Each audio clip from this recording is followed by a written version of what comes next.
1, 2, yeah. Good morning, colleagues. Can we please settle down so that we can start with our day 3?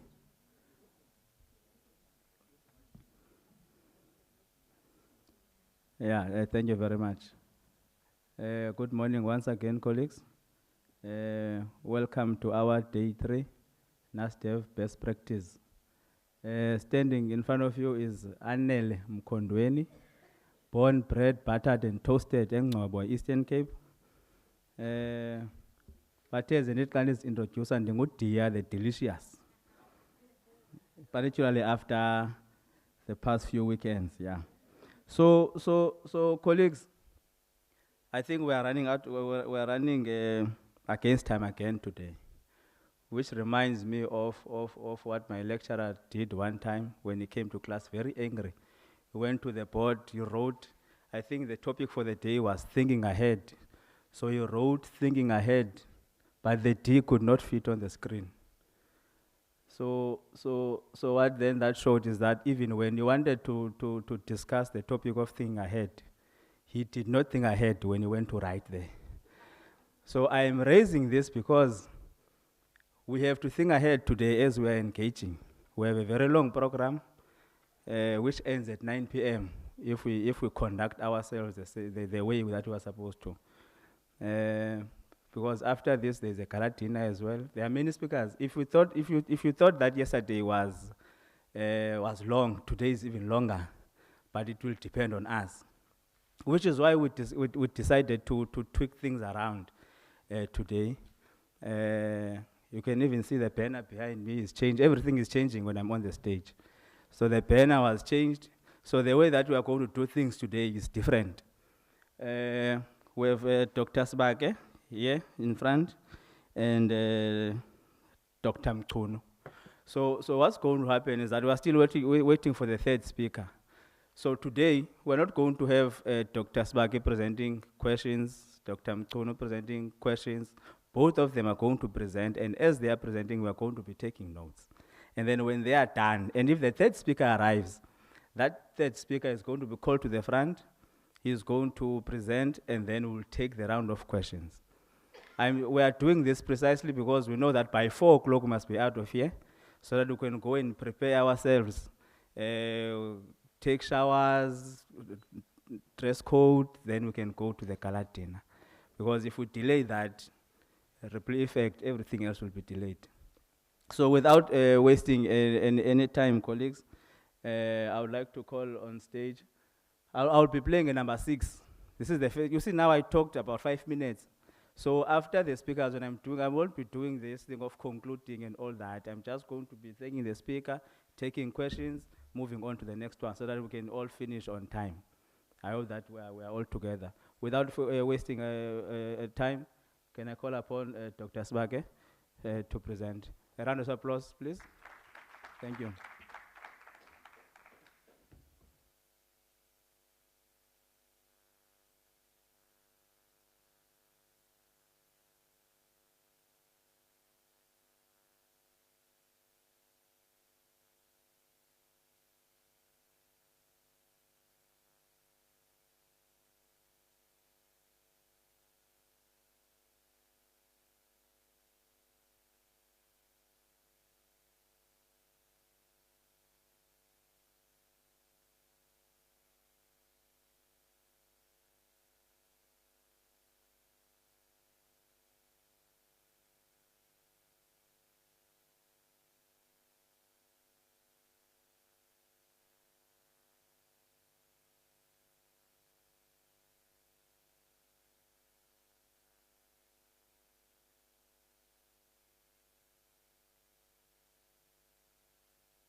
Good morning, and thanks very much,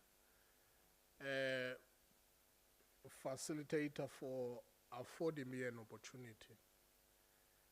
I'm rising not necessarily to provide some solution to the pertinent challenges we are dealing with of digital transformation. The Honorable Mesuli has given an angle trying to problematize the challenge we are dealing with. But mine is going to take a different tune, but in the same vein, continue to problematize the issue. This is mainly because we may not be aware of what we are dealing with up until we diagnose the environment. The theme of the conference, of the summit rather, was around the whole issue of digital transformation. Now, I've decided to really make an assessment of digital transformation, particularly based in the argument on the South African context. However, looking at what are the implications for higher education. I've attempted in all the ways that I was given a platform in this summit to tease out some of the pertinent issues that I would have wanted to address today.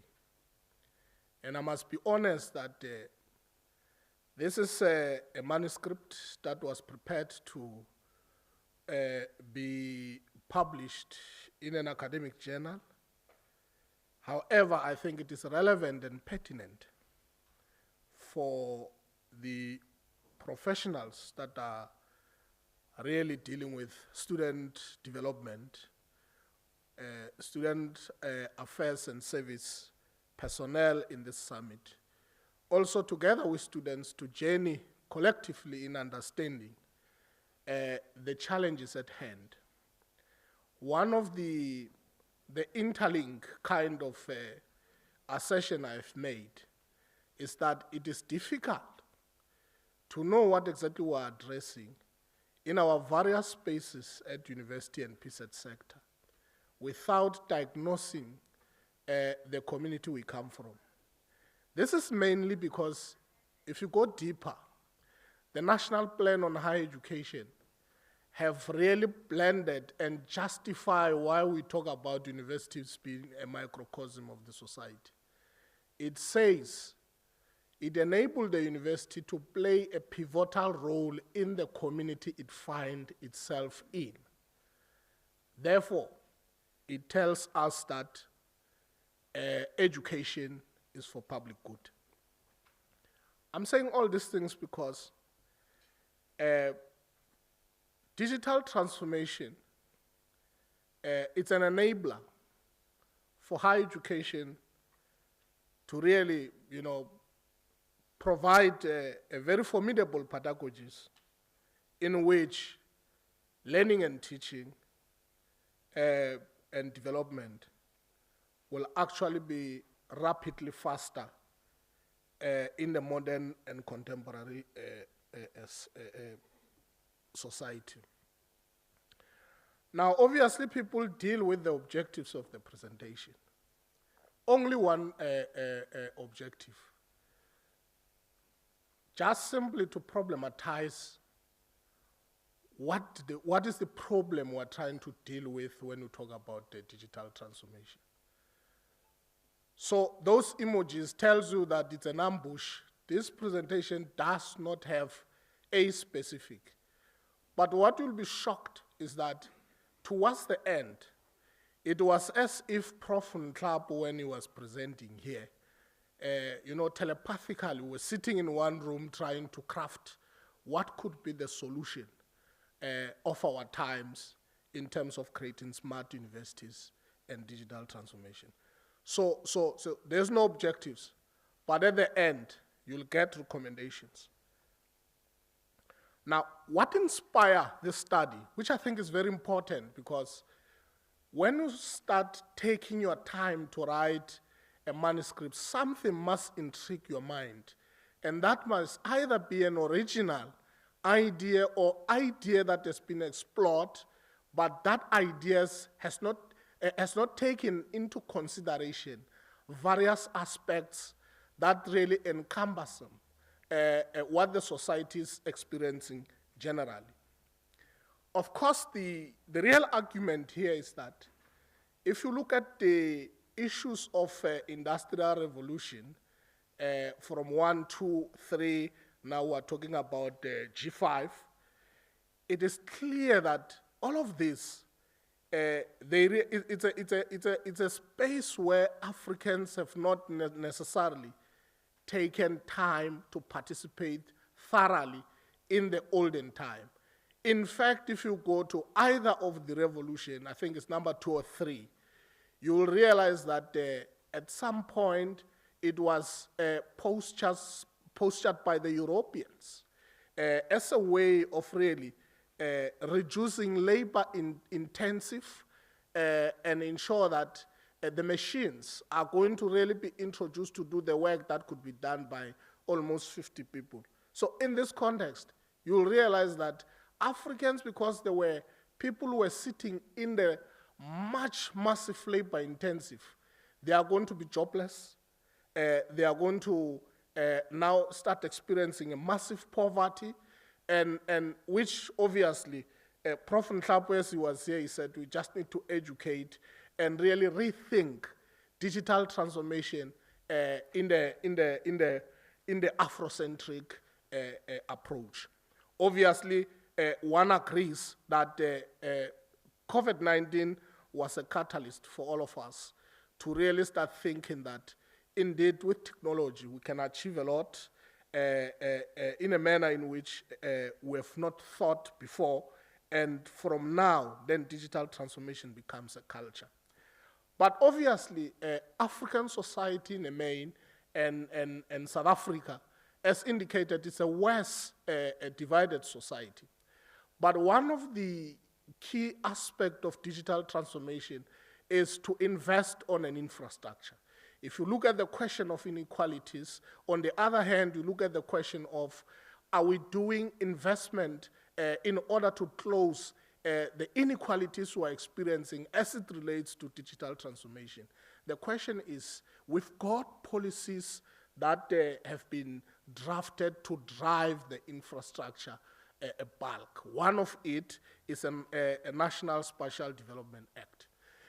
But the fundamental challenge with the National Spatial Development Act has perpetuated the system of apartheid, where villages remain peri as they are, township remain as they are, but it glorify massive infrastructure in the metros, in the cities, and so on. However, when you look at that exactly, universities have been really rolled out throughout the length and breadth of the country. Even in a village, you can find a campus of a university. But support in terms of infrastructure, where some of our campuses are, it is really lacking. This is lack of coordination and integration on the side of a National Spatial Development Act. Therefore, it has failed us. So that's exactly what intrigued this study.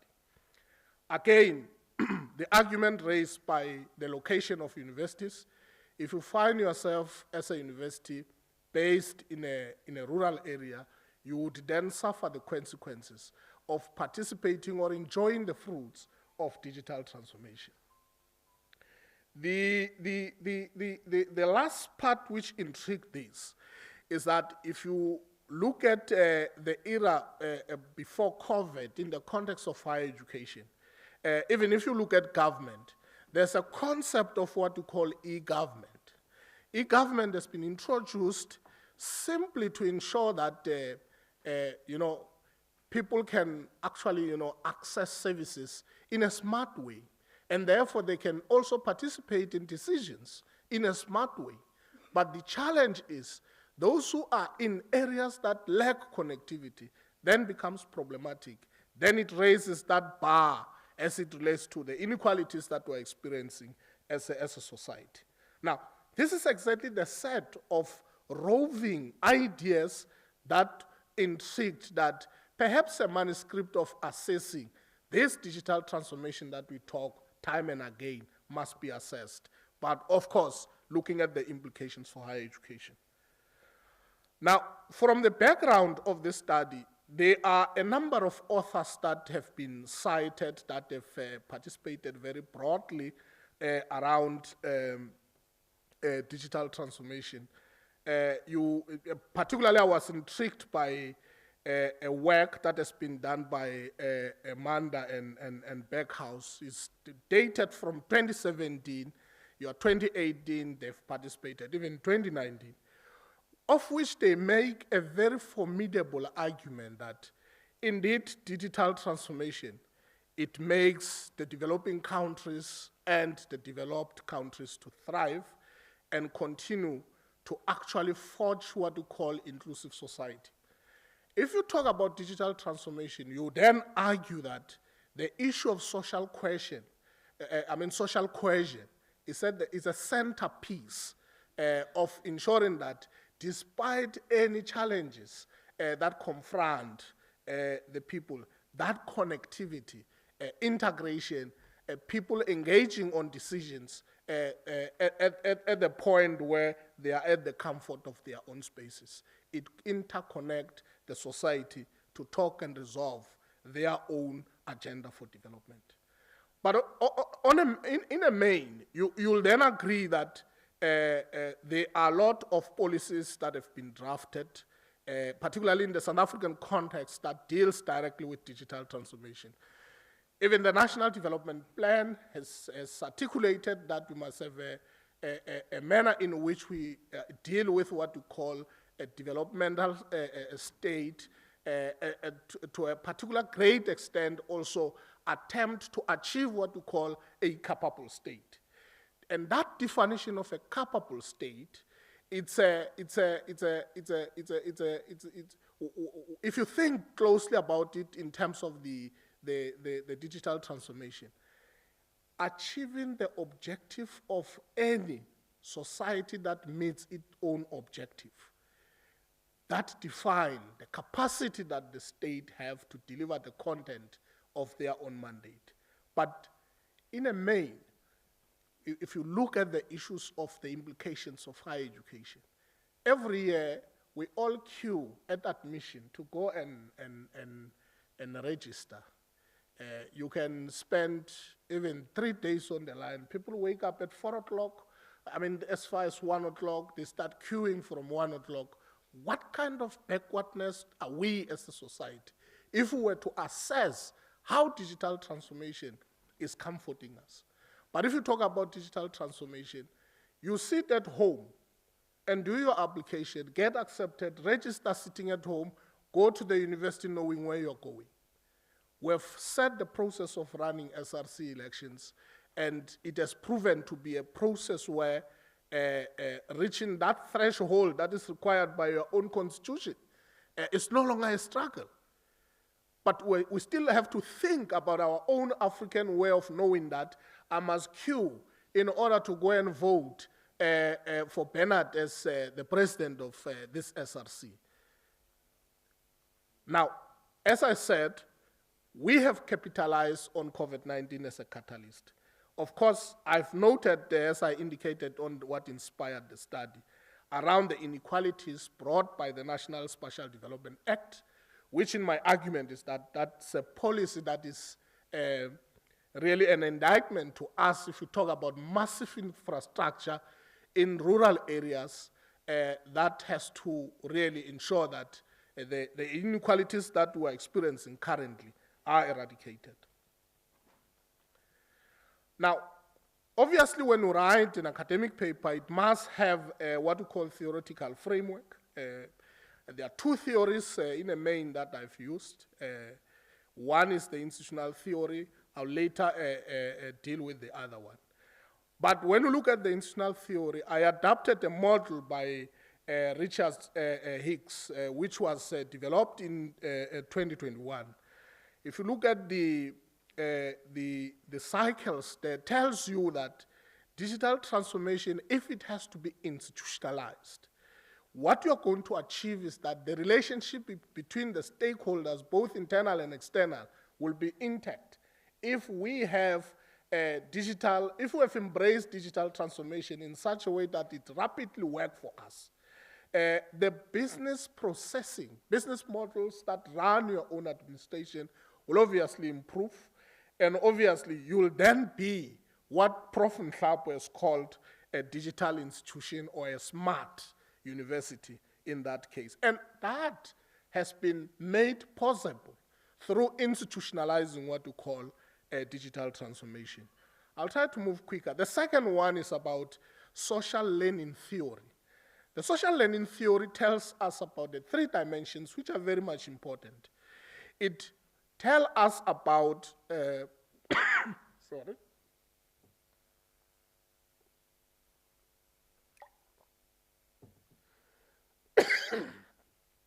Firstly, it tells us about the personal circumstances.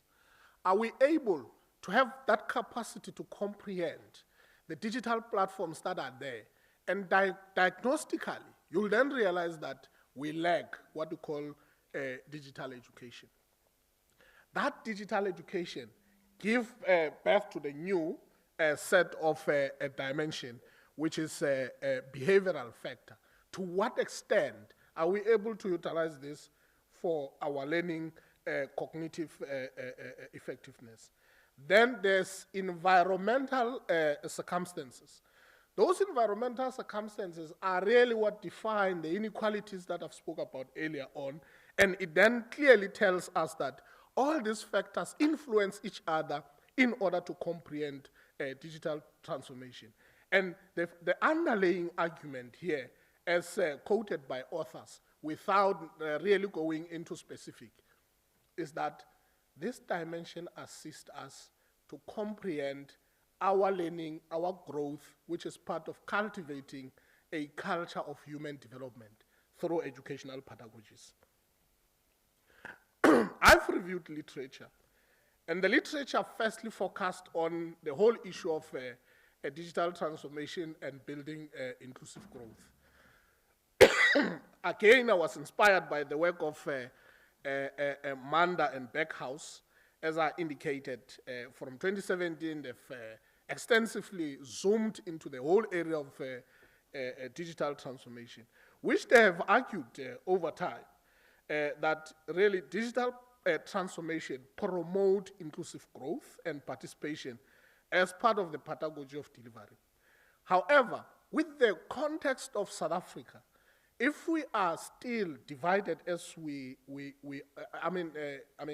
inequalities that we live, others live in privileged areas inspired by our own failed national spatial development plan, we will not enjoy that collective and inclusive growth. There will be growth for certain few and not be a growth for others. The G20 also echo their own sentiments that digital transformation is at the cutting edge of agenda for inclusive development. By reflecting all of those things, the argument is that digital transformation enables us to be effective, enables us to be efficient in terms of what we are doing. I also reviewed the digital education as an agenda for development. In this context, I went through the work which was alluded by UNESCO in terms of their understanding of digital transformation and agenda for African development. Many authors which have been cited here clearly indicate that indeed agenda for development has to be nurtured in such a way that it actually embraces that inclusive growth, and in a main, it talks directly to sustainable development goals, as been said. And as a result, you will then realize that a digital education addresses that inclusive culture. Those who could not comprehend, if you go to higher education, which also had implications, they ask the issue of receiving, this idea of migrating to online was received with mixed feelings. It was rejected, but it was embraced towards a particular time. But the emphasis here is that digital education is at the cutting edge of developmental agenda, both at the level of human development and evolution in the space of digitalization. I also did with digital divides. I mean, I've spoken eloquently about it without quoting into verbatim. But what entices more specifically in terms of statistics was that World Bank has indicated that almost 60% of the world population they find it difficult to find connectivity and actually participate in the digital enterprise.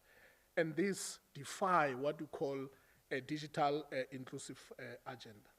And as a result, my argument is that this 60% is most probably Africans who stay into squalors, Africans who stay in rural areas, Africans who stay in townships that do not have connectivity, because relatively, an African society, it's in the main rural.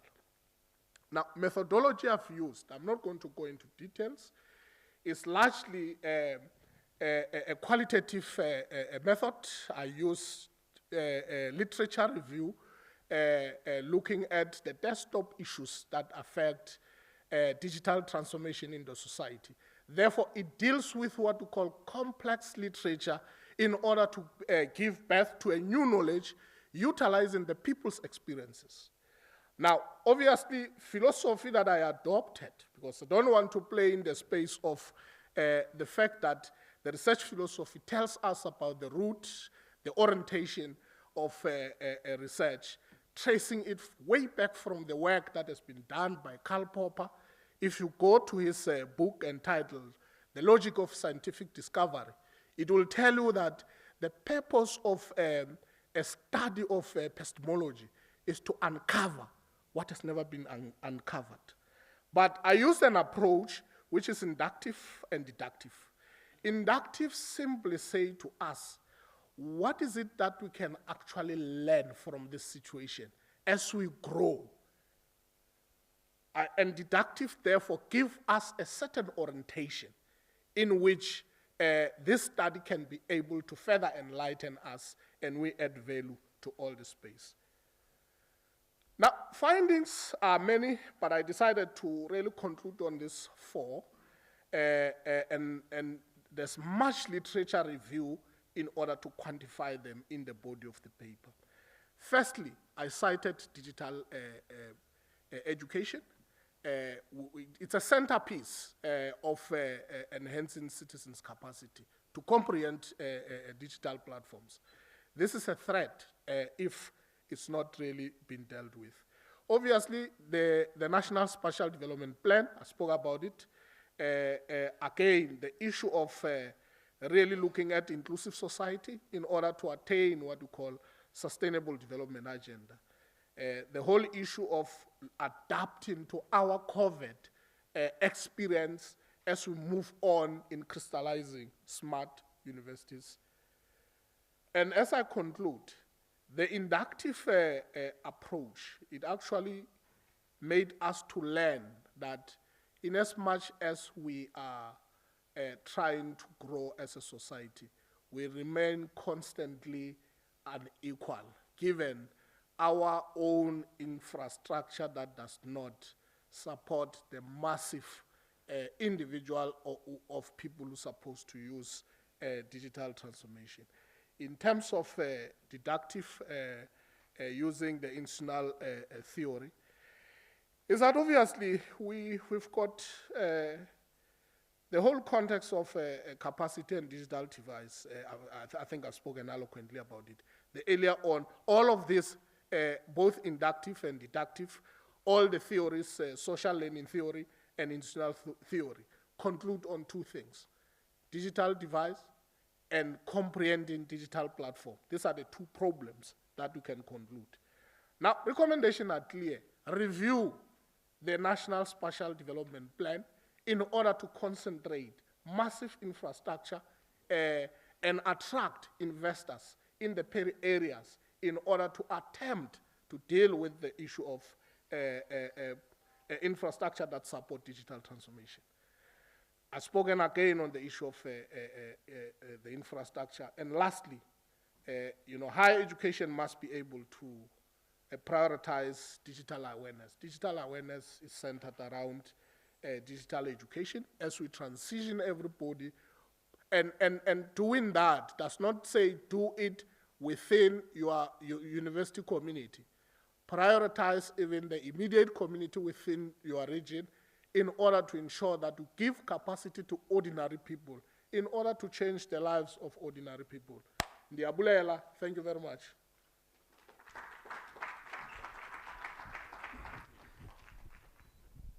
Thank you very much, Dr. Sibake, for the very informative presentation. Another round of applause, ladies and gentlemen.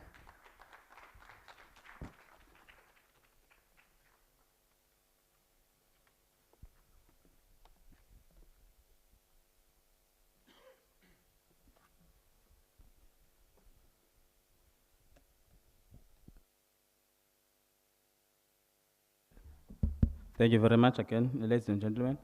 As I promised that I will not be summarizing the speakers, I'm hoping that you are writing notes in the interest of time, because if I were to summarize, then I'm sure there will be questions coming out of my summary, then I'll be having to answer some questions as well.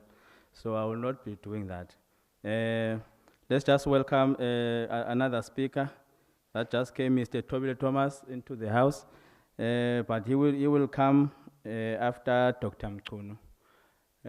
We will now call Dr. Mchunu to come and present under the topic that is a case for the application of a systems approach to managing relationships in higher education institutions. Can we please give a round of applause to Dr. Mchunu, colleagues?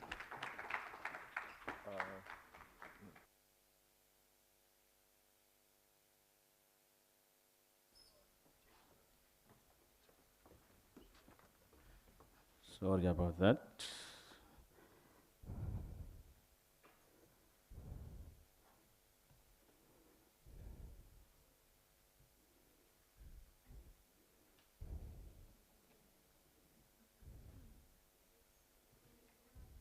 Hey. You trust me?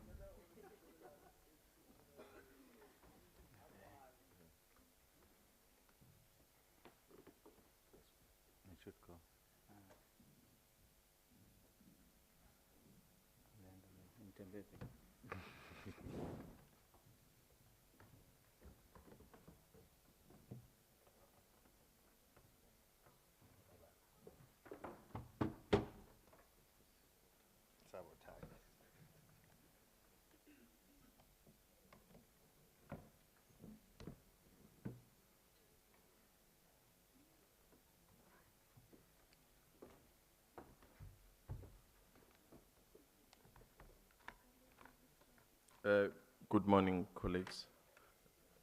Thank you, Program Director. I'm going to present on the topic that reads, a case for the application of a systems approach to managing relationships in higher education institutions. Thanks, Press, for the presentation. During your presentation, you alluded to the issue of interconnectedness in higher education. I thought I should mention something about Mzo was he's here because the theme is about digital transformation. At VUT, we had online elections for the first time. We struggled, I think in the past, the institution struggled to the idea of online elections. In actual fact, at some point, we didn't have even an updated constitution, which was a constraint on its own.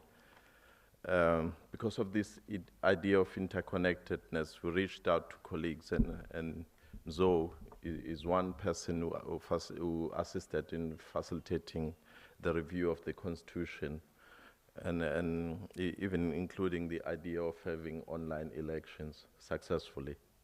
That's why we have an SRC today at VUT. So it's so important to understand that we come from one higher education institution, and maybe we need to leverage the resources that we have.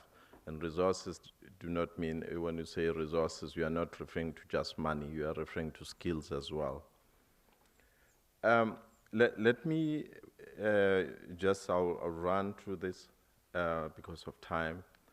The purpose of higher education: to assist students in navigating their journey through the tertiary education landscape, and to add to their repertoire of educational and lifetime learning experiences. That's in accordance to the International Association of Student Affairs and Services.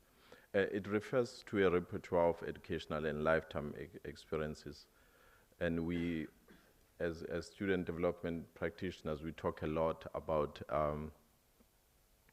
holistic development of students. This is actually related to that. These are some of the services that we find in higher education: creating an enabling environment, leadership and management. That's why we have SRC members here. I won't read through everything. Wellness and welfare, success in learning and life. Facilitation of out-of-classroom learning and experiences, which is very important for us. I think Dr. Val referred to the idea of a core curriculum which runs alongside with what we call the curriculum in higher education. I'm talking about systems thinking here. What I'm saying, borrowing from writers here, that a university on its own is a system. It's important for us to understand that. As like it indicated, that a system is not only a set of interconnected components, it's a set which is interconnected for a purpose, just like a higher education system. It's interconnected for a particular process.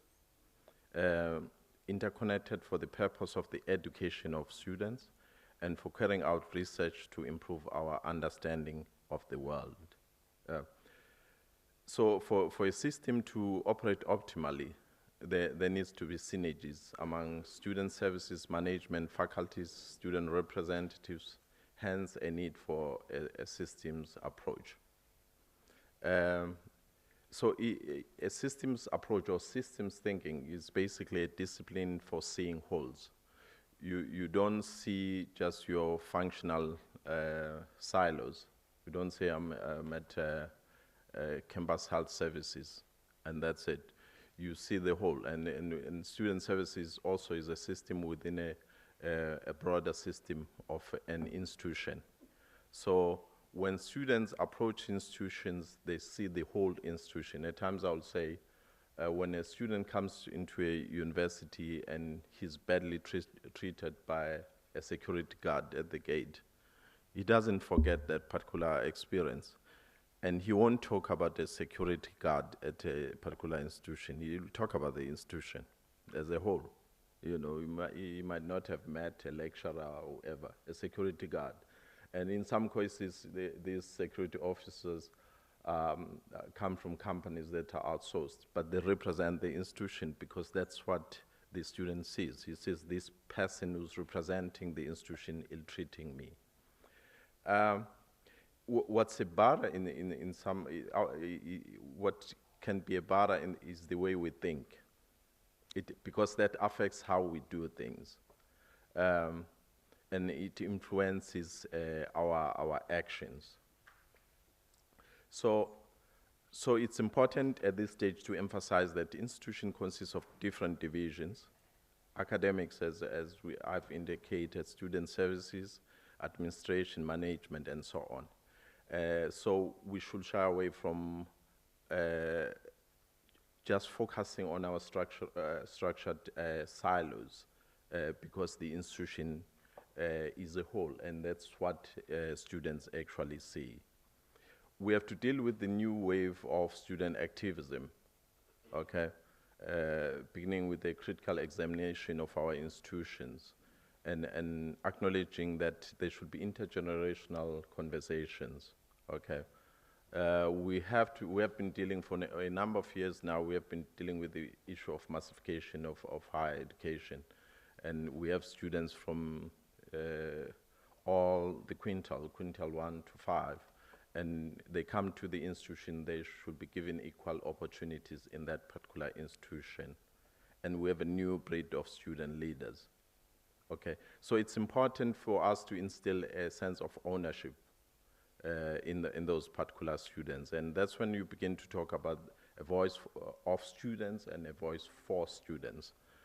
Student leaders, it's important for them to understand that they may be speaking on behalf of students, but students should be afforded an opportunity themselves to speak for themselves, okay?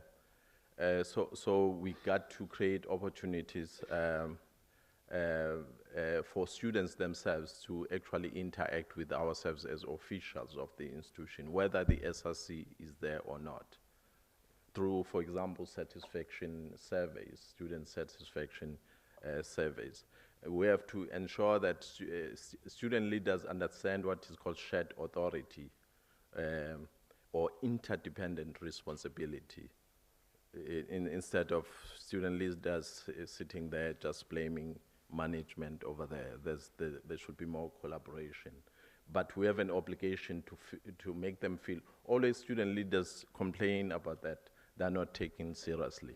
It's a common thing you find in higher education. How do we ensure that, or assure them that they are taken seriously and they participate in decision making and they acknowledge their role within that decision-making process, okay?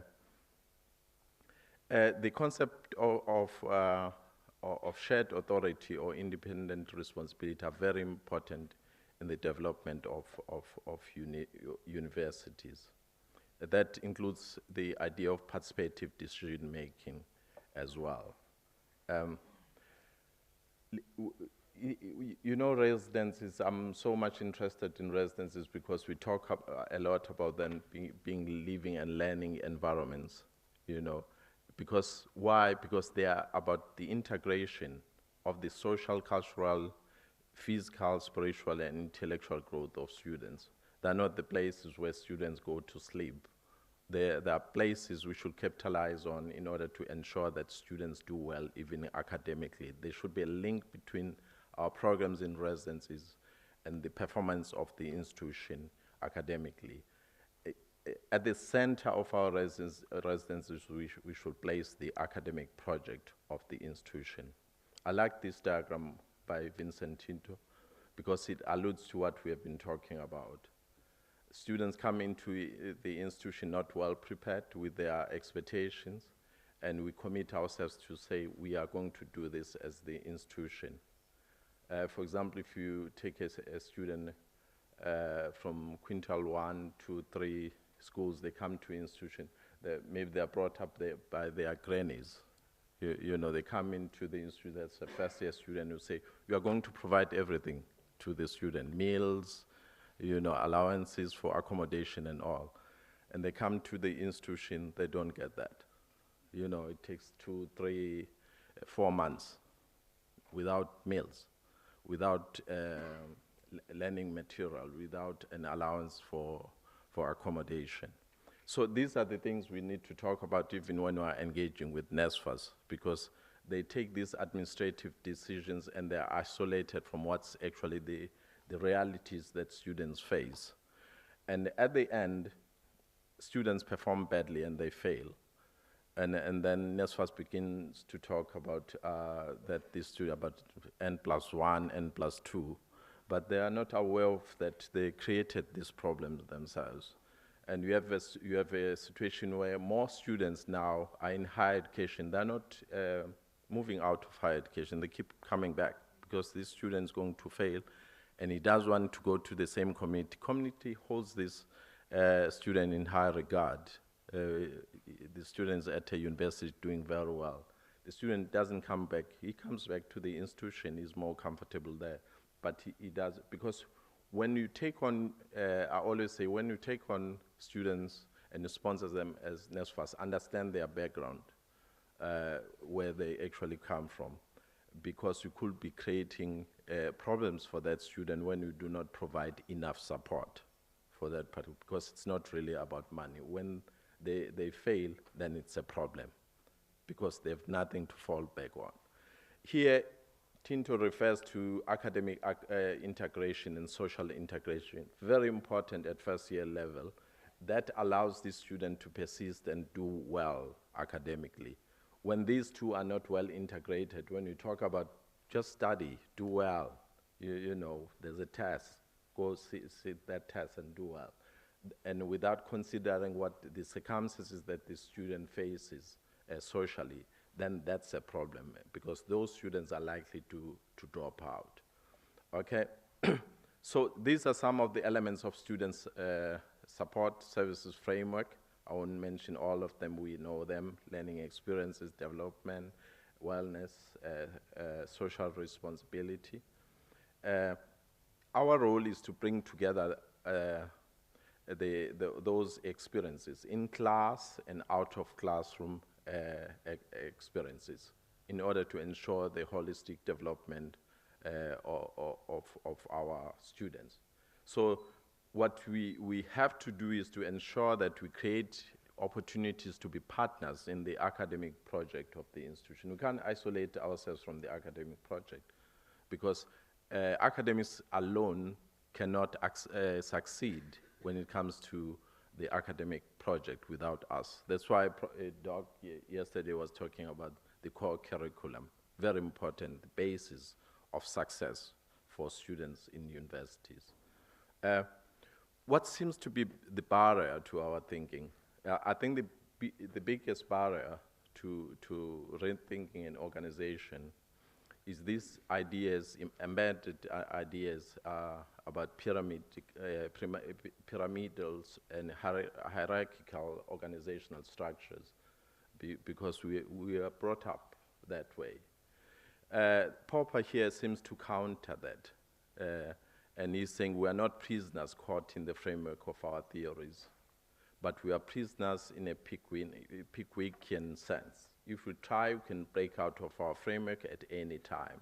So that's our challenge, that we have to break out of this framework and embrace theories like the systems approach and systems thinking, which recognizes interconnectedness between different components of higher education. I'll re-emphasize this because the aim is to focus on what binds us together and what binds the system together, rather than functional silo performances. So you can't say at finance, you'll have a finance department that's saying it's doing very well, in terms of managing finances of the institution, but we find that students are suffering there. So the finance department has to understand what its role is in terms of providing the necessary services to students, because everybody in the institution is there because of that particular student. These are some of the strategic thrusts of student services. I've mentioned some of them, bringing together in-class and out-of-class learning. Traditionally, the approach is for us to have these functional silos, and we are all interacting with students, and we have no relationship with these components within higher education, and we hope that will produce particular graduate attributes. But that is changing now, because we now advocate for an integrated approach, which places the student at the center. I would say the student support services, safety and secure library, and all these other services that are provided by the institution that recognize that we are all contributing to the development of this one student. In order to conclude, I conclude by saying it's important to stress the importance of thinking of the institutions of higher learning as systems comprised of several divisions, While some educational professionals acknowledge these structured silos, today students see a different configuration. Students experience higher education as multifaceted and inclusive of academic and other campus services. So the melding together of sections as faculty, student support services, and other institutional services becomes a critical component of the educational process. Thank you, colleagues.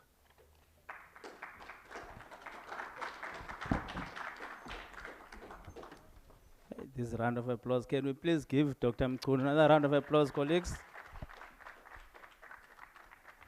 Thank you very much. Yeah, that presentation was short and sweet. No, don't look at me, I'm not short. I'm saying the presentation was short and sweet. Thank you very much, Dr. Mkhunu. Once again, I will not be, at least this one, the real life issues. The first one, we're talking about what needs to happen in the future as we're trying to digitalize. This one is what is happening currently, the challenges that we're facing. And the next one that we're going to be having from Mr. Toby Thomas is about the digitalized student representative elections, reflections, and what next. I'm sure the SRC will like this one very much.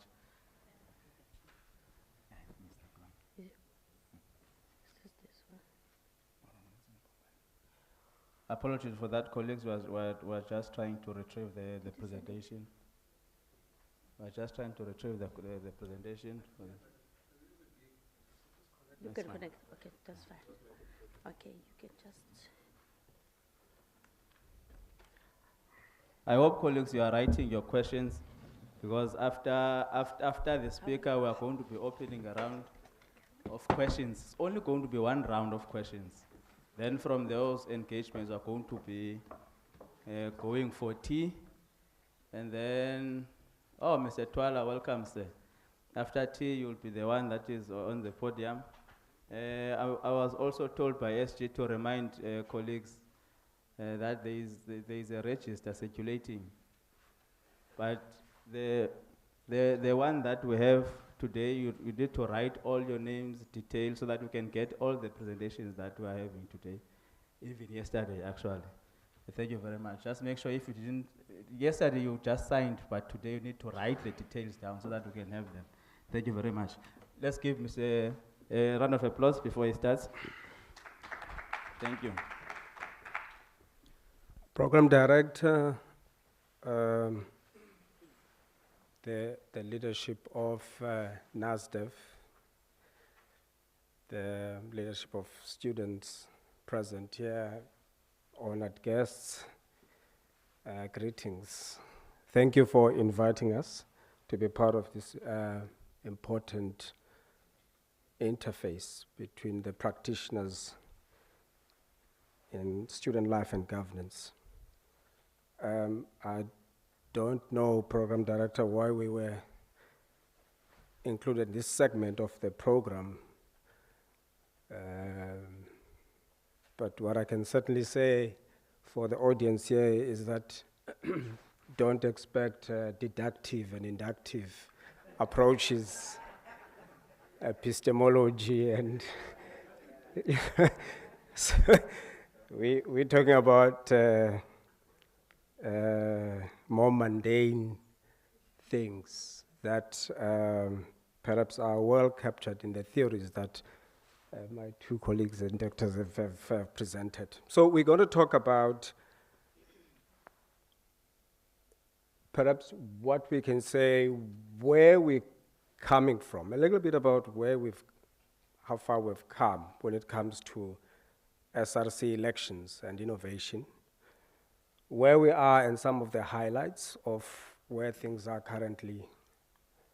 And then we're going to highlight some of the issues that we think we must be aware of going forward as we take this journey in digital innovation in SRC elections. Under those, we're going to talk about the more mundane issues that tend to crop up in elections. Don't be alarmed, I won't spend all day on them. I'm going to just highlight the key issues, because most of them are familiar to you. The first thing is, I just remember that I was in a NASDEV conference or summit in 2016. And I went and look, what did we say to NASDEV in 2016, and how the picture has changed since 2016. Then we were lamenting the declining voter participation, that whether you call it apathy or any other word you want to use. And we were saying that students somehow are discouraged. We ventured, and I don't think there was a strong representation of the leadership of students then. I'm not sure how it would have went if I said those things then. So I'm treading carefully. That's what I thought then, so don't kill me if I say the same things today. We're saying it seems the nature and the manner in which we conduct elections is pushing some of the students away. It tends to attract the same crowd that is willing to stand in the queues for long periods of time, for maybe robustness of the campaign that sometimes borders on being chaotic and intimidating. And that may well be that it is a big factor. We're saying the way voting is conducted, the times, the voting stations, and so on. We also said for universities now, this was a period that coincides with the fees must fall, or just about around about the same time, that universities or higher education institutions were facing rising costs and low and dropping revenues. And this thing called elections is seen as sometimes a cost issue. It boils down to what an institution can afford, and that affects the quality sometimes of what you get on the other hand. Whether you hold it internally with your own structures or you outsource it, there are costs that are associated with it. So we thought these are the issues. We went on further to say that there were problems with how elections were, communication, voter education, marketing. We were saying we were stuck into a placard period. Every election, some of the biggest fights are about allocation of campaign money and how many posters are going to be there, how many banners are going to be there. And we were saying this seems to be an unimaginative way of communicating, because underlying that, people were communicating in any way in other methods, using social media, even then. And we went and detailed the stats about how many people were connected to Facebook then, how many people were using WhatsApp, how many people were connected to other forms of innovation for the same purpose of communication. And yet, somehow in election, only a placard or a poster will do the job. And we were saying manifestos. Again, I used to think about them as preaching to the converted. Yes, they had an important element of creating the vibe, if I were to use that language. But insofar as, converting voters, it seems that the people that attended these already knew what they want. They were there just to cheer each other up, but, facilitated by the university, so it's, and we were saying the voting process were highly inefficient, both in terms of time and resources, printing, ballot papers, polling officials, security. I know many institutions that have to add extra cost of security during elections, bouncers and all those things, police. I was in a manifesto session in one of the universities a couple of years back, and it was a planning session with the student organizations and their leaders.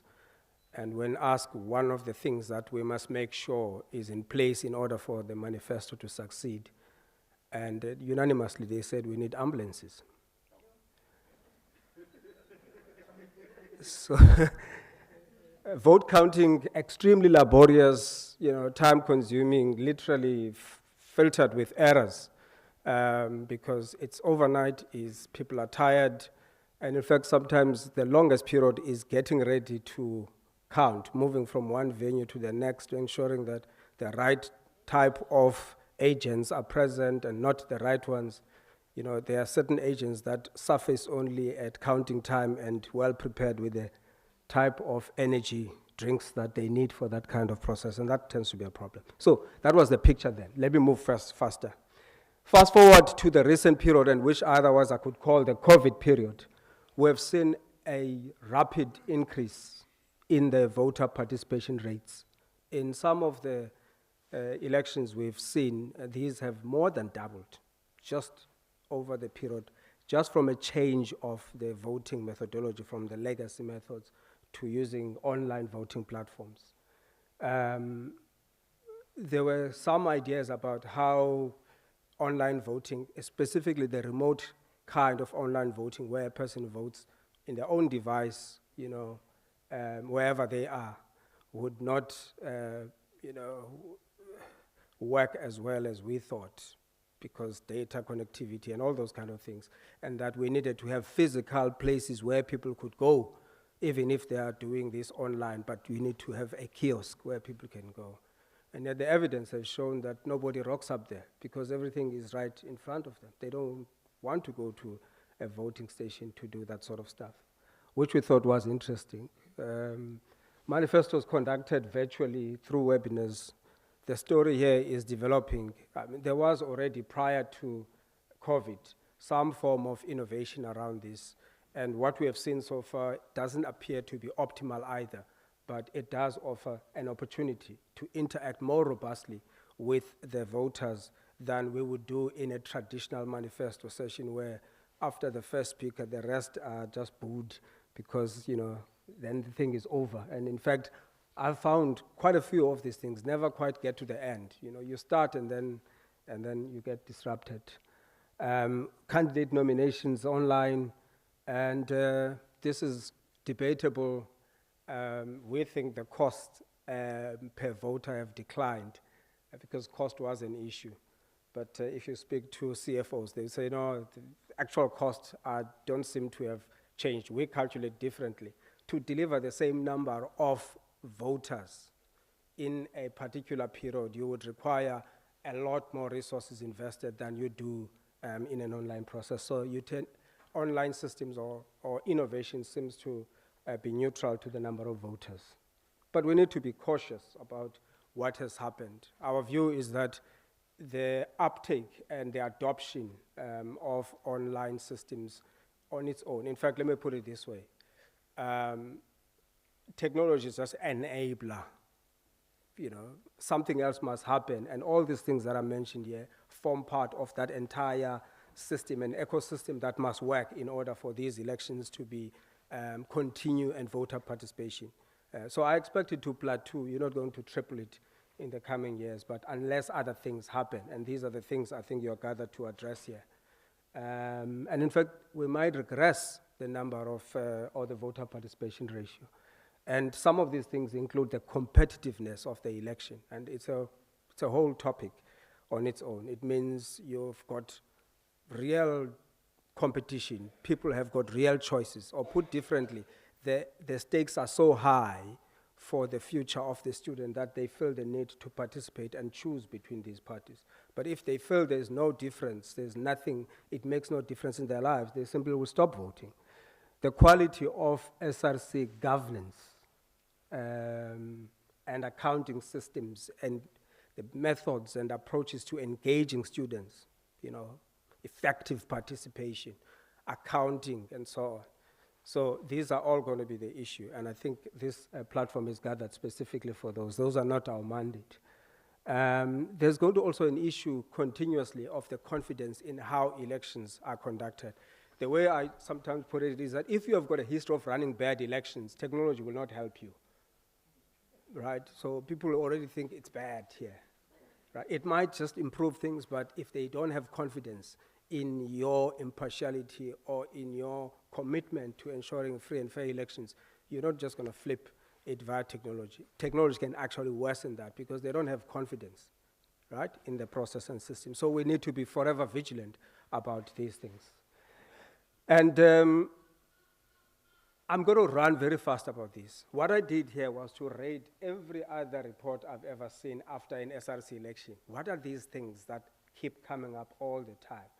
And to use this opportunity to share with you that these things will not go away and will not be resolved by technology.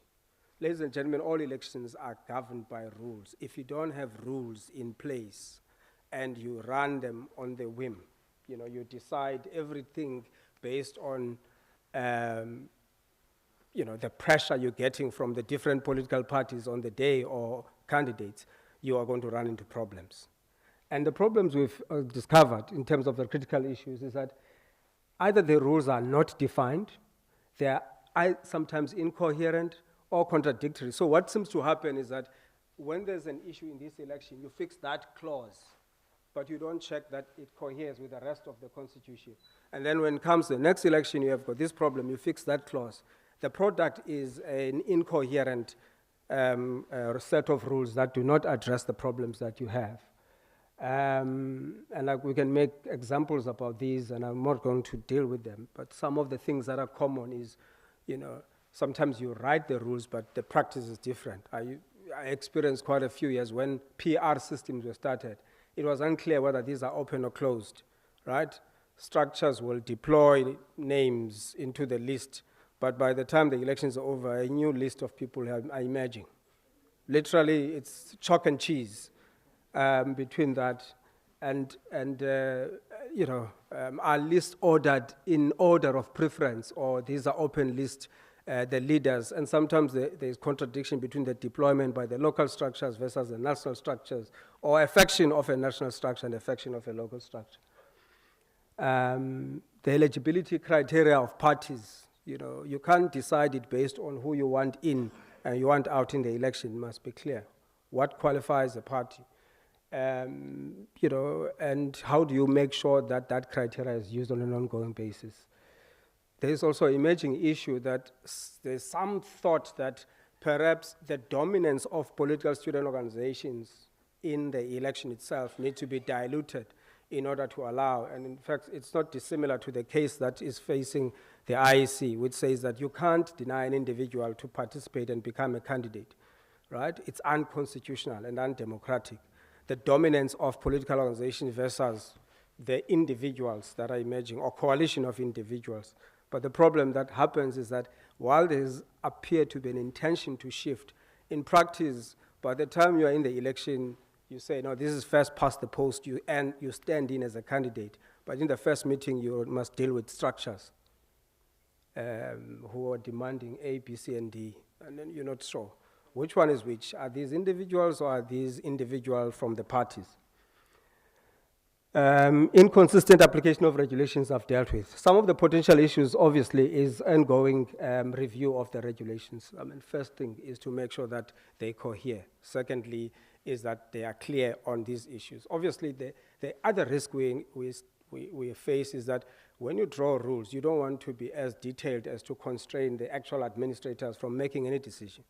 That's an extreme, literally, to how many voting stations, how many staff members per voting station. But the bigger issue is that it seems that some of the constitutions are still stuck in a manual mode, and yet the voting is happening electronically, and these contradictions come up. What time does voting start, and what time does it close? How many people per voting station? These are not consistent with the nature of voting. The integrity of voters' rolls is something that we don't need to elaborate. Some of the problems are supposedly easy to solve, but they keep cropping up, right? Right in the middle of the election, there's duplicates across campuses and so on, between campuses, and it includes people that are not supposed to be there, excludes people that are supposed to be there.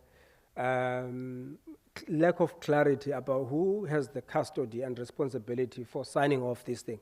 You know, I've been picking up that because IT is responsible for overall management of the systems that house this data, it is assumed that IT, they are literally the worst people to sort out voters' rolls.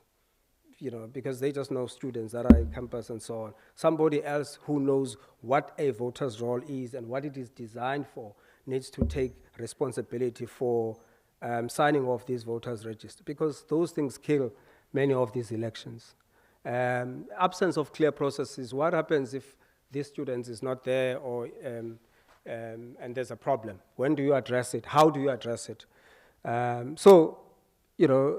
Adequate time and for cleaning these things, designating the right authority to be able to sign off these things, and then putting procedures for updating, almost akin to voter registration. Because that's what we do between elections in the IEC. We literally update our records so that we know that they are correct. Signal to me if there's 2 minutes so that I can go to the last slides. Candidate nomination, the critical issues we identify is again the issue about, are these individuals standing or are they deployed by political organizations? The way the rules regarding secondment are done versus individuals and so on, sometimes you get a picture that the whole system is lopsided against individual candidates. They just will not be able to make it. Doesn't differentiate. We always think of individuals as one man or one woman party, so it should be accorded the same status. But a lot that is written there literally lopsides the situation. So what we've observed is that when we did online elections, there's fewer and fewer independent candidates that are able to make it to the ballot, because the system just is lopsided against them. We can talk about that in detail. Treatment of independent candidates, secondment. This issue, I think there was a time, and it is clear in my mind, and I've been part of instances where we've recommended that you need to eliminate and minimize frivolity. People that will not make it in the ballot who can't even get one vote shouldn't make in the ballot paper. They are an administrative nuisance, right? But we seem to have gone to another extreme, where then you need 400 seconders in order to make in the ballot paper. And what do we do? Because nobody actually meets that criteria, then we simply ignore it. We must decide what we want to do. Somewhere we need to find the balance between minimizing frivolity, but also don't set rules if you are not going to implement them or apply them, because you render the system, the credibility of the system becomes in question. So that is the decision that we need. And I think that we need to think about that, and there are some ideas about what we do. There is also the issue about vetting that we need to attend. The overturning of vetting outcomes on appeal suggests there's a gap in the system. If it's clear as day and night, this is a criteria for you to become a candidate, it shouldn't be easily overturned, when somebody takes an appeal. There's a gap there, whether it is you're using this, results are drawn from this system or versus that system, or the system, as Dr. Mkhunu was talking about, between people that are doing disciplinaries, that are doing, academic registrar's office. Just get the thing working together. This project will happen every year, and it can turn the life of the institution upside down. Plan it better, cooperate better, and so on. So those eligibility criteria and so on, and management of non-compliance are issues there. So, review these systems on an ongoing basis. And, it's about continuous improvement, really. I'm not going to dwell on that. Online voting, the only thing we can say at this stage is that we're quickly going to find that people now are aware of how the system works. The challenges will start becoming about, I expect there will be more people who says, I can do it. This is not rocket science. And as you get there, unless we are vigilant about what separates a good system from a bad system, we're going to start incurring problems of it losing credibility, because people are saying, I can do it, and then they bring nonsense. There's maybe perceptions of lack of transparency, and I think this has been the shock to the party agents. They gather, in numbers, and very, very enthusiastic, and rightly so, anxious to find out how the system works, but they get frustrated because there's nothing to observe. They just don't know what to do with themselves. And as a result, they go around looking for problems and just generating a list of things. In elections, if somebody tells you there's a problem, by the time it reaches the election management body, is many people are not having access. So there is a need that in the way it is done, we need to improve the visibility of that. We need to build confidence of the party agents that the system works. Obviously, what they've been demanding now, they want to see that when they want to cast a vote, we want to see it moving all the way to, the result, so we can see how does it move from here to here, right? Most difficult to explain, but it's like sending e-wallet. You literally cannot see after you send it. You don't see it moving to the other person. But the effect of the matter is that it's important to lend that credibility to the process. Perceived security risk, especially on issues of using university-issued emails, needs to be addressed. And embedding the auditing of results is something that we think should be considered, so that it is not, the audit of the election result is not done as an afterthought or a result of an appeal. It should actually be embedded in the process so that everybody knows that they've been independently audited, and the visibility of the process, and then to enhance the security factors.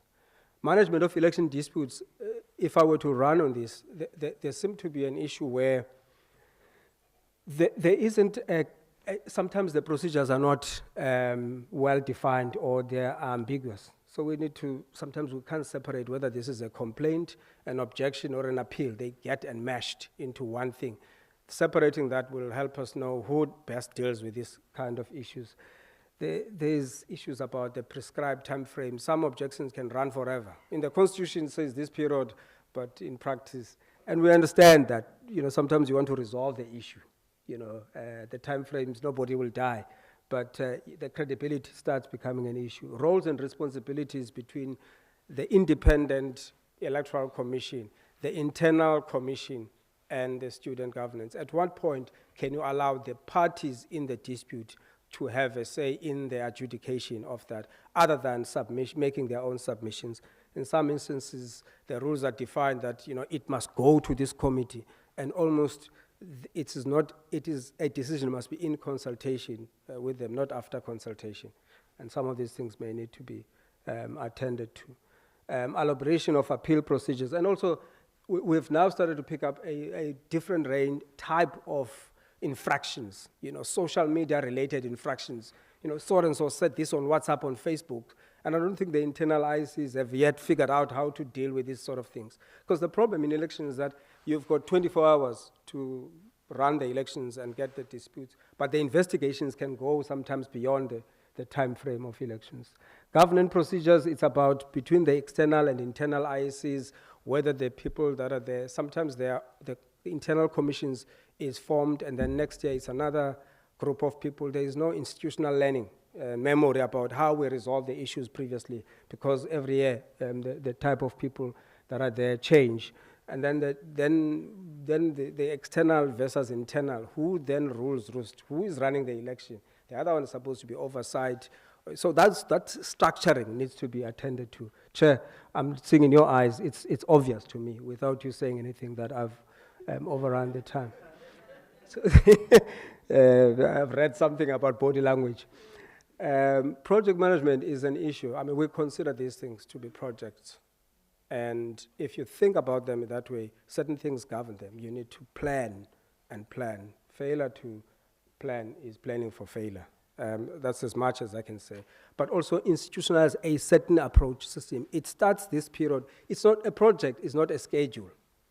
It's everything from defining requirements properly, a change management, governance, who authorizes what, and so on, and make it an election project management approach of an institution, and share horizontally amongst the different institutions and do benchmarking, so that an external provider doesn't come and mess you around.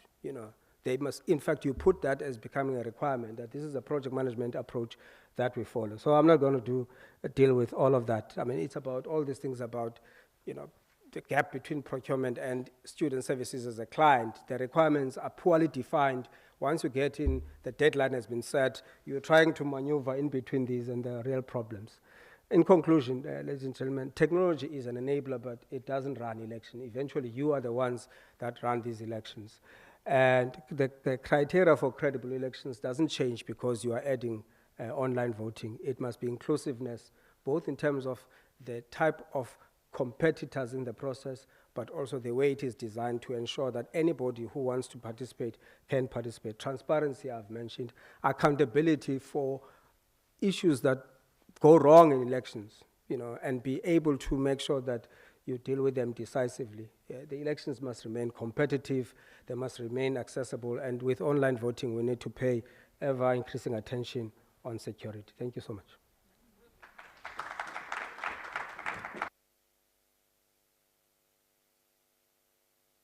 Thank you very much, Mr. Thomas, for this presentation. When you looked at me and you said, I must indicate when it's 2 minutes, I wanted to say 1 minute. But I thought, let me leave it at that, because this is why we are here, for this information. But colleagues, I didn't do anything with my eyes. But he knew that he was close to finishing. Colleagues, we have reached that stage now where we are going to be taking questions. So the manner in which we're going to do it is that I think there are 2 roving mics, one this side, excuse me, and one on my right and on my left. I'm tempted to even release this one to be the 3rd one. So what we are going to do is that we're going to take only 1 round. I'm thinking a maximum of around 6 people. But I know that when I went to fetch the mics, the notes in the books there. Hey. So I would like to request colleagues to be short and sweet, straight to the point. And you must, please, this is one thing that we've not been doing before. You indicate, you identify yourself, the university you are coming from, and then who the question is directed to. Straight to the point, colleagues. Can I open that round now?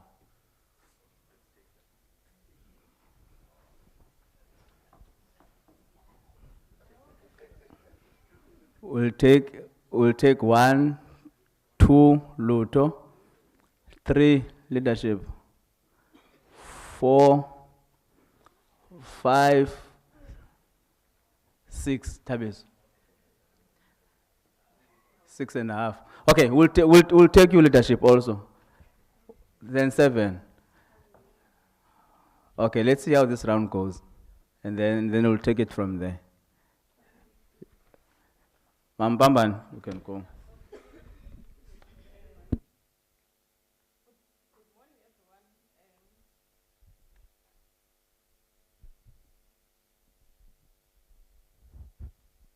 Good morning, everyone.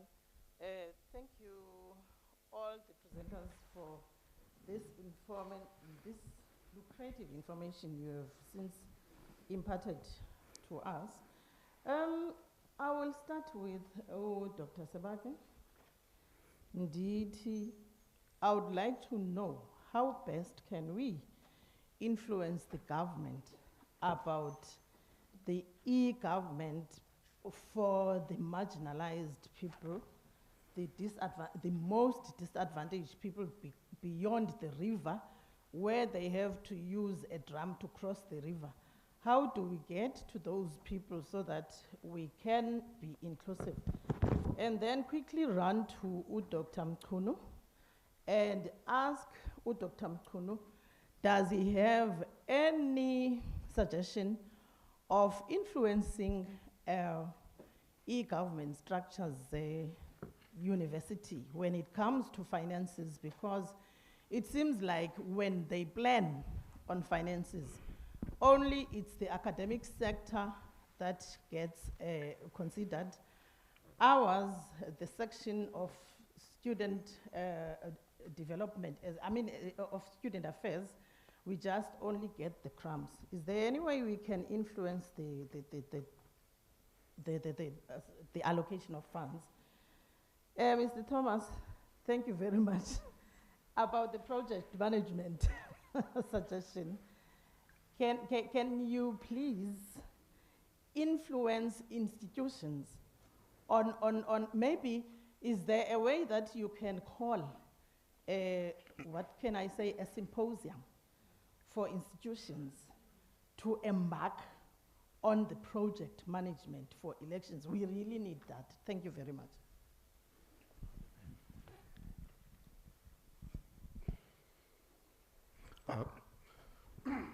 Good morning, everyone. My name is Lucho Klagai. I'm the SRC president of this beautiful campus that is hosting you. Mine is not going to be very long. Sorry. Mine is not going to be very long. I'm just going to comment. It's a comment on my side.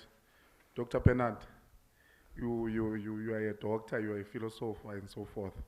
But when we address this issue of digitalization, can we please first define it, and we define it on our own terms as institutions. Second to that, I did appreciate the presentation of Dr. Mkunu, whereby you first outline where are we coming from, then where are we standing, because you will find out we come to summits such as this nature, but our problem is one, we focused. That is the problem that we're faced with. We focused, instead of dealing with the current affairs, where are we standing currently? Then from then, we make a recommendation in terms of forecasting. I'm speaking that precisely, I'm also doing a research. My master's research is based on the transformation. It's based on the fourth industrial revolution on the construction industry. So I'm just having that comment on your side. But to you, Dr. Mkunu, it's what you have said. The institutions are currently faced with the issue of working isolatedly. Each department minds their own business and the other department minds their own business. But the problem, the only person who's suffering from that is the student. Because you will find out within the institution, you organize a winter school. It's the department that organized a winter school, which is the academical side. They did not communicate with the residential side, so that the house parent and all the staff from residential don't go and leave. Then you find out one, you've already booked a leave, and that student, that particular resident is not going to host, and the student then suffers. So each department, whenever they are taking decisions, they need to take into consideration of the other department. I don't wish to be long, I will just end there. Thank you very much. I don't have a comment of the online elections. We haven't went that route, but my worry is one. I'm more focused in terms of digitalization. It's more efficient. Hence why I ventured there. Even now, with my research, I'm battling when it comes to literature, because not more people have explored that area. However, that is the route that's supposed to go to. But I'm more worried about the culture, the university culture. You know, when there's elections, it's when the student, the student, it's vibrant. Student affairs become vibrant. Everyone knows there's people singing everywhere. But in terms of the voters turn up, I think the problem is one. When we do manifestos, it's only one day, and it's allocated an hour. And you decide that as student affairs, we are very disorganized. I'm sorry to say that, but we're a unit that is very disorganized. We are not punctual. I'm sure everyone has noticed that, even on this summit. Now, you tend to notice that we start late. Now, instead of presenting for an hour, we ended up doing that program for 30 minutes. Now, most of the students, we were not able to reach them. But if ever we can then change in terms of recommendations and say that we're going to have a week of the manifesto whereby we go to res. That's what we do when it comes to national elections, when we ask students to go and vote, and the turn-up is very huge. Then you ask, where are we lacking as an institution or as student governance? So I will just pause there. Thank you very much. Thank you. Can we please be precise, colleagues, short, sweet, precise? I know that the pages are full. Let's prioritize the questions as well. Thank you. Good morning, colleagues. My name is Zulani Munjelele from the iconic University of Fort Hare. My question is I'm directing my question to Dr. Mchunu. Thank you for the wonderful presentation. Part of your presentation, you encourage student involvement in decision making, as also evidenced from the Vicentinto model, of which, of course, is a good practice that we should also encourage, because transformation in the institution of higher learning can only be achieved through a direct involvement and participation by the general students in decisions making and policy making, and also a system setup. So obviously, in the context of the nation, we will refer it as a being responsible citizenship. So my question is, how do we then maintain a balance between SRC and student in terms of communication protocol? I am raising this because of when we create opportunities for students to participate in decision making, ultimately they tend to undermine the status and positions of SRC. Of course, because of open door policy, you find that students, they are no longer going through the SRC, but they just move to the top offices, of which it brings contradictions in terms of the representations of students. So my question precisely is, how do we then maintain the balance between the SRC and students in terms of communication protocols? Thank you. Thank you.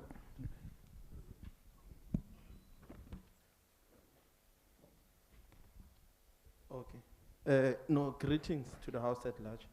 I think mine is, I don't know if I'm using the right word, but I think it's to Dr. Bennett. I think at most is, how do we socialize digitization, especially within communities that the same students that are coming to the same spaces, how far do we go to make it be sociable? Because at most everyone is talking about how do we want to transform it in institutions of higher learning, but we've realized in the space that we assume that communities, universities are immune from the communities that the students are coming from. And it creates that space, I think, which leads to my next question to Dr. Mkunu, to say what role isn't the universities also playing a role of creating hubs as universities that makes it difficult for students when they go back to their community not to be able to do anything? Because we are creating universities to be, especially residences, they could be that residences will be a learning space. But what are we doing off campus to make off-campus accommodation a learning space? What are we doing to make our communities be able to have enough infrastructure to make whatever we're doing outside of the university to be a living space? I think that's where I'm trying to go. How do we socialize beyond the universities that we're in? And I think last round of elections is very problematic, but I think for me is the independency that could go to the confidence versus the credibility. To say, do we say the fact that students are not part of tender processes, because we do understand we stay in a country that is corrupt, but if students are not part of tender processes or not get a review of how the tender process goes, could it also be an element that we also might not, the problem is not the process of election, but the person that was appointed to run the election is not appointed by students or anyone, is still appointed by the same university that could have its own agenda. So mine is just the question in terms of the independence when it comes to other processes that leads to having an election. How independent are they? How credible are they before we go to elections themselves? Thank you. Summary of a summary, my lead. Thank you, Dot, for your presentation. It was a good presentation. In our language, it says, I don't know how you call it in English. It's not my mother's language, but you will forgive me. Just hear what I'm trying to say. So, Doc, what I'm saying is that I love the phrase that you used, saying that technology is not for all. Is it panacea or panacea? Like I said, it's not my mother's language. But if I understand the phrase, it's more of a solution or remedy for all difficulties or disease. What we want as the student, Doc, is that we have to find a solution for all, not for some. That's what I'm trying to say here. And we know that technology, I rephrase this question, I think 2 days ago, if not mistaken. It's not yesterday, but 2 days ago, I rephrased the same question. So this presentation was more of advancing me or give me a clear direction as to what I asked 2 days ago. So, Prof, if we are saying that technology is a solution or remedy for some, it's going to be a problem because we really want to advocate not only for the student interest, because we're also thinking of the society and everything where we are surrounded. So if we are saying technology is going to how can I say this thing? If you are going to say technology is going to, I'm sorry. If you are saying technology is going to favor some, that's a problem, Doc.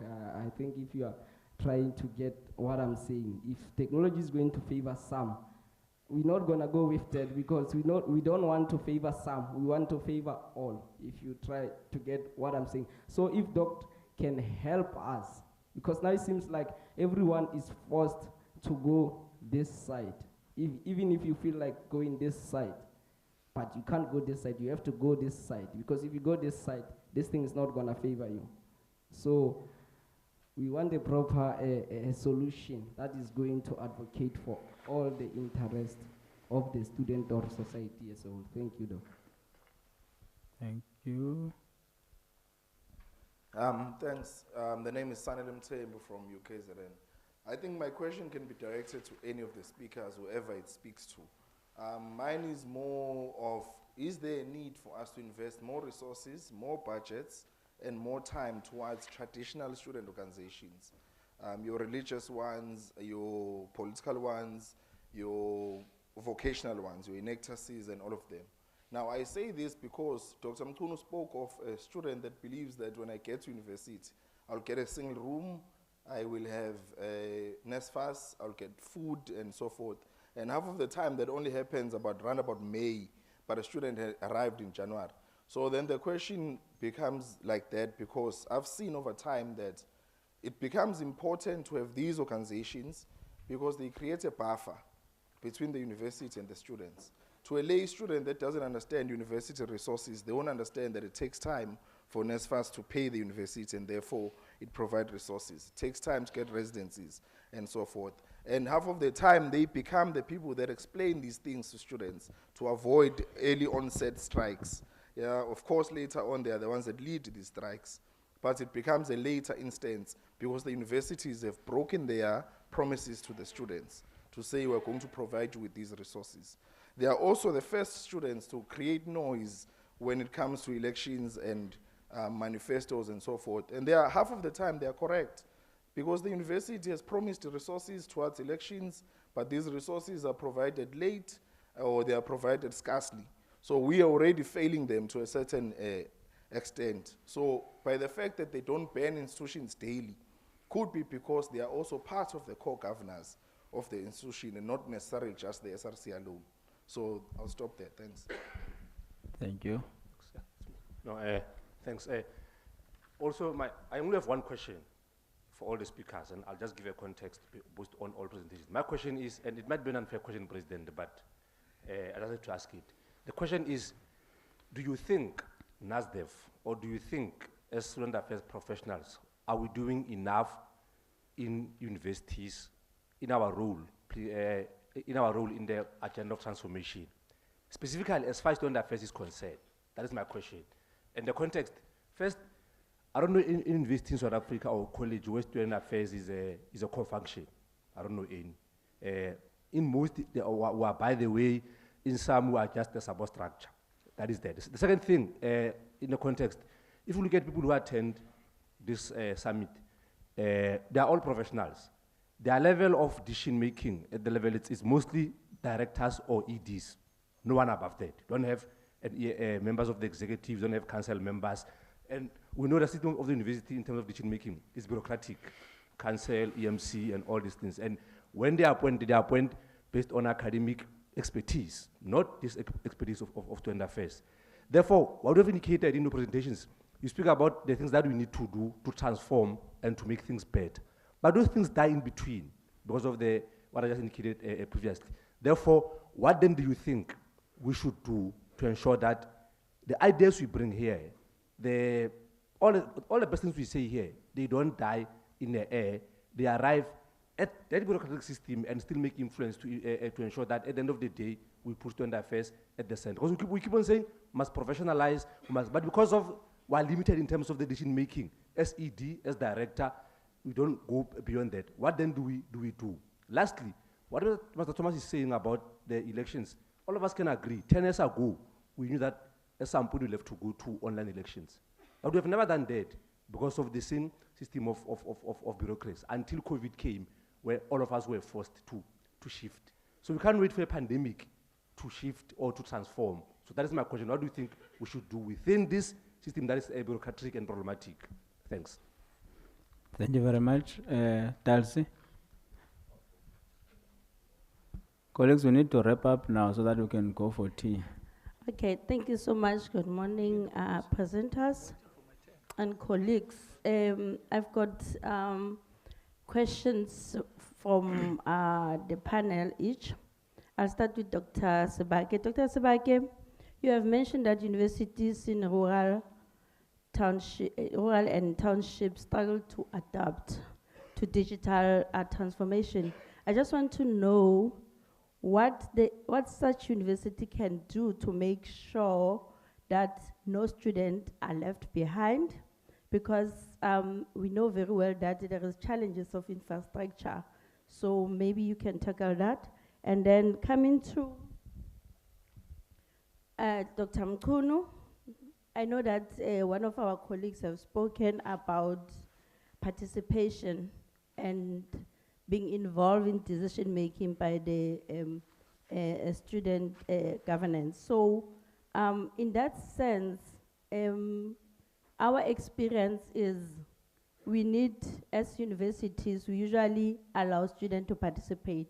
But how far can the university go in allowing or including students in their decision-making? Because sometimes they took a decision while the other decision has been taken, and then they just go with the flow. So how can you just advise the universities to just make sure that our students participate in decision making in all angles, not only the moment when they suits them, so that their roles can be acknowledged? And then lastly, to Mr. Toby Thomas, I know that other universities are not still using the online.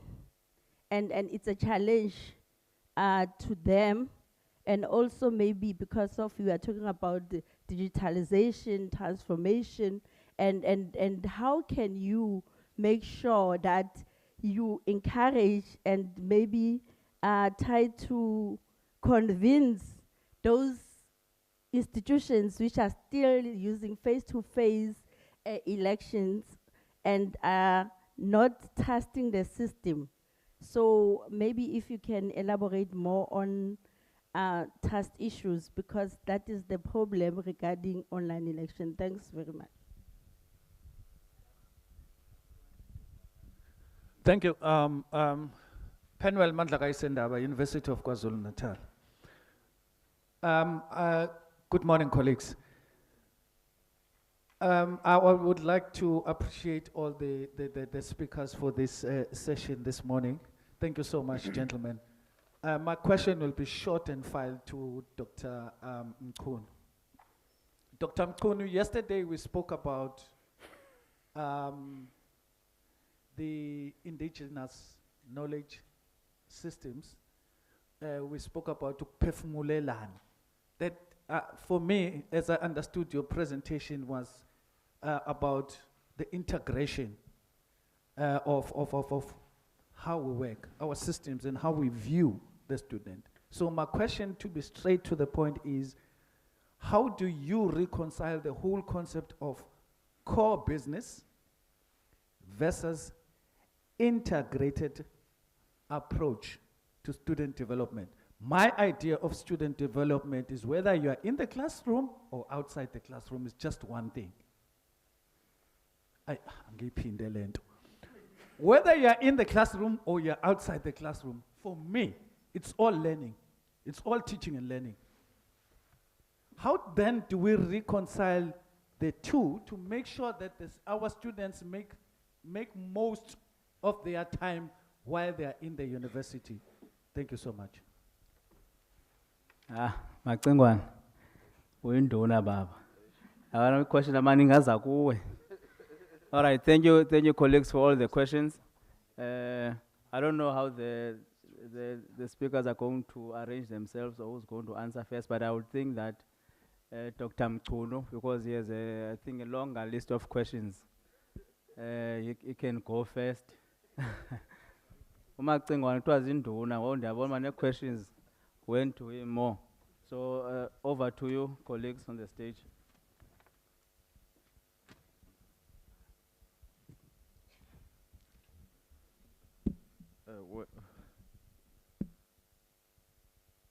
Thank you, colleagues. Is this on? It's working? Yes. All right.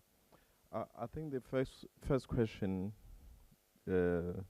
was about influencing management. That's very important. We have, once we can, we have to always try to move to the center of institutions as student affairs or student development practitioners. At management level, we need to have representation there. It's so important for student affairs departments to be represented at management level. Particularly, the head of student affairs should be the member of the management committee. I'll provide one example. At the beginning of the year, we had the issue with meal allowances and at our institution, and the finance department, together with other management colleagues, had adopted the position that we'll wait for NSFAS and students. We have financial constraints. You know, the same view expressed by most people in management. We have financial constraints, and we just have to wait for NSFAS to provide meal allowances for students, but students should fend for themselves until that time. And because I happen to be the member of that committee, so I managed to convince members of the committee and say, look, we have students here who are brought up there by their grannies. We have nothing to fall back on, and who come to the institution because they are so reliant on this institution because of the promise of NSFAS that they will be provided with meals from day one. We can't wait for 2-3 months until they, what are they supposed to do? And academic activities are continuing on this side. So it's so important. You'll get isolated if you cannot make any representation at that level, because at times now you have to wait for the SRC to stage a toy, and then you get involved because there's some disruption going on. So that's what we have to emphasize on when we talk to people who are leading management.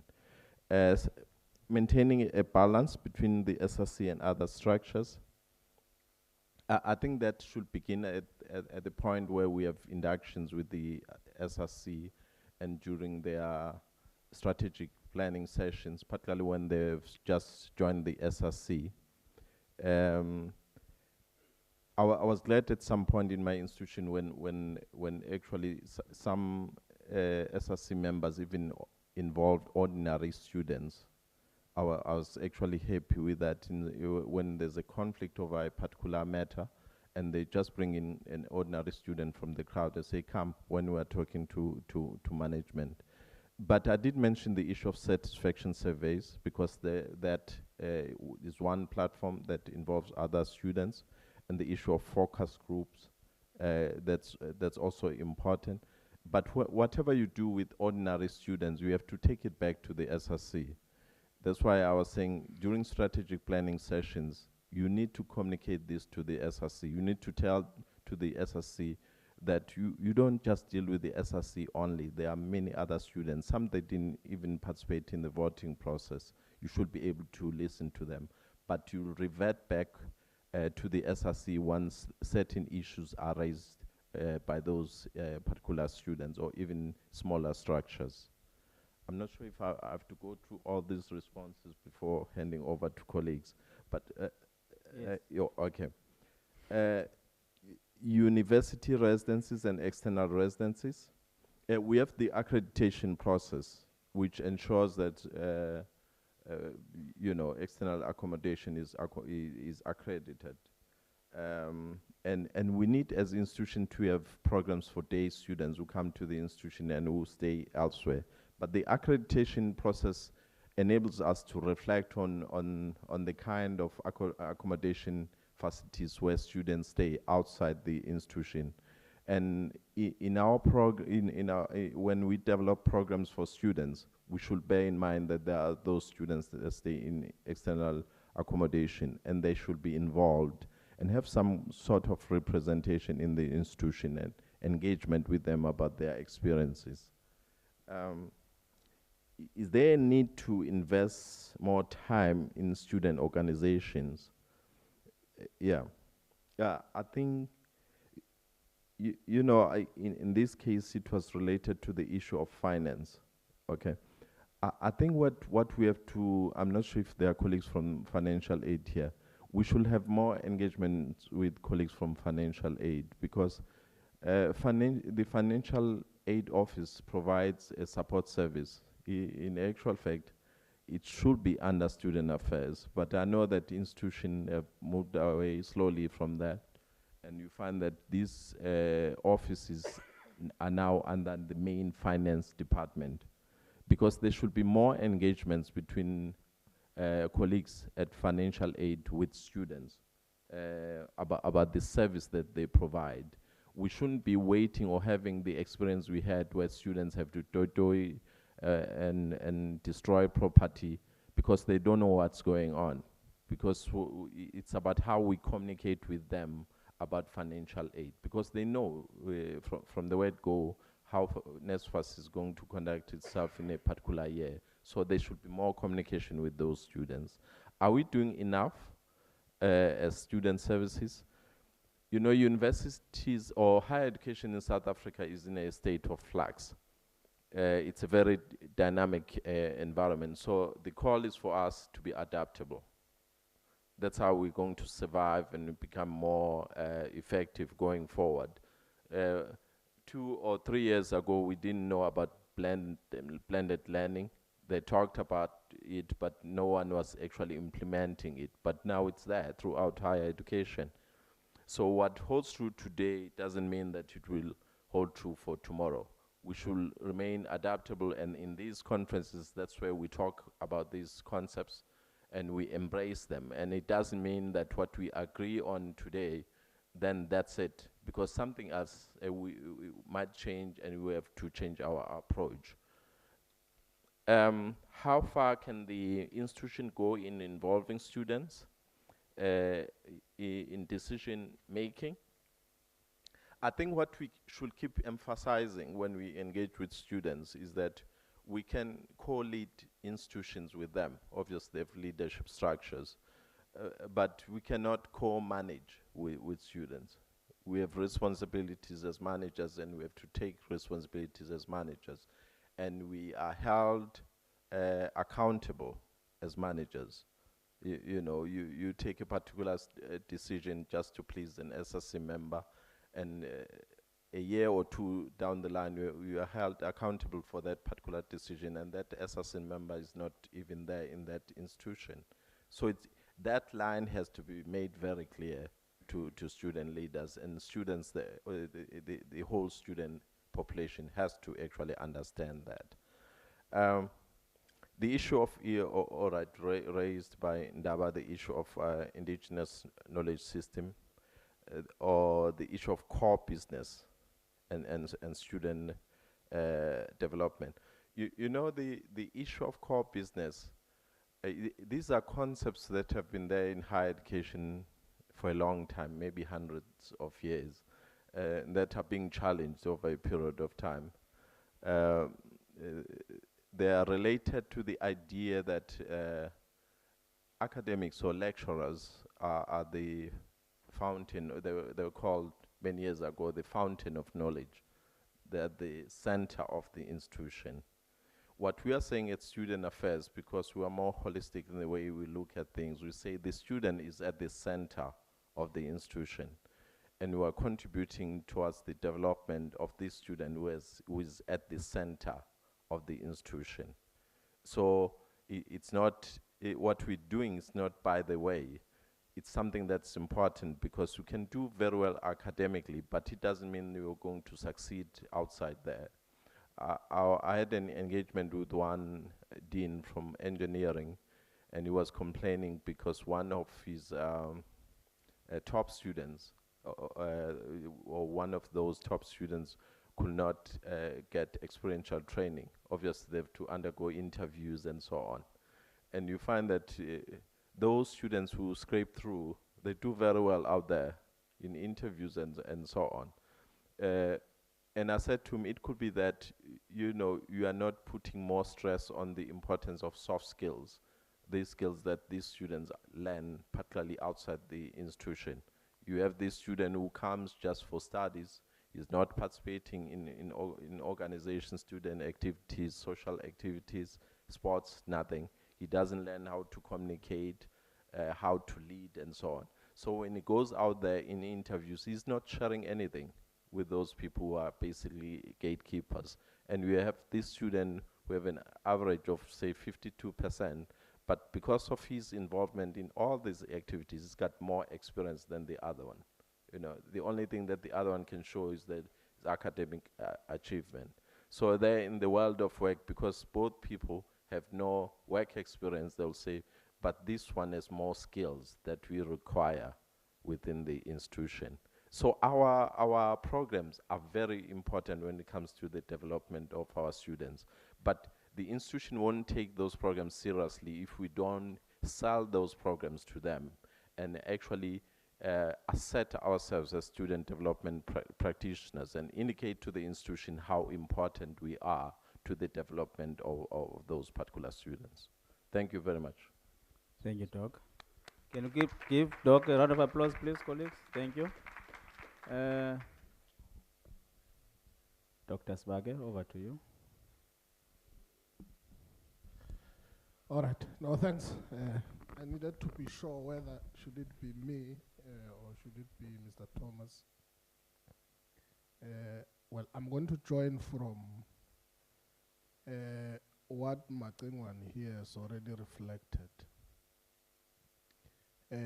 about the whole issue of involvement of students in governance. There's a one interesting read that I came across by one professor called Sebola. He wrote an interesting publication which was entitled Governing with Those Who Are Supposed to Be Governed. Implication for higher education. I want to refer you to that interesting reading. But what I like about it is that towards the end, he raised an unrosy conceptual problematic in which he said, governing with those who are supposed to be governed over time created a conundrum that there's no differentiation between co-governance and management. Now, as a result, the co-governance collapsed and co-management took precedence. I want to leave it there, Matiwan. Just in agreement with what you were saying. I just needed to bring it home so that in the process we conceptualize the relationship between management and governance, we're able to draw that thin line. And even when we are with students, they understand where the limit in terms of intervention starts and ends. But, you know, the nuanced approach that we're dealing with at the current moment is that we define universities as institution that has to be student-centric. I know there are universities that have even adopted the culture of any changes that happen in the university, engage with student leadership to understand the context. Remember, student leadership is not only about politics. It's a space of work. You are building a human capital that must be able, when they move out of the space of the SRC, to understand how the workspace functions. I want to leave it at that point, in agreeing with you, of course, Matemo. I've got a number of questions here, but for the sake of time, I'm going to combine 3 questions because they were actually one, but it's just unfortunately or fortunately they were asked differently with different verbiage, so I'll combine them for the sake of time. The first one was asked by Umampamba, which was about how do we influence the government. And there was also a question of, it was raised by a student leader, I'm sure, I hope, yeah, it's a student leader. I just forgot your name, pardon me for that. I think my mind is sometimes limited, or maybe the memory is full, so I couldn't capture the name, my apology. He spoke about creating a solution for all. I captured it very well. With the last question by OSD, that what do we do? What do universities that find themselves in peri areas do in order to adapt? That to me is one question. And this is how I'm going to answer it. In the first place, I think our democratic system requires that everyone be serviced on an equitable basis. That's a policy statement that we find ourselves struggling with because of a prolonged,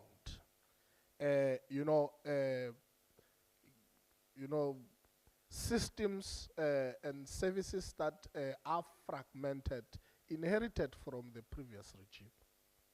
That's a fact that we must learn to deal with. However, our responsiveness in terms of policy articulation has remained nothing but a white elephant. Now, I'm answering Mambamban that the first area of influence is to look whether your policy frameworks that you have not come with time. We can't be talking about policies that have not helped us, that we still have them, but we don't know whether to have them. It's just a nice to have that indeed we've got policy, but they are not addressing the material conditions of time. As a result, the first influence is actually to look at the policy and review it. Hence, in the articulation and the presentation, I said the National Spatial Development Act has not assisted us thus far in bringing about the same equity we're articulating. Semandlin, that's right. Now, it then answers your question, my leader, that indeed we aspire to ensure that all are serviced on equitable basis. But then because we are failing to ensure that a student who is at home in the villages enjoy the equal services as that one who's staying in the urban area. That might not be the problem of the university alone. It appears on the paper as defined in the context of the inequalities in our society. But then still agree with you that indeed we must find solutions for all. OSD, there is what we call, stakeholder engagement. Here is a university that's staying next door to me in the village, the dusty area of Rampahlela Sleteng, where I come from. I'm just making an imaginary example. I don't have a university closer to me. I have a college though. Now, they have all the infrastructure that you need to make sure that you roll out connectivity on campus.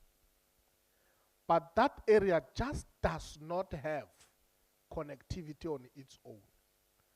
Now, that machinery that the college has made sure that is in place to assist the very same student to learn or to also forge, a speedy operational processes for that college to thrive, it's a white elephant. Is that the problem of the college? Is the societal problem? Now, you go to, there are major stakeholders in that area. There's local government municipality that has a particular role to play in trying to improve lives of ordinary people. What is their role? Apart from the municipalities that exist there might be other role players that have a particular role to play in making sure that the lives of ordinary people are comforted. Now, that's an area in which universities must come into the fore and be able to invite those stakeholders, because once you do a disservice by not investing on education as a capex area of priority for the society, now you are saying the education that must be a public good must just perish. Or for me, to get that quality education, I must go to the city where there are, universities that have all what it supposed to be there in order to support learning. Now, that's the outlook of the society we're dealing with. So what universities could do, there must be a multi-stakeholder engagement to say, this particular problem we have here compromises the quality of education, which ultimately it's going to compromise the future works of work, the future works of human capital, the future works of the economy. And that on its own contribute to what we call Moribund society. I want to leave it there. Now, let me come to other questions now, because I dealt with 3.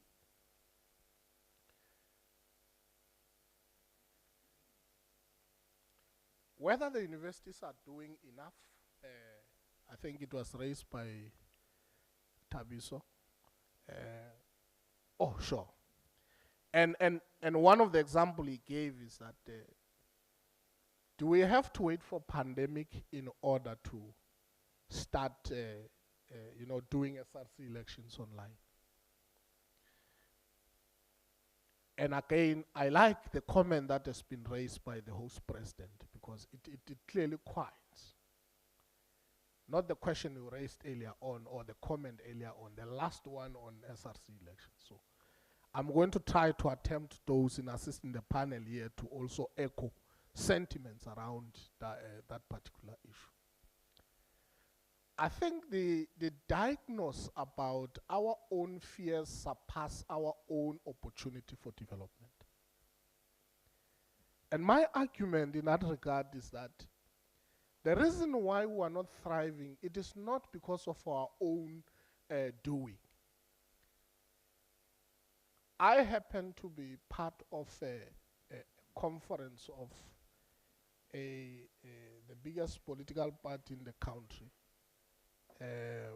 where there was an argument whether elections or counting can be done online and so on and so on. They said never. And that battle was started by the Youth League, the delegation of the Youth League in that conference said no. Yet we are saying youth are the leading crop that must be able to adapt and advocate for digital transformation. That's the question of sociable, it being sociable. Maybe it's the Youth League of generation of then, maybe, we don't know the current. I'm sure they embrace it, I'm quite certain. So because I don't want to ambush the current youth, that was youth then. But in context, the challenge was that the historic nature of our role in digital transformation as Africans has been shortfall. Let's not forget how our forefathers, our foremothers and so on, have really been affected by the digital transformation, by the industrial revolution. Let me term it well, so that I don't use the current concepts that suggest transformation to all of us and use them in the era that was not fashionable. They languished only into massive, labor intensive. Because when the industrial revolution then was actually created, was to make them to be target and nothing else, so that they are able to really become, what Kwedemandasha say, the Irish, Irish coffee scenario. Don't want to go there. It's a topic for another day. They languished. You belong there on the ground, nowhere else.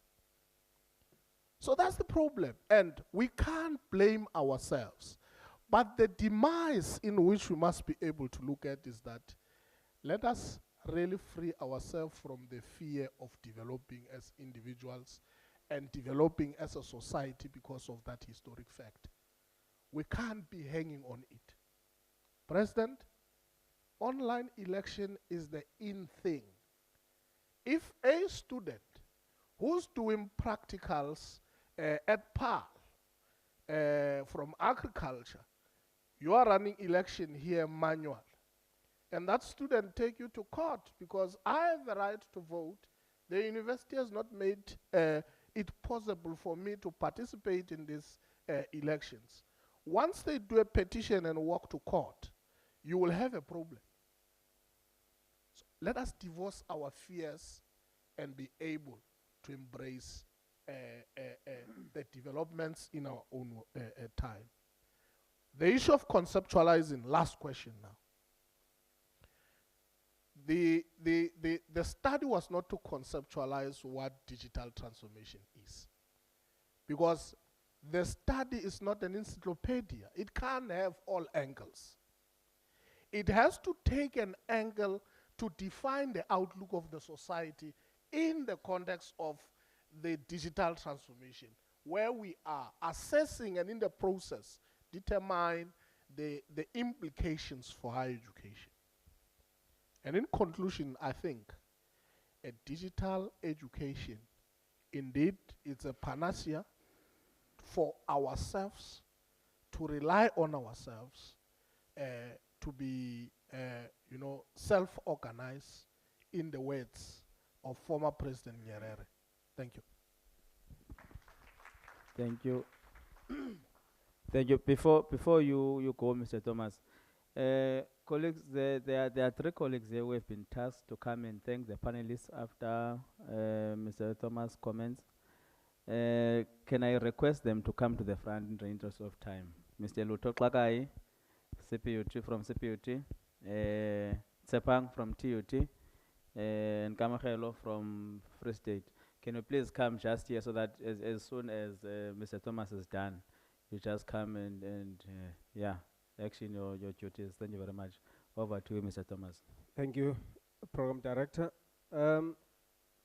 I had the least number of questions, so I'm happy. Or comments rather. I'll also combine the questions, and some of those are obviously broader and have been dealt with by the core panelists. The one about institutions that have not yet adopted innovation in SRC elections. All I can say is that technology is, if we view it, and we must continue to view it as an enabler. So the transformation is not for its sake, it's for a broader objective. So higher education institutions adopting technology, they're using it as a means towards an end. And once it is situated in that context, the starting point is, where does this institution or these institutions want to see themselves in the near future? What problems do they want to address in society, using their position in society? Once you start from there, the point I'm making is that you're not going to have an SRC election innovating in isolation in an institution that has not yet formulated a broader strategy on how to innovate as an institution. So it has to transform the entire institution. Otherwise, you will struggle. We were helped by COVID to find ourselves where we are at the moment. But going forward, as Tabiso has said, either we wait for another pandemic, the monkey COVID or something, or we must start to be deliberate about this as institutions, transforming the whole institutions, and then in the process innovating around student governance. So it is what I think this summit is addressing, and that is how I see that problem being sorted. Otherwise, you're not going to win. The project management issue, there's an adage that says, never attribute to stupidity that which can be explained by incompetence. I've paraphrased it and says, never attribute to malice that which can be explained by incompetence. But in the context of widespread incompetence, malice will thrive. Unless we organize and order and manage the elections better, all the other problems we talk about appointing the wrong service provider, lack of trust and so on, will thrive under an environment where the whole thing is organized in a chaotic fashion. So once we decide that we are going to adopt a set of procedures that are drawn from the rules we have negotiated and agreed with the different critical stakeholders, and make sure that whoever comes here to work with us, wherever they come from, work within a consistent set of approaches and methodologies, and these are over time maturing and become a practice, then we will begin to improve the quality of elections. Like I said before, if you have got a history of organizing chaotic elections, technology will not help you. You must first organize elections properly, regardless of how you are running them.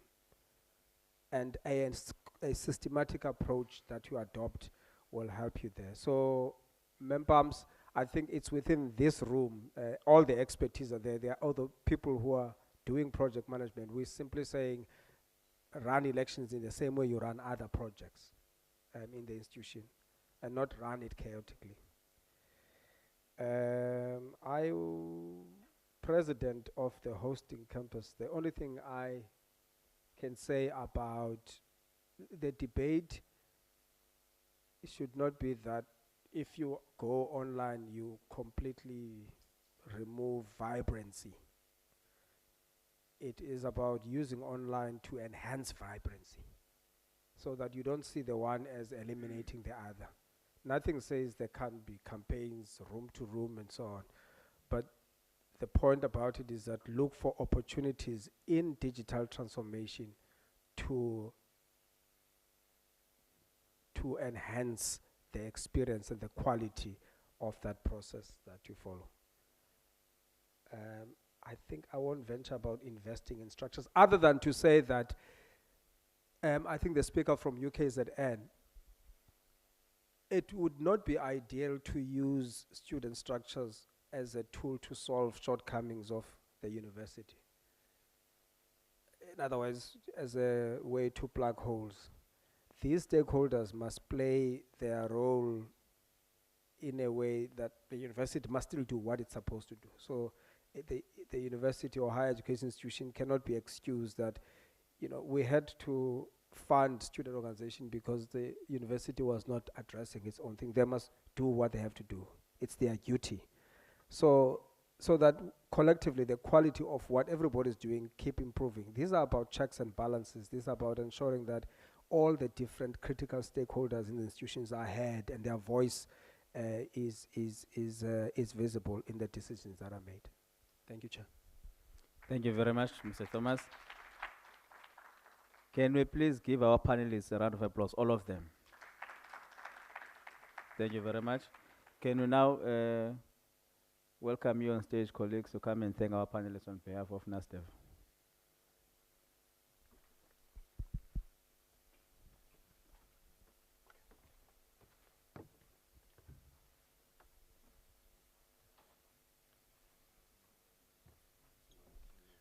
Good afternoon once again, everyone.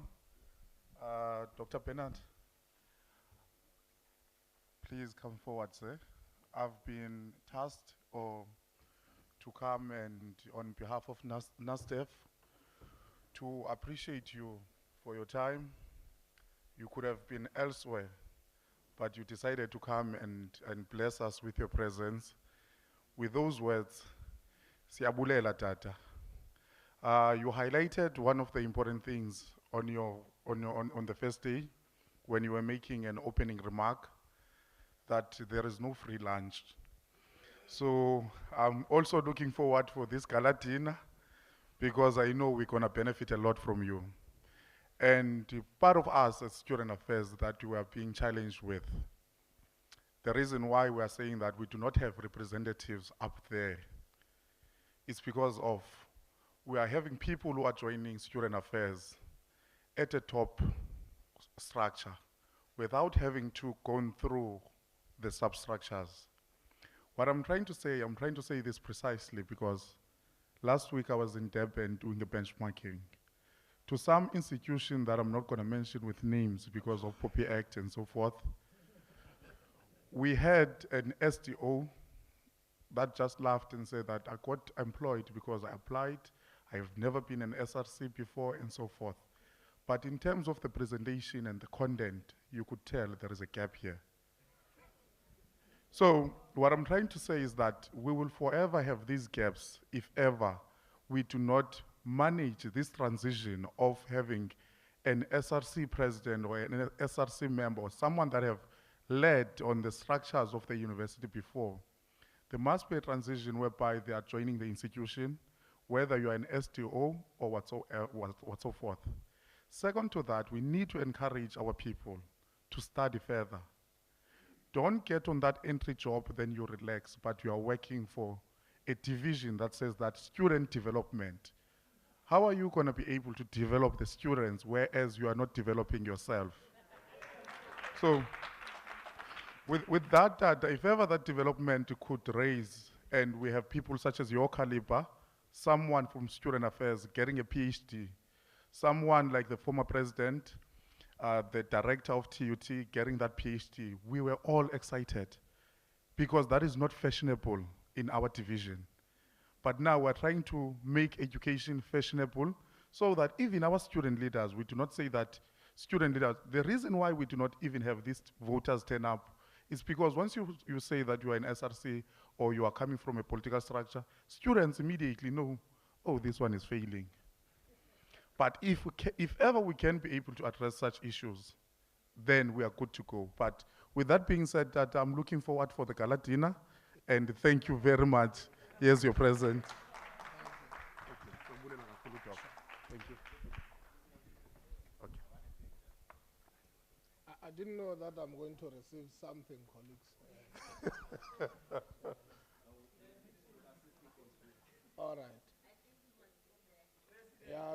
I'm not going to disclose what is on this bag.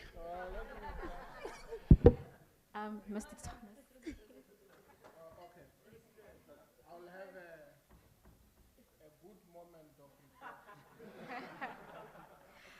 Mr. Thomas, if you can join me, please. We meet again after many, many years, physically here. So then on behalf of NASDEV, thank you very much for your contributions. I think it was great, you basically gave a narration of life before digital elections and life after. And I think I speak on behalf of those of us who are very intensely involved with SRC elections. You've highlighted a lot of issues that we should actually be looking into so that we are more proactive in our approach. Oh, and I caught a glimpse of your gift. You're gonna need this for the work that you do. Thank you.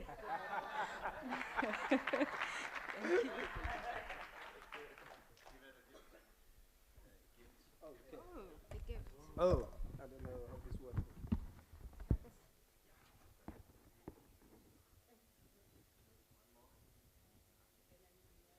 Thank you. Thank you. Thank you so much.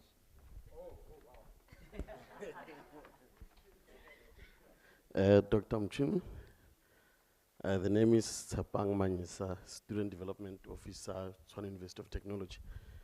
Thank you for your presentation, and I think that we will take what you said to us, taking note that we should not even be in competition of the same student as developmental officers, even other directorates within student affairs. With that, thank you very much, Ba.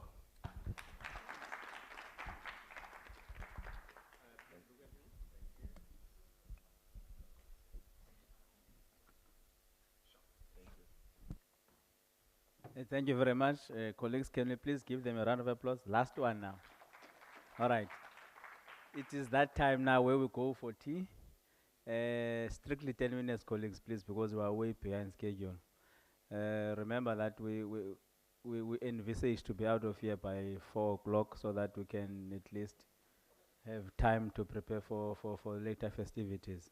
So can you please, it's now exactly 12 o'clock, so if we can be back here exactly 12:10, and I'll be reminding you outside. Thank you very much.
1, 2.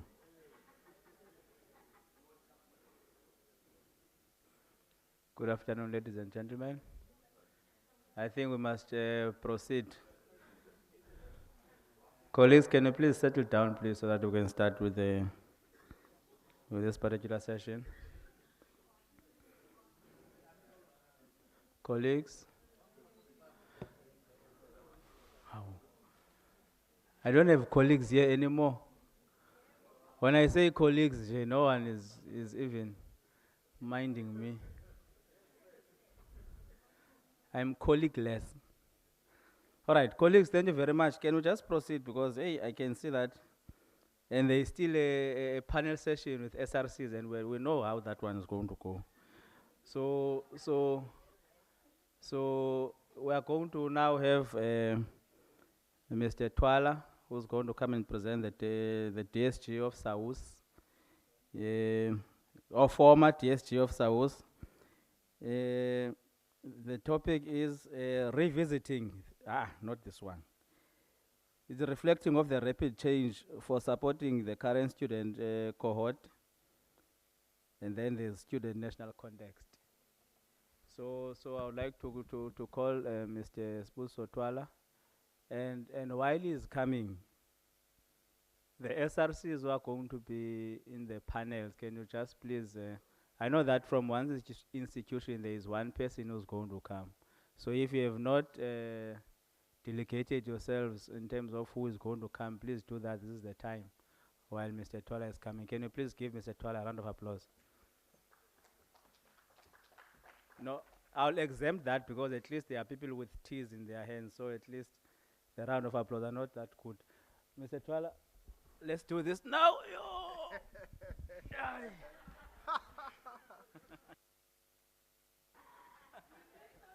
Yeah, it's still there. Is it fine? I'll adjust a minute. Again? Adjust. I know it's fine. You see, a revolutionary is going to speak now, so we must adjust it. No, thanks.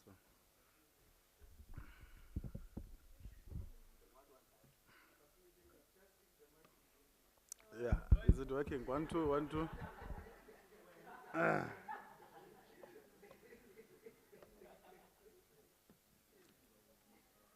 No, thank you for that, program director. And as we are setting up, just adjusting these devices here. Program director, the NASDEV president, the SG and the entire NEC collective, the executive and leadership of the host institution, CPU team, delegates to the Best Practice Summit, which of course includes student development practitioners, governance practitioners, sports and recreation practitioners, the student representative councils from the different institutions of higher learning and training, distinguished guests, receive a warm and, may I say, revolutionary greetings, as it were. And just to say that it is great to once again be in the midst of NASDEV, an organization that has grown by leaps and bounds, that has professionalized and has truly raised the bar to realize its objectives. And I think the strides that you have made, particularly over the last couple of years, are truly commendable for some of us who have been part of this journey and working with NASDEV over the few years.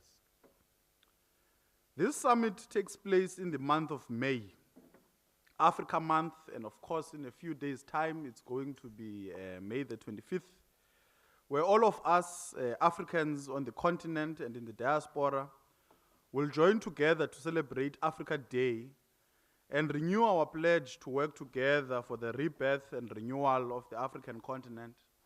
And I think later on we will reflect on this in the context of higher education and training. So we've come to a summit that seeks to reflect on the rapid change for supporting the current student cohort within the national student context. Now, there would have been several approaches one would have been tempted to take in addressing this question. One of which perhaps is dialectics, the understanding that everything happens in motion and is bound to change. That the only thing that is immovable is movement, the only thing that is consistent is inconsistency, and the only thing that is permanent is change. Another temptation would be to reflect perhaps on the aftermath of the lockdowns and the impact on higher education, the adoption of the bimodal forms of learning, the abrupt conversion of contact institutions to become long-distance online institutions, the institutional capacity or lack thereof to administer online education, which of course would speak to several issues, inclusive of access to competent gadgets for students, resolving issues around data and connectivity, the training of lecturers, the impact on the very quality of the education that is being rendered, and the impact on the throughput rate, amongst others. Now, of course, other speakers earlier on, and I think in the previous day, would have touched on many of these aspects. So rather, I decided to ground myself on the agreed progressive change in institutions of higher learning and training. And that progressive change is called transformation. So program director, the summit would then have to make an assessment for itself whether the current rapid change is advancing or regressing the progressive change in higher education and training, which is transformation. Because in the end, we can never adequately support the current student cohort without transforming higher education. So perhaps let us begin from that note. Salvo, her letter 2016 reminds us that historically, universities in South Africa are divided into three: the English-orientated university, the Africana-orientated universities, and the historically black universities, each with a different relationship with government, funded differently, and treated differently in terms of the ideological orientation. So the question then arises, has the situation changed today, or is it still the same?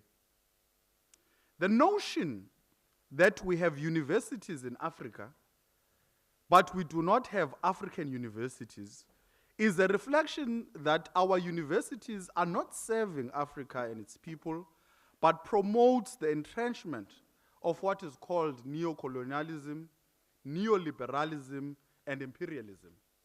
The question again arises, is it true that our universities are not African? So transformation definitely is inevitable, and challenges of transformation are not insurmountable. It may delay, but eventually it should and will be realized. But this transformation, is it a disruptive or a violent process? Or is transformation a democratic engagement process? Now, to address this, I will touch base on three fundamental aspects. The first is, what has been student experiences of transformation in universities and in our TVET colleges? Number two, why transformation of higher education? What have been the challenges? And thirdly, what needs to be done to ensure that higher education transformation is realized? And then we'll hand over to the summit to establish whether the current rapid change advances or regresses transformation so that the two can be advanced together. And the first, of course, is what has been the student experiences of transformation in universities and in our TVET colleges. The mandate of universities is to prepare people for the future, whilst its core business is teaching, learning, research, and community development. I discussed the experiences of students in relation to that and in accordance to the following 7 main constructs. The first is the policies. The first document you receive as a student when you arrive on campus is the academic rule book, or the general rules book. In some institutions referred to as the black book. And cadres must just help us understand where that actually comes from. But it summarizes various policy provisions to be followed and to be adhered to. The question is, are these policies transformed or helping to advance the agenda for transformation? Are these policies biased towards uplifting African people, or are the policies deliberately designed to undermine black people? Secondly is the physical infrastructure. Are the buildings symbolizing our African architecture and design? Were the buildings and learning spaces designed to serve an African child, or were they constructed for the elites? The third would be knowledge. The knowledge we are receiving and what is written in the books, is it transformed? Are we consuming the right ideas? Is it not knowledge for the privileged few? What is the universality of ideas in our institutions, is the question. Fourthly, is the academics. The academics that administer this education, are they African? the way they teach, the pedagogy. I think Dr. Sebake was speaking here about Bandura and social learning. You know, there's one about social constructivism by Vygotsky, that learning is a social process. And the language we use to teach, is it African? Are the lecturers class neutral on the academics? Number 5 is the students themselves. The students are enrolled by our institutions. Are they African students? What are the demographics? What are the barriers to access? Is the gender and cultural diversity of our students accepted in our universities and our institutions? What about the plight of differently abled students? Are students not victims of Black debt? Number 6 is the graduates and employability. Do the graduates that are produced by our universities and institutions demonstrate that they are coming from a transformed university system? Are they employable? What is the impact that they are making in society? Number 7 is the institutional culture. Does the way of doing things in our universities show that we are transformed? From sporting activities to business activities, are they not perhaps racist? Do we have centers of excellence to celebrate African excellence? So the summary of the student experiences are such that our university remain fraught by material and discursive inequalities and destructive, divisive, and discriminatory practices. The continued discourses of race, class, and gender disparities which shape experiences of students on our campus remains part of our sad story. Schaefer and others, 2018, highlights that the continued sense of othering that students experience, linked with the experiences of feeling unsafe, as well as exclusion and discomfort articulated around particular social identities located within historical and current inequalities of post-apartheid South Africa, are deeply entrenched within our institutions of learning. Then the second aspect in the 3 that we said we were going to speak about is why. Why transform higher education, and what are the challenges that we are facing? So the South African higher education requires radical transformation because of the following reasons. Firstly, the current higher education promotes white supremacy.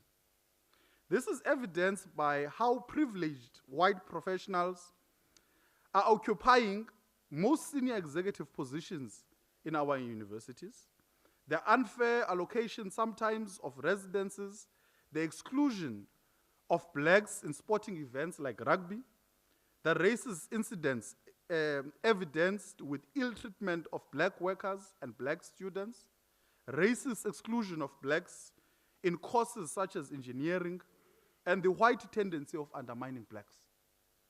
Today it's Stellenbosch, the other day it was Free State, and so forth. The second of these challenges is the Eurocentric education system.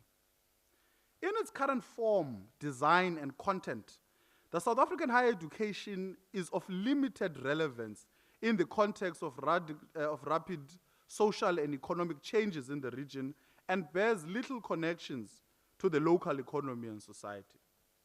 Pillay 2015 argues that the Eurocentric curriculum focuses on the idea of Europe as a metaphor and turns all others into bit players without intent on the stage of the world history, either too lazy to do anything ourselves or always late and running behind, catch up with the Western modernity. So the Eurocentric education system reinforces Western dominance over African people. The third is the perpetuation of capitalism as part of the problems. The South African higher education prioritizes private gain over public mission. The higher education is designed to entrench the power and privilege of the ruling minority class. We are educated to serve the capitalist class while discouraged to end poverty amongst the African people? Why is it that the gap between the rich and the poor continue to widen despite many graduates and research output being produced at large within our universities? We speak about us being the most unequal country in the world, and Cape Town, where we're hosting this summit, being the most unequal city in the world. Number 4 is higher education embracing colonial symbols and names. So the statute, for instance, of Mr. M.T. Steyn at the University of the Free State is embraced.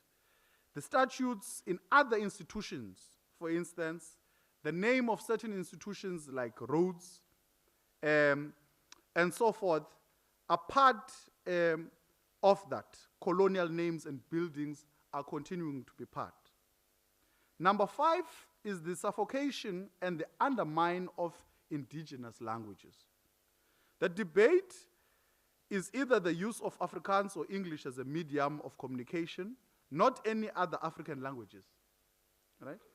The case of UP, UFS, and Stellenbosch are case in point, and I know there's also talk about Mandarin as a question in the equation, but nothing about African languages.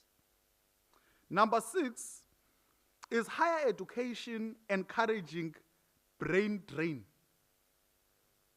The African intelligentsia and professionals have left the continent for Europe and the Americas for a better life.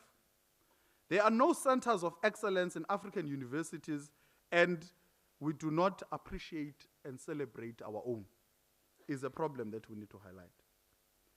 The 7th is that higher education giving less emphasis on graduate employability. With the current rate of unemployment, the industry claims that university produced or produces inexperienced graduates who are half-baked. That's what they say. Why do we have, for instance, the Chinese building roads in Africa, whilst we have many students who have graduated with degrees in engineering? What is the rate and chances of black graduates getting better employment after graduation compared to our white counterparts who graduated at the same time? These are part of the issues. Number 8 is the liberal and at times irrelevant curriculum. The ineffective quality assurance system, the theoretical sophistication of the curricula, and the mismatch away from local industry and not aligned to the overall development needs of Africa is part of those issues. Higher education is not at the center of the development challenges and opportunities facing African people. Number 9 is the deepening of the commodification of education. One of the common characteristics of colonialism and imperialism is treating education as a commodity. This perpetuates inequality as the rich only access higher education, whilst the poor remains excluded from accessing education due to financial exclusion. Fee increments and the notion that education is a private good as opposed to it being an investment to the country. And the last of these is the entrenchment of patriarchy within the system. If we are looking at the vice-chancellors, I think at the moment it's about 4 female vice-chancellors out of 26 universities. Sexual violence against women and rape culture in our institutions is pervasive. Fewer women are in student leadership positions and less representation of women in key fields such as engineering, medicine, science, and technology. The triple challenge and the marginalization that women face through class oppression, gender stereotypes, and racial discrimination are evidenced in our institutions of higher learning. I was saddened this morning coming here, reading the papers of the incident that has taken place in Amtata, in the Eastern Cape, of a woman who was shamboked for 8 hours and then after shot dead. I don't know if colleagues have read on that. But 9 times. But that is speaking to the scourge of patriarchy, GBV, amongst others. Because these institutions of ours, we've argued before, that they are a microcosm of society and are a reflection of the broader tendencies that happen in our societies. And we've seen those cases. I think it was last year we had the incident that took place in Forte. Student chopped up and all of that. Then the final of these, of course, becomes the question around what needs to be done to ensure that higher education transformation is realized. Now, of course, all stakeholders, like ourselves as NASDEV, labor, unions, management, student organizations, university councils, the community, private sector, and government must play a role in deepening transformation of higher education. Students have already started, of course, as evidenced during the Fees Must Fall movement, the roads must fall, to agitate for fundamental change of the status quo. And in addition to the work being done already, for instance, by the DHET on transformation, perhaps some of the following can constitute some of the strides of what needs to be done. One is the review of the language policy, right? For a deliberate promotion and development of African languages. Language plays a constructive role in national culture, history, and our own identity. Number two, develop a new curriculum with content centered on people's education for people's power. The Afrocentric and relevant education system is what is required. I quote from Robert Sobukwe's speech as president of the University of Forte in 1949 when he said, and I quote, "A word to those who are remaining behind. You have seen by now what education means to us. The identification of ourselves with the masses. Education to us means service to Africa. You have a mission, we have a mission, a nation to build, we have a God to glorify, a contribution clear to make towards blessing of mankind. We must be the embodiment of our people's aspiration," unquote. Thirdly, we need to promote and enhance equal and increased access to education. And I think I've noted the pronouncement by the department of its intentions of building the next university, which is, must be welcomed. Because equal access to opportunities and resources such as labs, resource centers, increasing of enrollment quotas, and ensuring free registration for all students becomes paramount. We need to be able to dismantle all barriers to access whilst improving on success of those. Building adequate physical infrastructure to enable the university to discharge its teaching, learning, research, and community responsibilities. Number four, we need a radical policy shift to include disadvantaged groups such as students with disability and black women in decision-making bodies such as senates and institutional forums. I had the hosting president of the campus a few years ago when I had the privilege of sitting in the Senate of this institution myself. You would find that there were very limited number of women that actually served in those particular structures. Number five is the massive production of progressive black academics, right? And conscious graduates. So the generation of academics who must replace the somewhat reactionary and aging academia.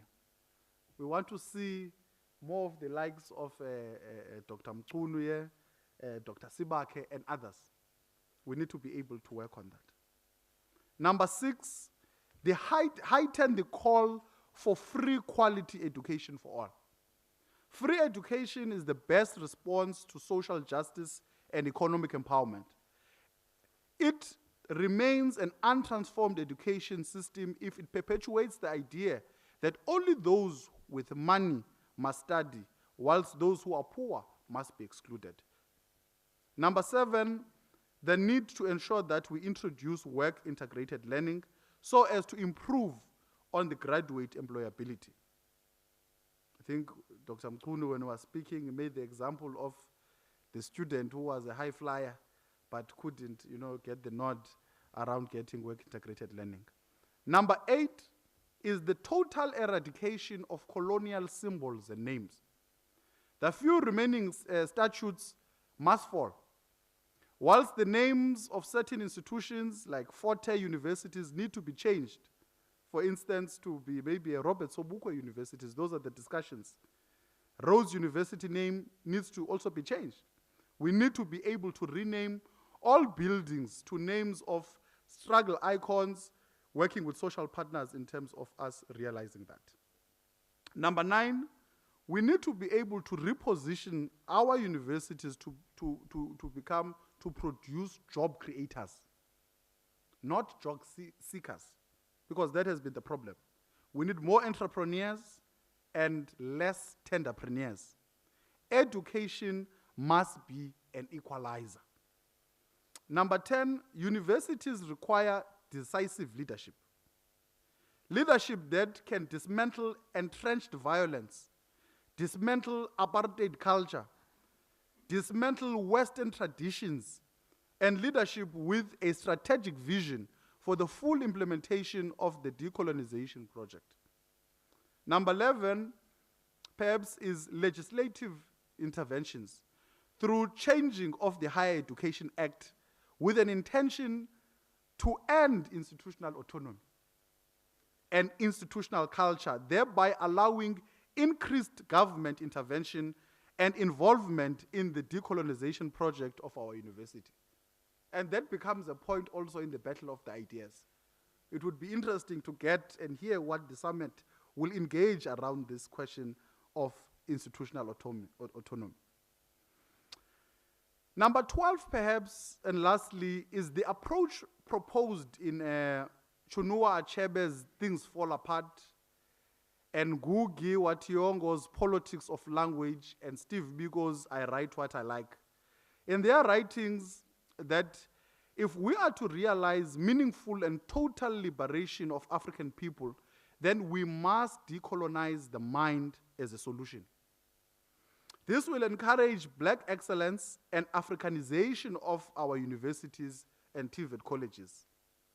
Political education can work in this regard as well to ensure that the Black consciousness movement as well is revived. In conclusion, we need to be calling for the Africanization and the decolonization of education. We are yearning to see a transformed university and TVET college wherein our diverse social identities are acknowledged and accepted, where teaching and learning methods are transformed. To this end, we should consider what perhaps former President Thabo Mbeki said in 2015 at the African Universities Summit held in the University of Johannesburg, when he made reference to the Dakar African Higher Education Summit declarations. Part of what he quoted was that, and I quote, "The African higher education institutions shall commit themselves to public service and the provision of solutions to the development, challenges, and opportunities facing African people across the continent through pursuit of excellence in teaching, learning, research, scholarship, and community service," unquote. And in closing, whilst we agree that the pursuit of the radical transformation of higher education, the most immense and historic challenge we face is to answer the most eminent question: do our universities and TVETs have the required men and women who will successfully and decisively intervene to ensure the provision of high quality, decolonized, Pan-African, and globally competitive higher education? If we answer this question, then we can surely say that we can successfully execute the task ahead for the total transformation of higher education and give the relevant support to the current cohort of students in the context of the current rapid change. And I thank you for your attention.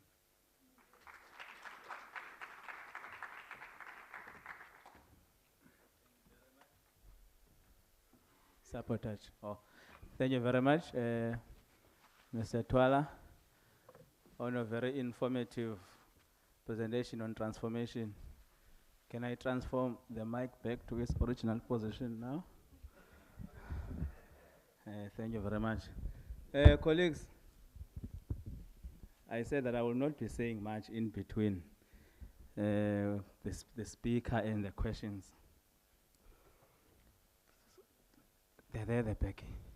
We're going to take 3 hands. Only 3. Remember, colleagues, we are way behind schedule. We stick to the script. It's still the same. You prioritize your questions. If you see that your 3 questions can be summarized into 1, please do that. Here is the first hand. Can I get the hands? Here is the first hand. The second hand, my leader, and noted. Those are the 3 hands that we have today. Thank you. Thank you so much, Bab Twala, with your wonderful, wonderful presentation. It just inspired me. I couldn't wait to get a chance to speak to it, because these are the things we dealt with 28 years ago. Yeah, in 1994, we were dealing with the same issues. We raised the same issues as students, issues of transformation. And my first comment, because the last sentence will be the question that I think you will have to speak to. My first comment is, who is supposed to answer the questions that you have raised?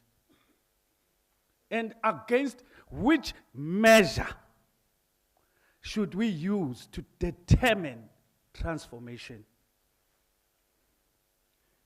My view on this matter is that it is easy to see how you can change something, but what are you going to use to change that something? And for instance, let me give a question. For me, sometimes I sound very stupid, because every time I write or I speak, I quote B.W. Vilakazi, Gimbeleni ndaweni njena, lapho kulele khona balala umlala wafuthi, because I quote my own, because I want to change the things. He becomes the tool and a vehicle of change. Why am I saying that? I am saying that because maybe from your presentation, I had 4 or 5 quotations before I could hear Bab Sobuk, before I could hear Steve Biko, before I could hear Frans Fanon, before I could hear Ngungi Wationg. That for me, it means we don't celebrate our own. But on the other hand, you raised the issue of celebrating our own. Then this then says, I'm very much welcoming the concept of reviewing our language policy, because language carries a lot that we could use to change these institutions by understanding and acknowledging that they were not designed for us. Then developing a curriculum to do what? Then when we talk Afrocentric, for me, when we speak Afrocentric, transforming things to an Afrocentric level, it means we need the tools to do that. That is what I would like you to speak to. Because if we have to change the curriculum, we have to have books that are written to speak to that curriculum. Because my understanding, over a period of years, it is so nice to talk transformation while we are changing the very same academics from color white to color black. They speak the same language as that was spoken by our colonizer. But their consciousness is like, who is speaking here? The white man is speaking through this black man. You understand? But the only difference is that this black man now stays in the suburb. This black man drives a BMW. And this black man speaks English with his nose. That's what education has done to the unconscious academics. And they come and they stand in front of the people and perpetuate the colonial precepts in the minds of our kids. That is why it has taken us 30 years. May God give me another 30 years so I can see if this Afrocentric agenda will ever be there without the tools that will facilitate it. You know, for me, my God, it's just like, I feel so crazy because the first thing that agenda, Afrocentric agenda became an agenda was to dedicate my life. I would have done a better job, but I had to join the institution of learning and see black students going through for the peanuts that I raised my kids with. That's why it starts. You don't tell me about people who are sitting in high echelons there, making money and suffocating in money, forgetting about our kids, wherever they are. For me, transformation must start with you. You must stop quoting white people. Stop allowing people to be gatekeepers, white people to be gatekeepers for our own kids. We must lay our lives for our own kids.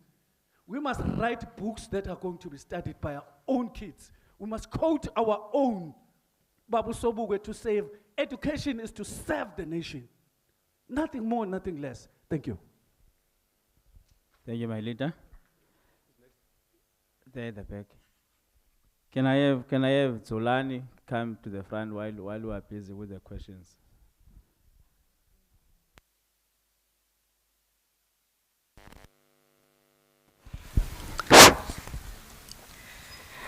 Thank you with the good presentation, Mr. Sibusi. So if I'm not then to be corrected, former DSG of South. I think from day one, this workshop is specifically about digital transformation, transforming from what we have been doing all along, but we were forced by COVID-19 to get where we.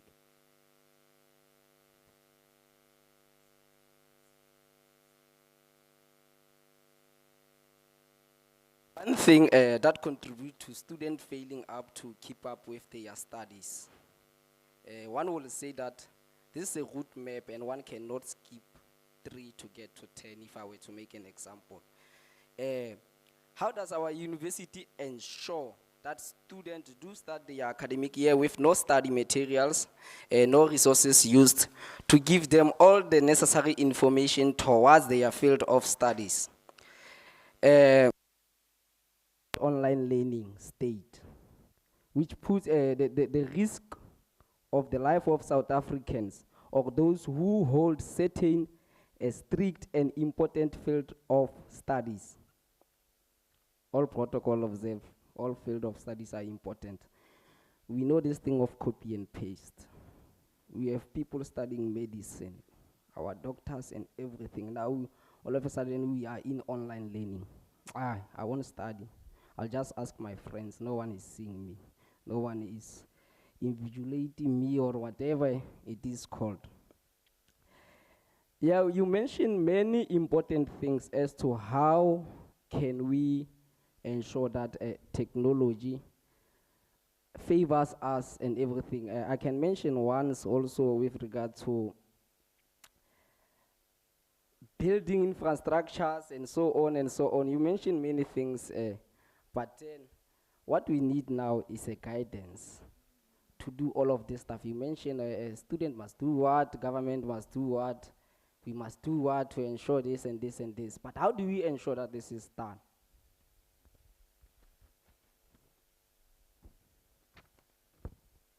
You also mentioned that we do not appreciate our own. But I feel like we must have this question, does our own appreciate us? I believe this was with regard to our qualification and studying, or rather working abroad, because one will study here, but then work in another country, meaning that you are contributing to the economy or the wealth of another country. But does our own appreciate us? Are there jobs for us or whatever. Yeah, I think you will get what I'm trying to say. I'm not good with all of these things. And also, all stakeholders must play their role to ensure that this is achieved. We need a clear guidance. This is what I'm asking for. We really need a clear guidance. How do we ensure that all these stakeholders do this? I love your presentation. You were asking us questions and you gave solution. But how do we ensure that these solutions are achieved? Are you tasking us as student leaders or all people or stakeholders who are here, who have gathered here in this workshop, to go and confront whoever, bosses or management as the student leaders? Are we going to confront them and say, you must do this, you must do this? Because we always do such things, but then we are never heard. You'll see, and for myself, by the way, sorry to not introduce myself, I'm Warabile Moswe, we are the project officer of the SRC in Solplaki University.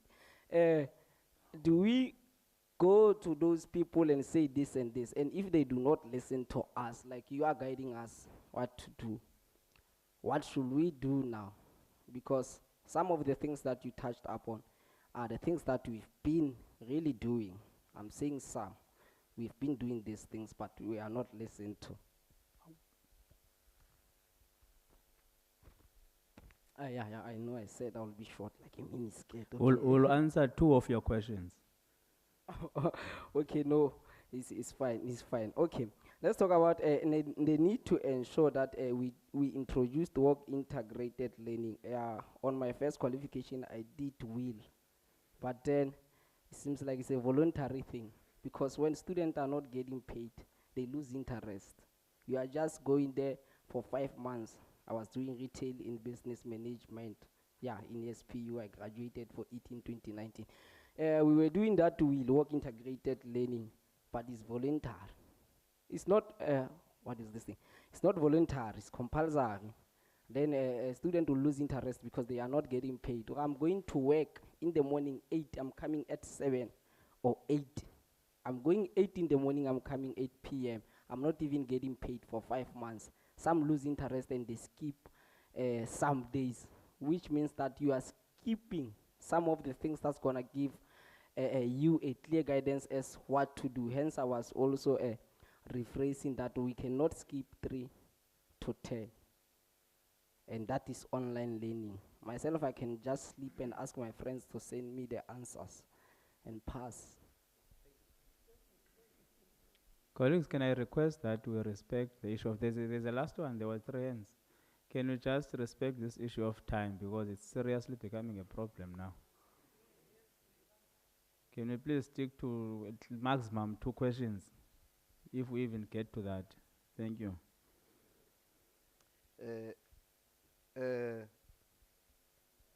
Thank you very much, Program Director. I will try to be as short as I can.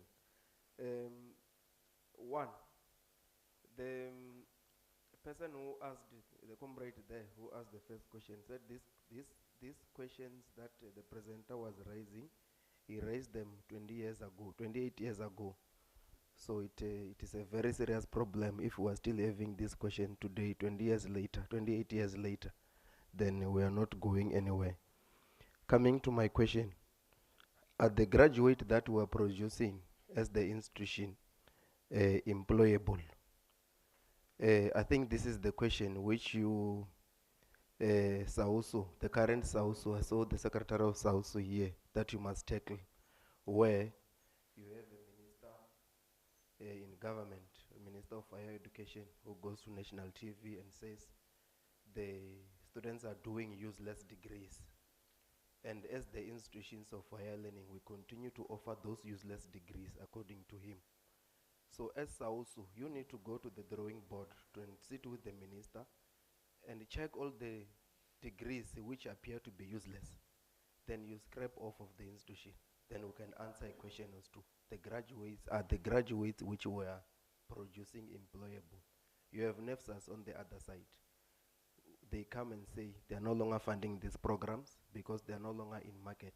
Why are our institutions still offering them? That's where we must start. If they are no longer relevant, scrap them out. Then we use the ones which are relevant. Then we will be assisting to the issue of unemployment rate in the country. The second question, there is an issue about work experience, which most of us who are sitting here, we once led the SRC at some point, I believe. But after the SRC, after student leadership, we need to go and integrate ourselves in the working environment.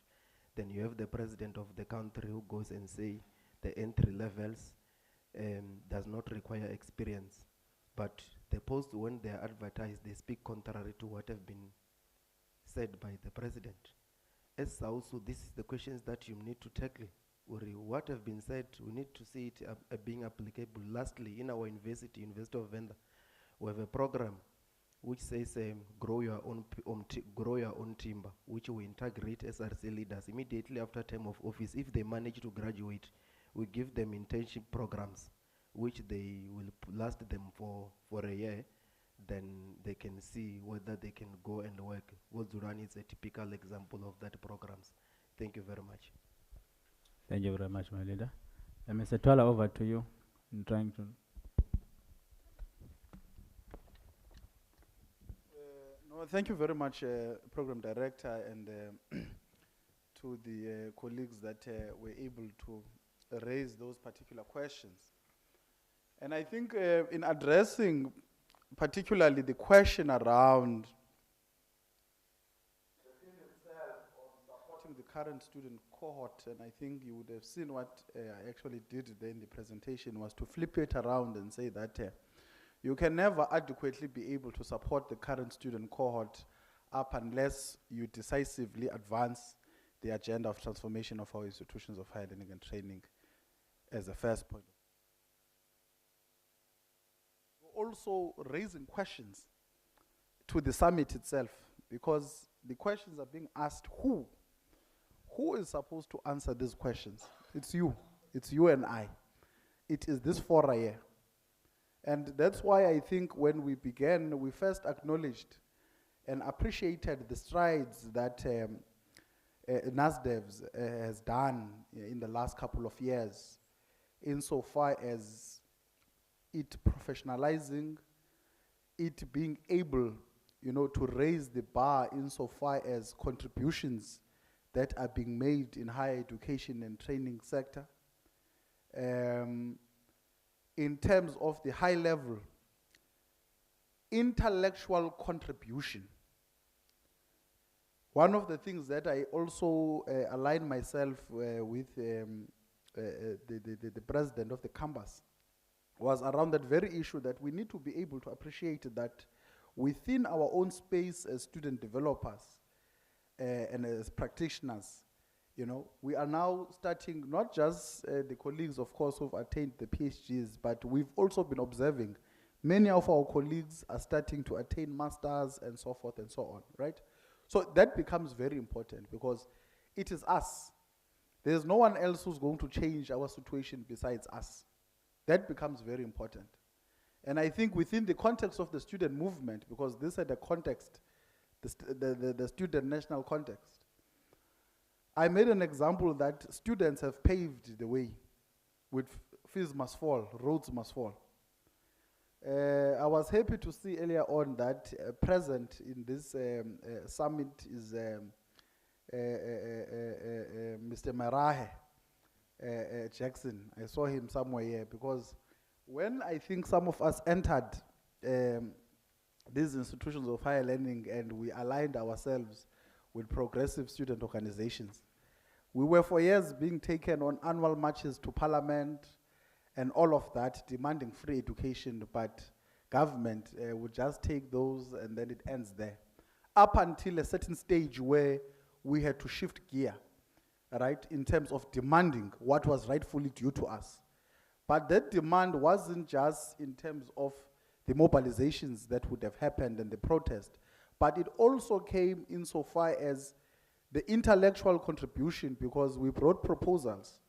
We were part of the higher education summit that would have sat before we were part of the HEHA Commission that spoke unto this need, that it was checking how feasible would it be for us to introduce a free quality education.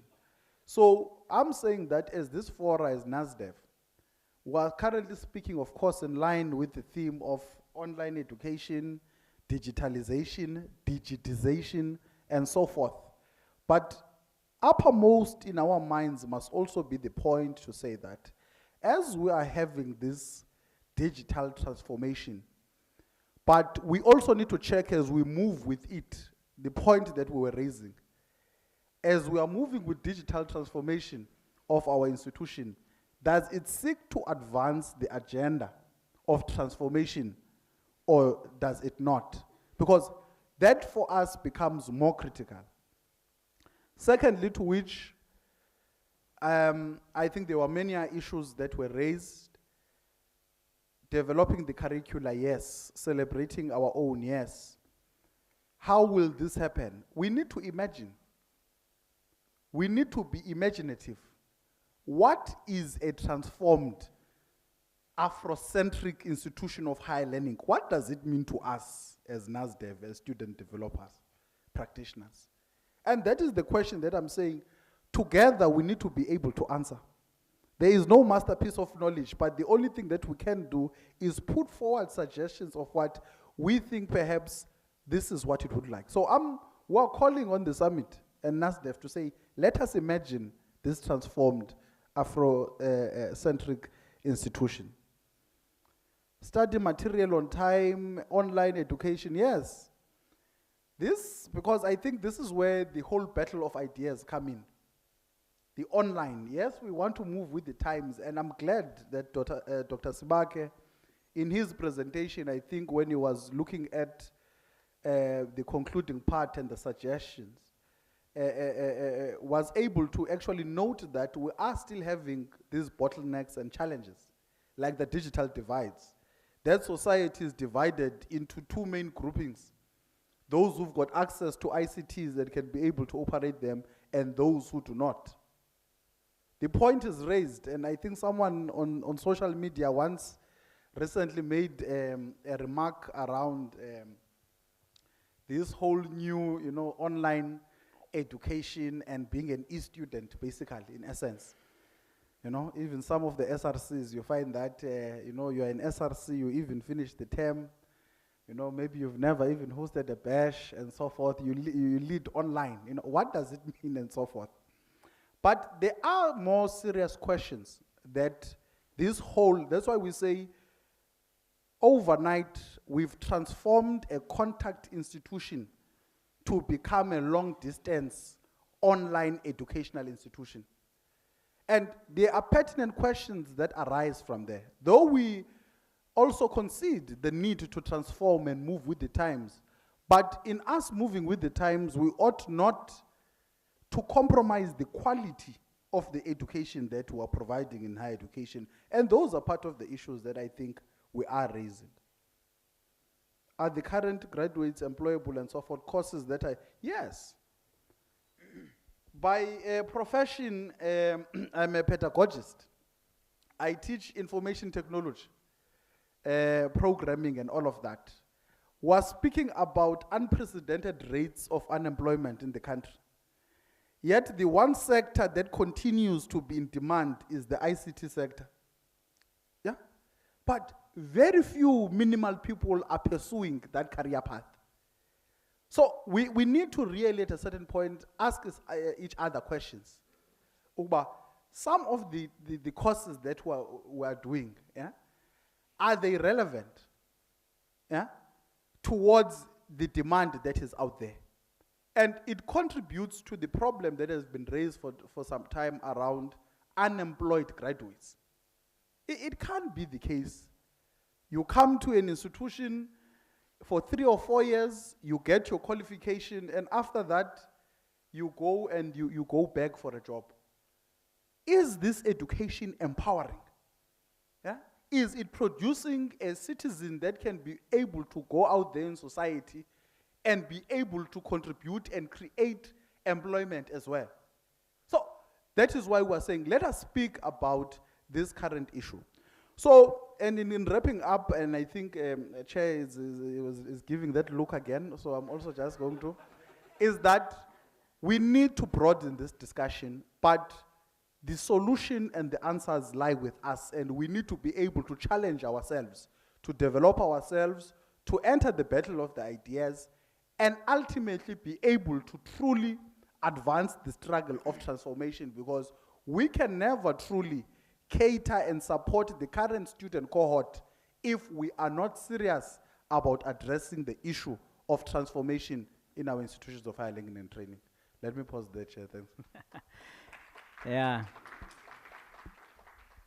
Thank you very much, Mr. Twala. You are former DSG, you are former president. I don't know which one to address you, which one to use when I'm addressing you. But I don't know what is wrong about my look, because I was just looking at you because you are presenting. But yeah, I don't know. Colleagues, can you give Mr. Twala another round of applause? So, right at this moment, we have Mr. Zulani who's going to come on behalf of NASDEV to thank Mr. Twala for coming to present here. Can you give him a round of applause?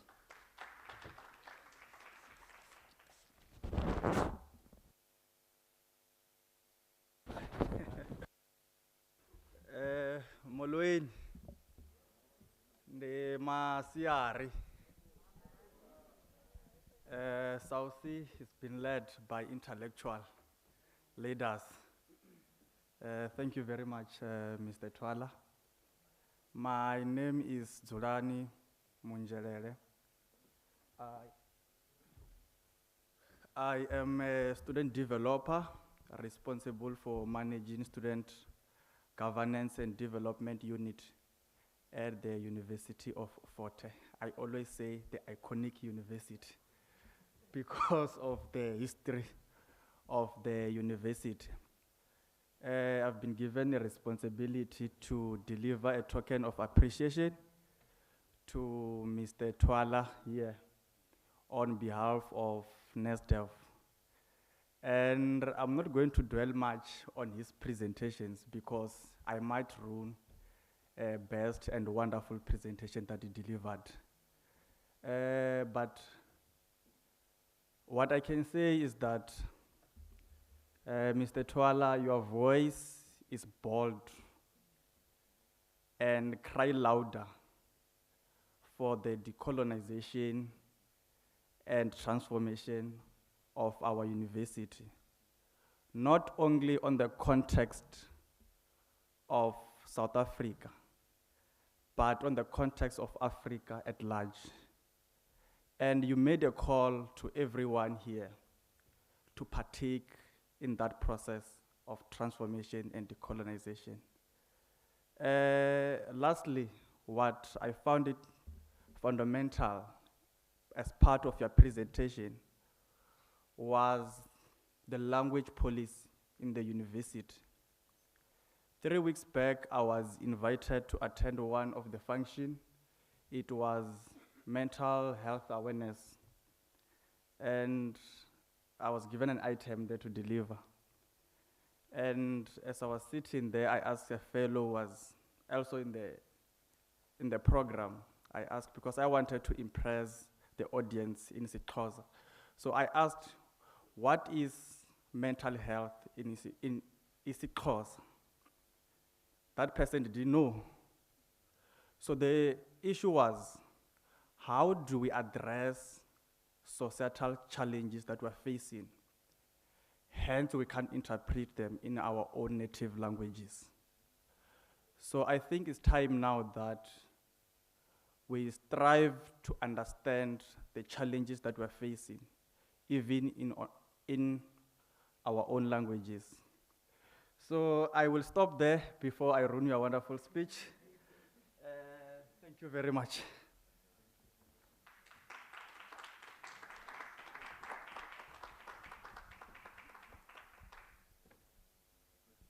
Thank you. So, Mr. Tulani. Yeah. You know, thank you, Mr. Twala. Can you please give Mr. Twala another round of applause? Yeah.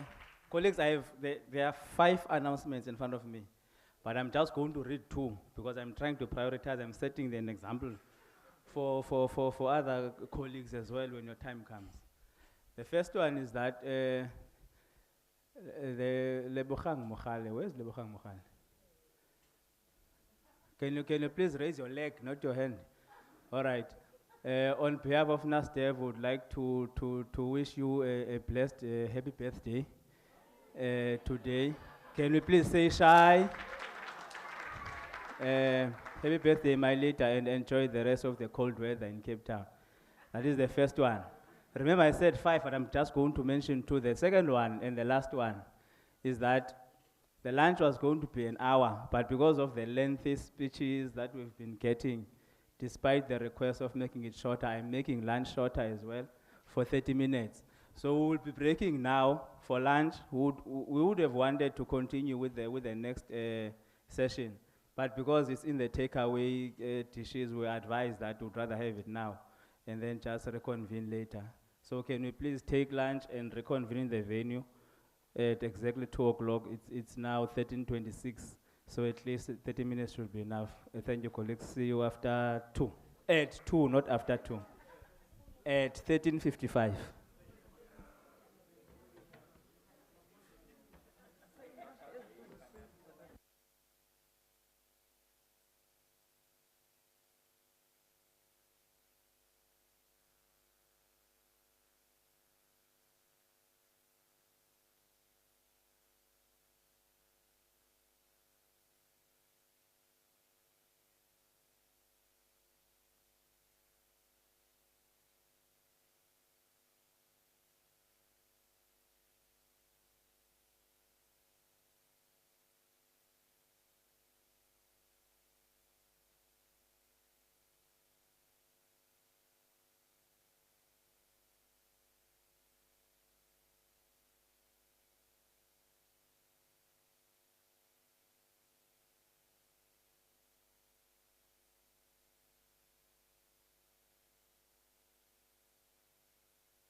Afternoon, colleagues. Austi, Dalsy, can you please call the colleagues that you can see on the foyer there?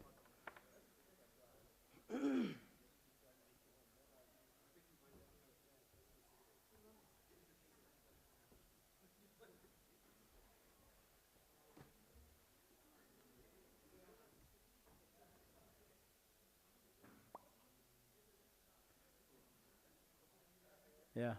All right. Thank you, colleagues. After deliberations, colleagues, there's been a change in the program.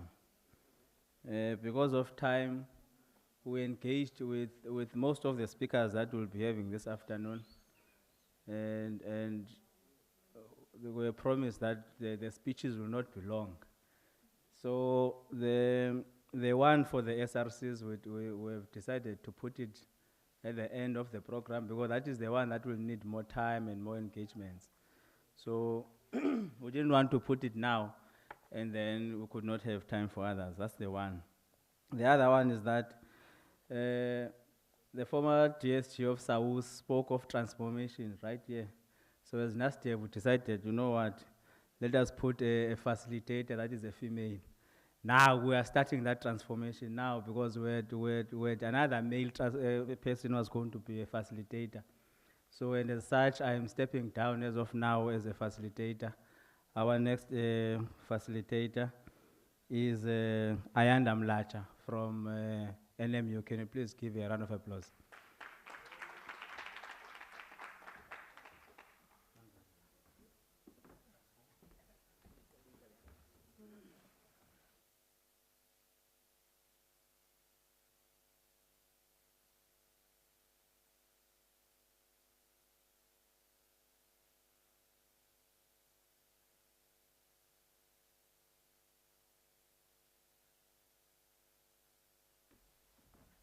All right. Good afternoon, ladies and gentlemen. I love the idea of transformation, but unfortunately, my voice, I cannot transform. Just for 2 seconds, I see people are walking in there. My name is Ms. Ayanda Mlacha, and I'll be your host for the afternoon. Just for a refresher, can we look at the next person sitting to you, next to you? If there's no one, look at the one opposite you or in front of you. Say to them, I am proud I did not paint the town red last night.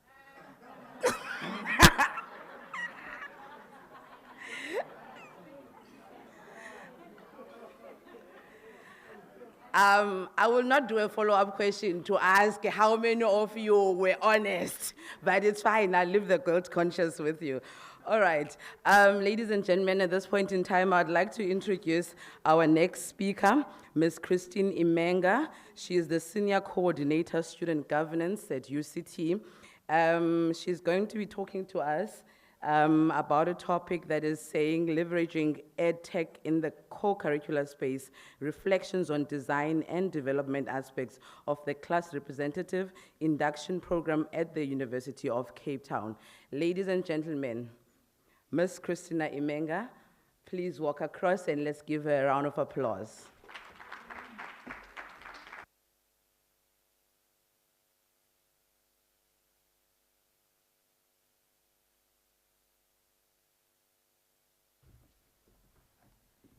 Thank you so much, Ayanda, for that very warm welcome. I heard Cape Town City was painted red on Thursday night, so, you know, so I'm thankful I didn't have to speak yesterday, so thank you to the program organizers.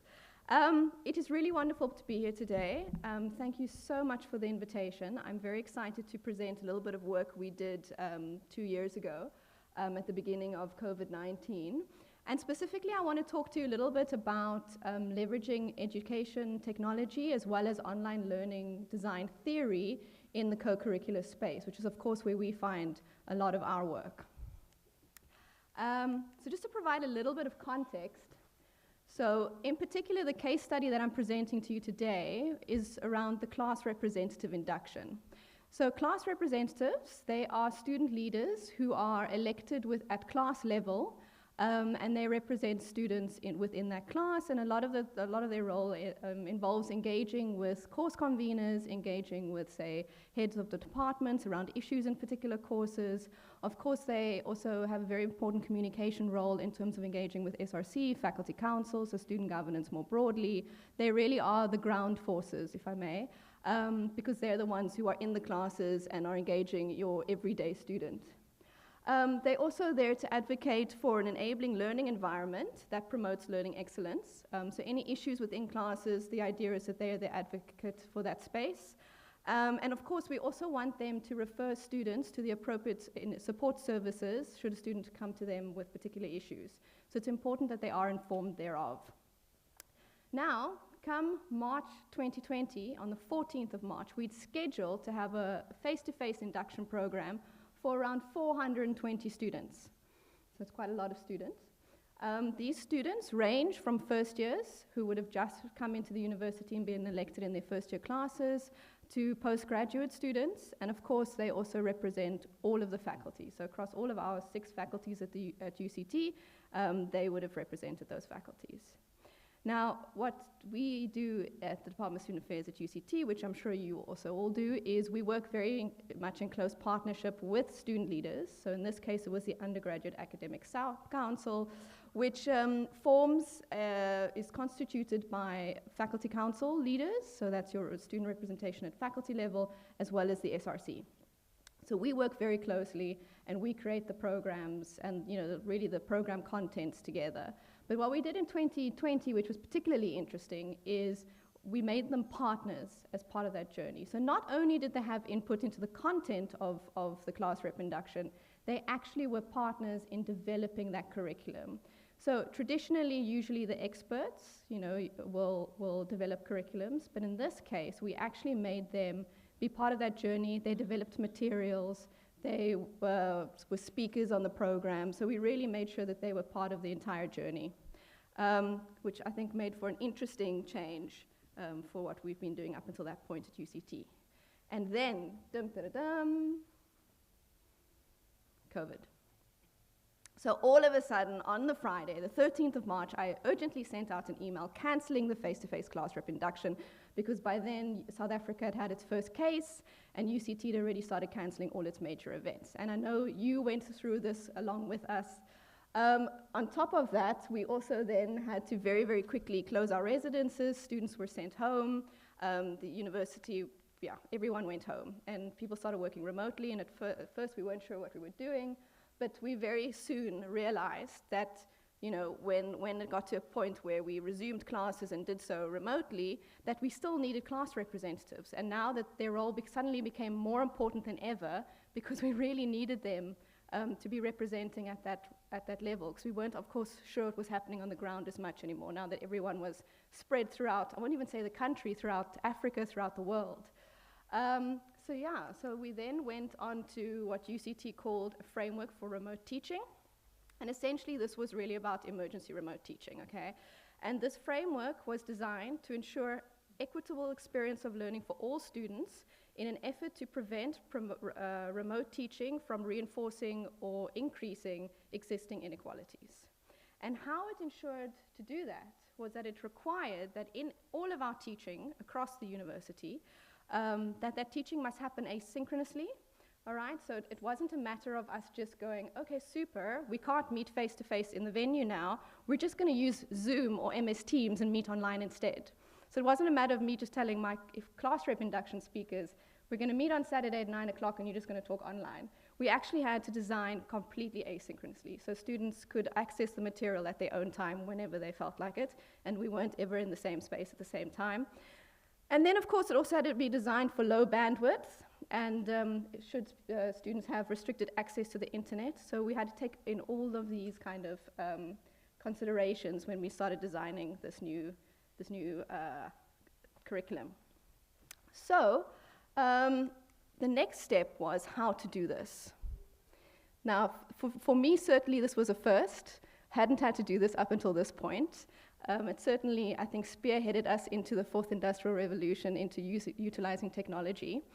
And I remembered a few years ago at one of our NASDEV summits, and it was in fact a best practice summit, that we spoke about a theory-based intentionality of practice, right? So what did I do? I went back to the theory.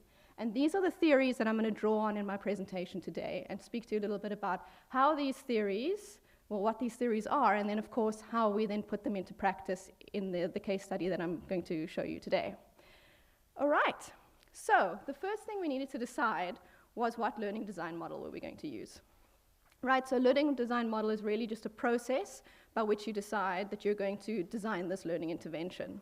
And so we selected ADDIE. ADDIE is one of the most practiced learning design models out there. So again, it's a best practice. And beyond that, it's a 5-stage model, and it really is what the acronym says. So it's ADDIE. We're talking about an analysis. We're talking about designing the specific learning intervention. We're talking about the development, specifically the materials development. We're talking about implementation, and we're talking about evaluation. Right? And the nice thing about ADDIE is it's iterative. So you move through these phases as you're going through the process of designing, and you go back and forth. So you're really evaluating all the time. You're evaluating every different element, and then of course it speaks back into the program that you're designing all the time. So how did we do this in practice? Well, the first thing we needed to do was do a needs analysis. And you may say that this has been an existing face-to-face program for years, so of course we had a very good idea of what the content must look like, but we were now suddenly designing for a very different context. We were designing for a COVID-19 context, right? So the first thing we did was start talking to student leaders. What were the issues they were facing? Because we're now talking under COVID-19. So the student leaders I was working with went out, spoke to their peers, spoke to their fellow student leaders, spoke to previous class reps, and just kind of found out what do people need to know, what do they need to understand given this new context we're now operating in. The second thing we did is because of this new context and because of the fact that the students that we were designing for were in a very different context to what we were usually accustomed to, we had to think about creating personas, right? So we of course know our students and we know them very well, but come April 2020, we didn't really understand fully what the challenges were that our students were facing. So we created personas which are basically fictional students, and we thought about what are the kinds of challenges that our students might be facing that we need to take into account when we design. And this might be something like a student is at home, they're required to look after their siblings because mom and dad are now having to work remotely from home on their own computers, or they're having to tend to issues within the household space, and suddenly students are having to look after their siblings, and the only time that they find quiet time to really be able to focus and study is at night, the AM hours. So these are the kinds of things that we started creating, these fictional students that we were going to design for, to try and be as inclusive as possible. And then these are kind of the sub-themes that we kind of identified. So the role of a class rep under COVID-19, because of course that had changed to some extent, the location of class reps within the broader student governance model, understanding academic policies and rules under COVID-19, because of course these had to be amended, of course the student support structures, which I've spoken to already, and then we identified key skills that we thought class reps would need to have as they continued representing students. The next theory we looked at was affordance theory. And affordance is a term coined by Gibson. He was an ecological psychologist, and in his study of animals and animal behavior, he realized that a different tool might have inherent different natures and properties depending on the person that was utilizing said tool. All right, so in this case, just to give a very simple example, we have a rock, right? So that's the tool in the bottom corner there. To the mouse, it is something that the mouse can climb on and can hide behind. To the cat, it is potentially a place where their prey can hide. To the human, it is a tool. It is something that the human can throw. It is also something that they can hit their toe against and hurt themselves with, right? So there's an inherent different nature to this tool depending on whose perspective you're looking at the tool from. Okay, now this applies, of course, most importantly in education technology, with the maxim that states that when making choices about the technologies we're going to utilize in learning, consideration must be given to both the manner in which the technologies support the learning task and how the technologies are experienced by the student. So what that essentially means is I can design a tool right? And then when you utilize it with your students, you can actually find a completely different purpose for it than what I initially intended its design for. And that's the beauty about education technology, right? So how do we put that into practice in our example? So this might seem obvious. We decided to use our learning LMS, our learning management system, which is Vula. But we could have, of course, also used tools like Google Slides, Google Forms, Google Suits, and there are a multitude of different internet tools out there that we could have utilized, right? Why did we choose LMS? Well, you might say it's obvious because our students know it. They know Vula. But beyond that, a key thing that had occurred was that at the time, DHET had amazingly negotiated with cell phone companies to ensure that our university websites and learner management tools were zero-rated. So one of the biggest reasons was we could embed videos and resources within our Vula tool, right? And it would cost students nothing to watch it. That was key. So, I mean, of course, I could have shared 101 YouTube videos, but that, of course, wouldn't have been zero-rated. Another thing is that Vula offers a multitude of different communication tools, which I'll talk to you a little bit more detail in a bit. And these communication tools are great for collaboration and engagement. So that was also key. We'd found that our students felt isolated, felt very disconnected, and we needed to create spaces where they could engage, feel safe, share their experiences, and so that became very, very important. And then the third, or the fourth actual important consideration was user analytics. So yes, Google gives you some idea of user analytics. You can have an idea of who would have accessed what. And if they fill in forms, you will have those responses. But what Vula allowed us to do is we could see who accessed what for how long, you know, were they stuck at a particular point of the website, of our site, that there was challenges with, that they were struggling with, so we could check that if there were any issues there. We were able to follow up with students who had, say, not accessed the site at all, so we could find out, you know, what are the challenges you're facing that you haven't gone through the material yet. So those user analytics really provided very important information for us to ensure that we could support the students going through our program in the best way possible. The next key theory that we kind of worked with, is a universal design for learning. The key thing about universal design for learning is it allows us to design in a very inclusive way for all students, right? And so now you might ask me, but we know our students, and we do. We know our students very, very well. Certainly we always think about them when we are working on and creating programs for them. But there are sometimes unseen barriers to their learning that we don't know because they don't necessarily want to tell us, or maybe they don't even know, right? And so utilizing UDL allows us to design with these unseen barriers in mind, and allows us to automatically cater for them, right? And so it just creates extremely inclusive programs for all our students. So if you take away one thing today, I'm hoping it's this. And so there are three key principles that are utilized in this theory. The first is engagement, and that is really about the why of learning. So you want students to connect with your content in a way that motivates and stimulates them. The second key principle is representation. That's really the what of learning.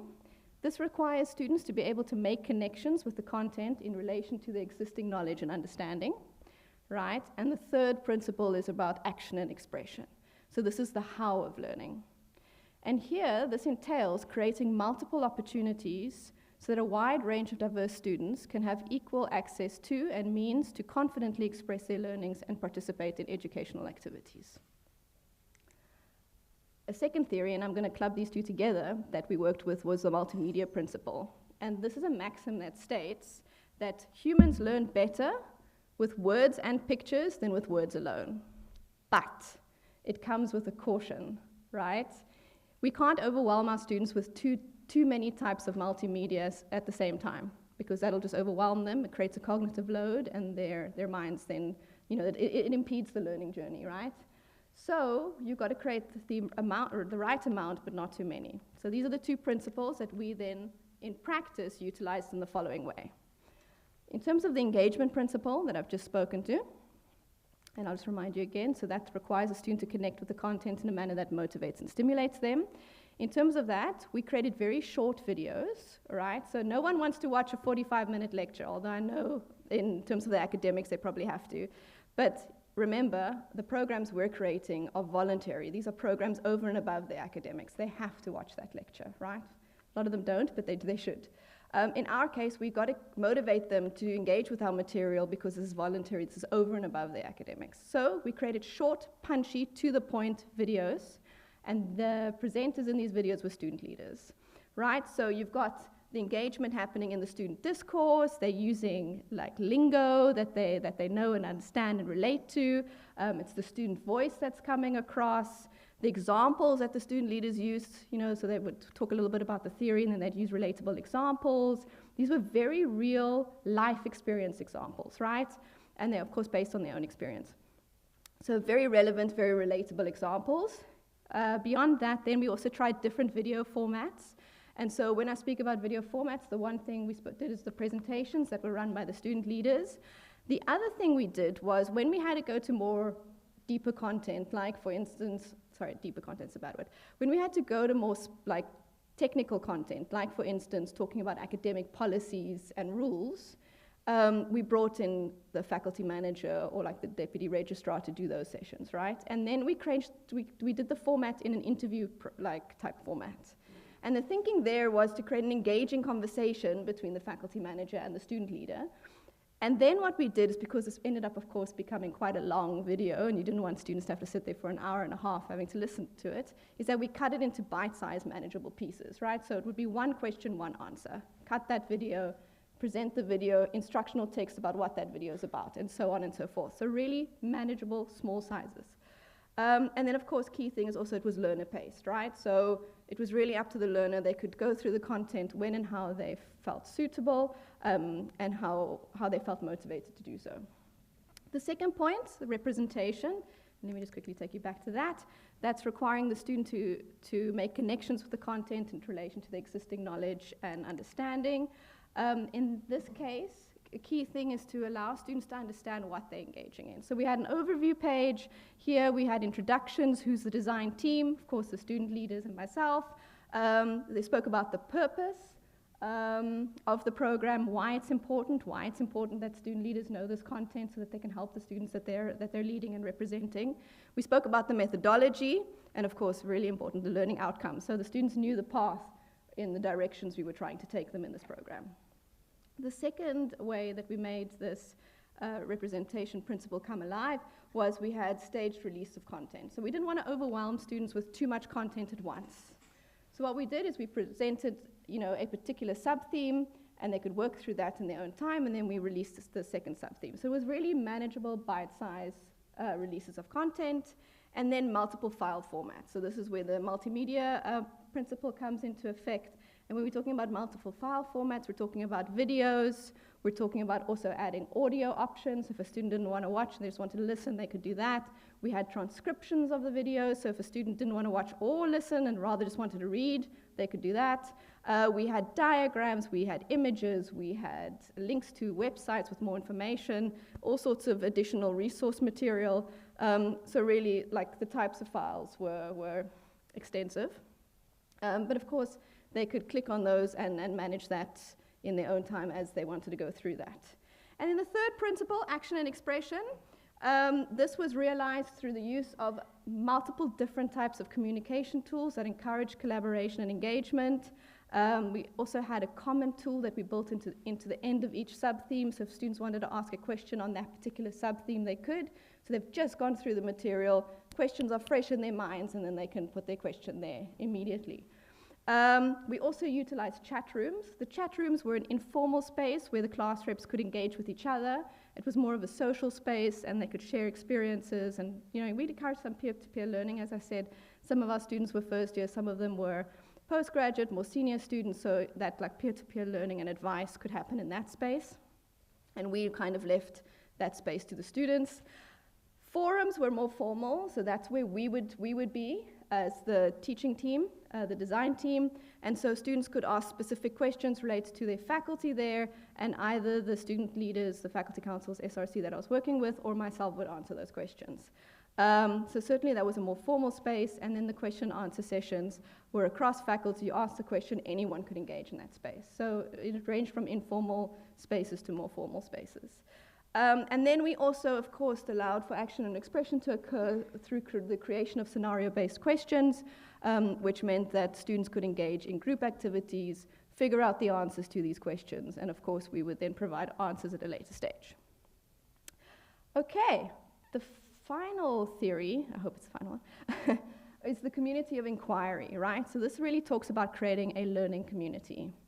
And it's really defined as a group of individuals who collaboratively engage in purposeful, critical discourse and reflection to construct personal meaning and confirm mutual understanding. So really a space where they can support each other, engage with each other, ensure they're on the right path, that they fully understand. And in order to do this, in order to create this meaningful space, you need to create 3 interdependent elements, right? So that's the social presence, the cognitive presence, and the teaching presence. The social presence is defined as the ability of participants to identify with the group or course of study, communicate purposefully in a trusting environment, and develop personal and effective friendships progressively by way of projecting the individual personalities. Right, so that's how you create a social presence. A cognitive presence is defined as the extent to which learners are able to construct and confirm meaning through sustained reflection and discourse. And finally, the teaching presence is defined as the design, facilitation, and direction of cognitive and social processes for the purpose of realizing personally meaningful and educationally worthwhile learning outcomes.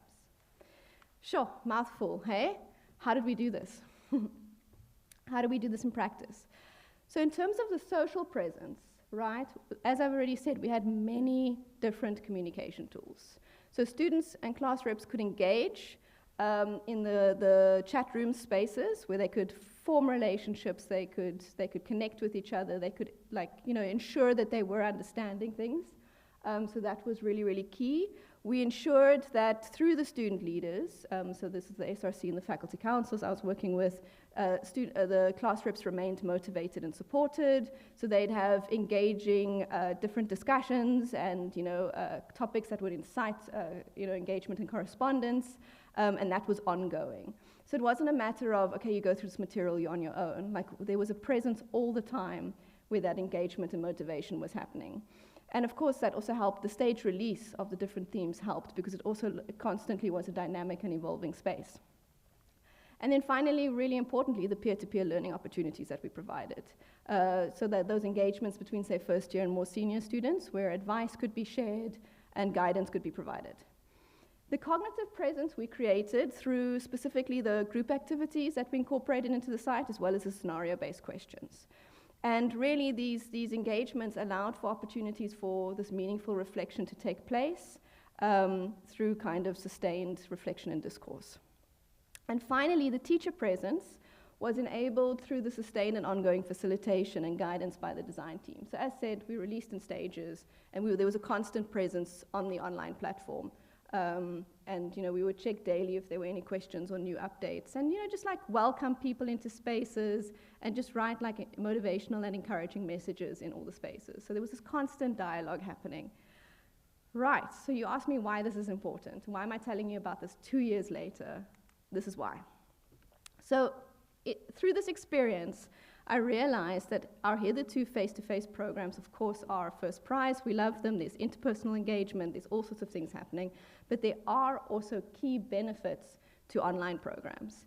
And I'm going to speak about online programs in general. So this can include hybrid-type programs, as well as the synchronous online, where we're all in the same room at the same time, or even these asynchronous programs.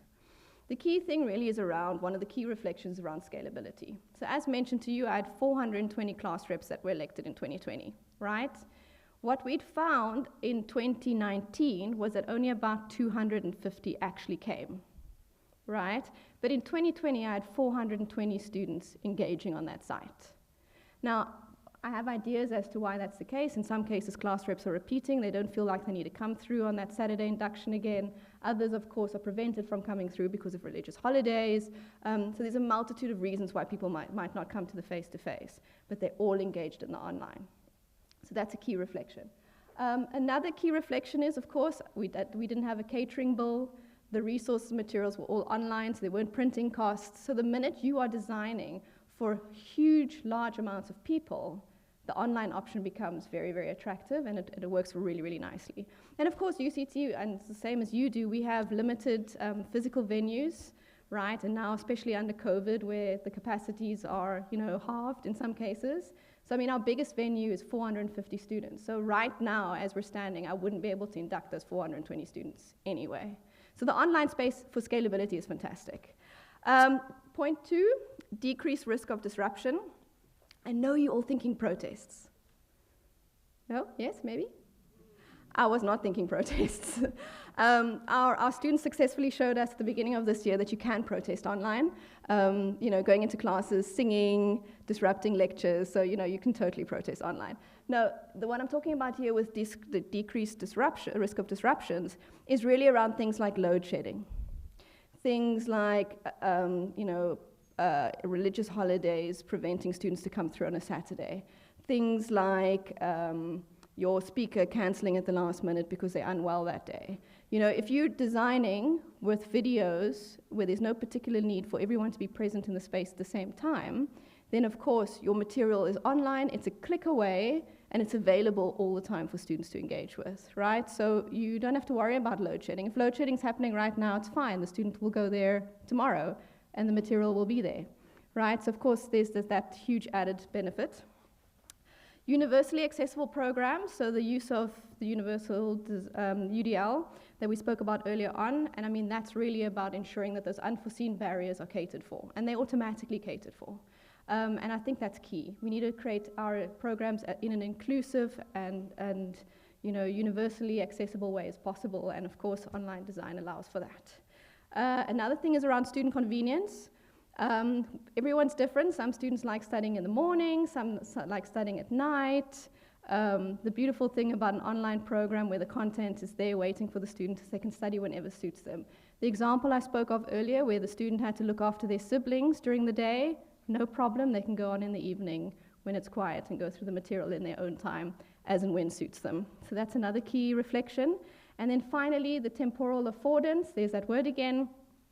Temporal affordance is really around the time. So number one, as said already, can go on in the mornings, they can go on in the evenings, that's no problem. The other key thing is the material is there.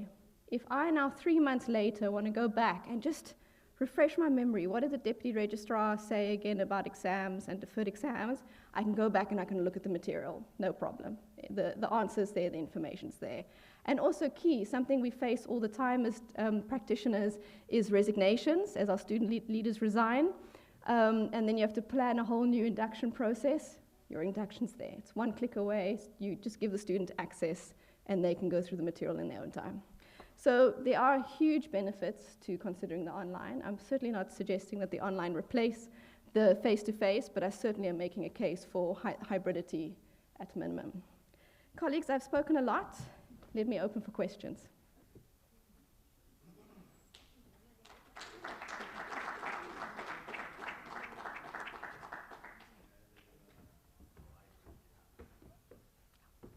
All right, thank you so much for that presentation. Colleagues, we're going to do as the forementioned one, please have a seat. So we'll only take up 3 questions for the sake of time. So at this point in time, I'll just be noting questions. Please raise your hands fairly well so that I can be able to see. So I'm seeing one hand over there. There's a second hand over there, also noted. Okay, and is it safe for me to say no more hands? Okay, so we've got 2 questions. So if we can have a mic roaming around, and then we can address those 2 questions. First one is over here. There we go.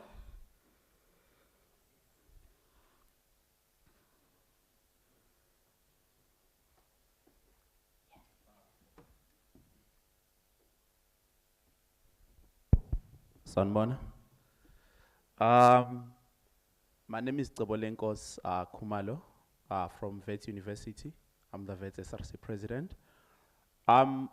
I definitely do support the hybrid system, and one way or another, the changes here is coming. whether you like it or not, you have to find ways of how to survive with it. But I think the most challenge comes with what has been raised throughout the day, the institutions that have limited resources. We're meeting here as universities. There is a lot of TVET colleges that exist in the country. And during the pandemic, we saw them collapsing because one, they do not have access to the funds that are really dedicated to them through the SETAs and the skills development that exist in the country. So a complete move or even a hybrid doesn't really accommodate them. It really collapses those students. Many of them, they're coming from disadvantaged families, from townships and also into rural areas. And the one major issue that we have in the country is the fact that there isn't really one institution that is really reliable. If you check from ESCOM, the issues around load shedding, I don't know how things are here in Cape Town, but in Johannesburg, we know that there's areas that stay for over 12 hours without electricity. And these students are at home, and if there's no electricity, there's no network, because the two cables and everything are still intertwined, because we're still using the same system that the apartheid government left. So how do we then move away from these if we want to push hybrid systems? Because the honest truth is the engagements have been there, but at the end of the day, these will only benefit mostly universities, and looking at lower education, it will benefit majority public school, private schools, and the public schools that have access into suburb areas, and those that have sort of famous politicians, then they will sort of have access. But the ones that are left out in the dungeons really don't have access. And that is why you're having this issue of more students being left out, and the institutions that were previously white and all that are really succeeding more. But just a comment, yes, I think the online system can work. At VETS, we are able to, even medical students, they are able to study online, but their exams happen physically. So there are specific courses. Everyone can study online, but there are specific courses where exams have to happen physically. I think that is to keep the academic integrity, because we've seen even the numbers of either plagiarism that have been happening throughout institutions have been very high. And another thing, I think the issue of online can assist us in increasing the capacity of universities. I think it's time we start thinking about having day students and night students. The one issue that we had as institutions of higher learning in the beginning of the year was I'm finishing now, was the issue of over-acceptance. There were more matric students that passed, even if institutions raised their points up to 46, students still met them. And these institutions couldn't provide spaces. So with a hybrid system, surely we can have day students and night students. Thank you. Thank you. The next one is over there, sir. They're up there. Colleagues, I generally have big eyes, so if it looks like I'm looking at you, possibly I'm just looking at the overall picture. Yeah, no, definitely. So I'm handing over to you, Ms. Queenie. Thank you, Chair. Thank you, Christian, for the presentation. As mentioned, my name is Queenie Mukashe from the Nelson Mandela University, and I am part of the Student Governance and Development and a facilitator for student leadership programs. My question is based on the fact that, we all know that we have been somehow forced to move everything to online For the past 2 years, we did not even have much opportunity to even practice the hybrid because of the strict COVID. It is now that we're even able to exercise both, where you will have some sessions face-to-face and then some online. There was a time where we had to think out of the box and make sure that student leaders are not left alone as much as we're focusing on the academic side, but also in terms of developing them. So what I want to ask from you, how have you kept the consistency in making sure that you keep the students engaged online in your programs, and also the frequency and the consistency?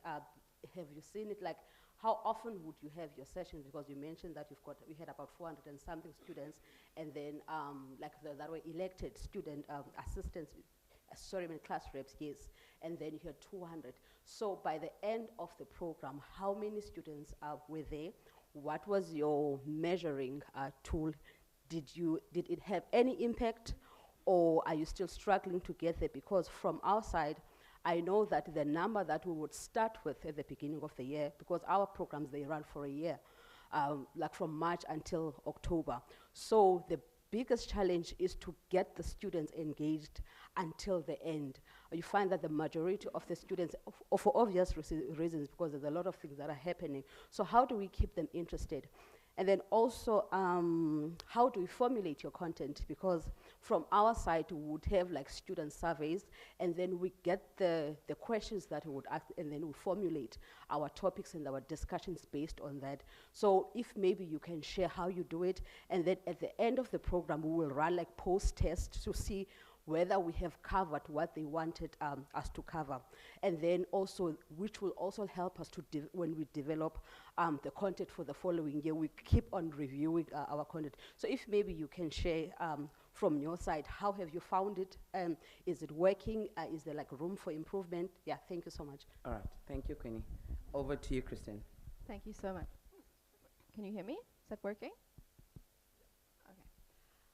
Thank you for those really, really powerful questions. I mean, coming to the first question, that is, I mean, I think what faces our country, and I mean, we've had opportunities to engage with some of the global north and a lot with the global south, and we've realized, of course, that the challenges in moving online so quickly were really, really difficult for the global south, South Africa, with the challenges we face as a result of our past.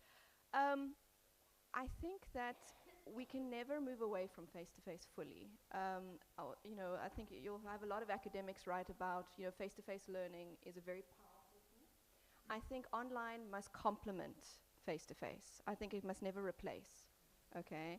And specifically in the type of work that we as student development practitioners are doing is really about leadership, right? And leadership is hugely based on interpersonal skills.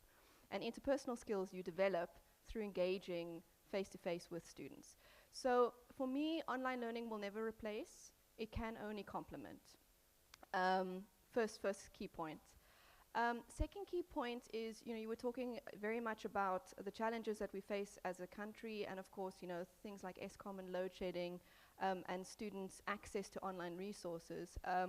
So, I mean, of course, you know, as a system and within higher education, we have huge challenges, and so I think it was a huge step forward when DHET was able to negotiate with the cellular companies to allow for zero rating, and ideally that should stay. But certainly, just in terms of what's within our locus of control, we ensured that our sites, when utilizing Vula, were all mobile friendly. So it meant students could engage with the material even from a cell phone. And so that was very, very important in a lot of the work we did. But even at an institution like UCT, we had students who lived in such rural areas that they didn't get cell phone reception. And so very quickly as a university, we had to find ways to ensure that we printed materials and sent those materials via couriers to those students to ensure that no student was left behind. So the challenges are real. I certainly don't think online will solve them. I think moving online brings different challenges, and so I think hybridity is important for us as a country.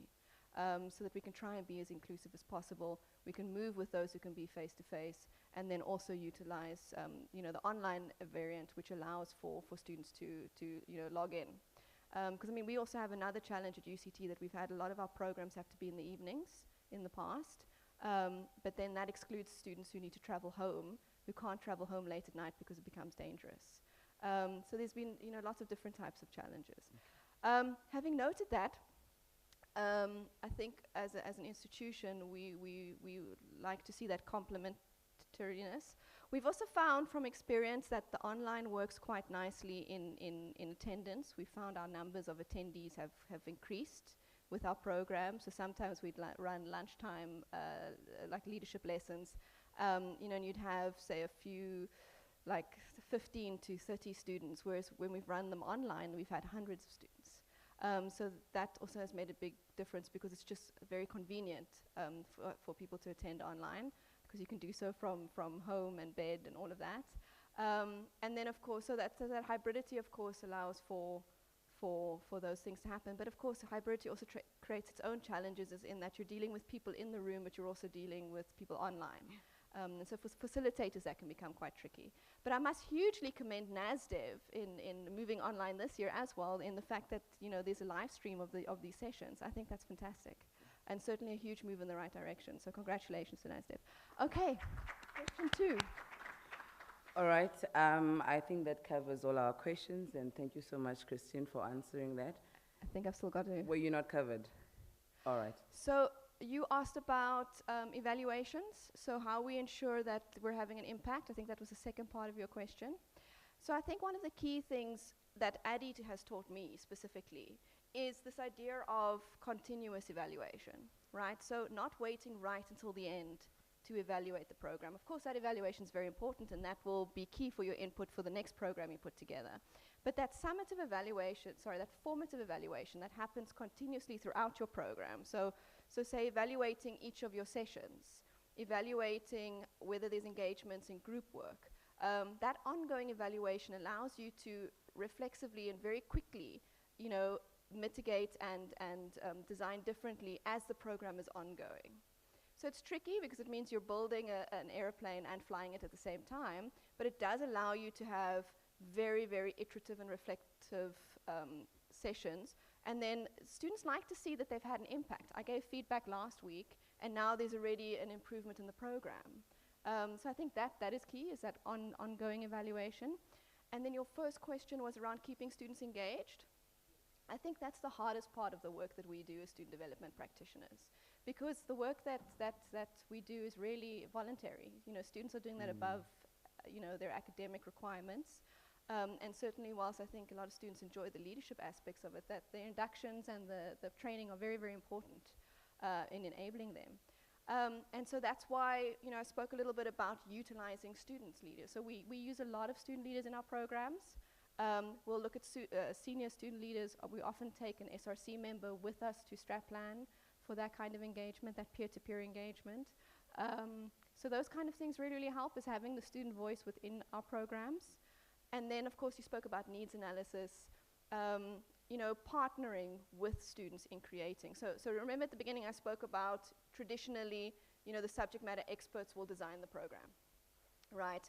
What we're trying to now do is what we call a participatory curriculum development. And there is the students you're working to design the program for are part of the design team, right? So they're creating input right from the beginning. They are motivated and committed because they have a say in their learning journey. And of course, because of their involvement in the curriculum is very relevant and very relatable. And it's cutting edge. I'm not learning about examples from the global north. I'm learning about examples from my own lived experience. Because the idea around this participatory curriculum development is they are experts in their own lived reality. And I think for student leadership development, that's what we're teaching. We're teaching how do you represent students in your own lived reality. So that would be my short answer to your question. All right. Thank you so much, Christine, for that. I think my take home there was that you mentioned that you know your students very well, and that for me means a lot. because it means you care.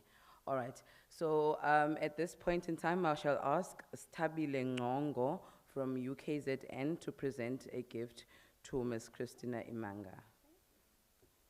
Thank you so much. Thank you. Another round of applause for...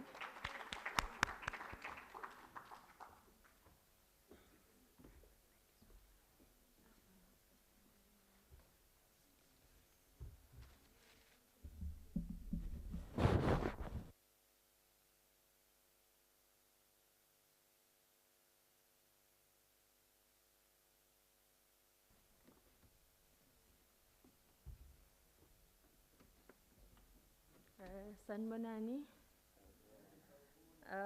Ms. Tabile Ngongo, SRC from UKZN.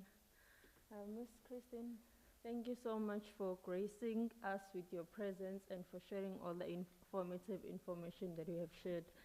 Thank you so much and all the best for the future. You're really good. Thank you. Thank you. Thank you so much. Lovely gift.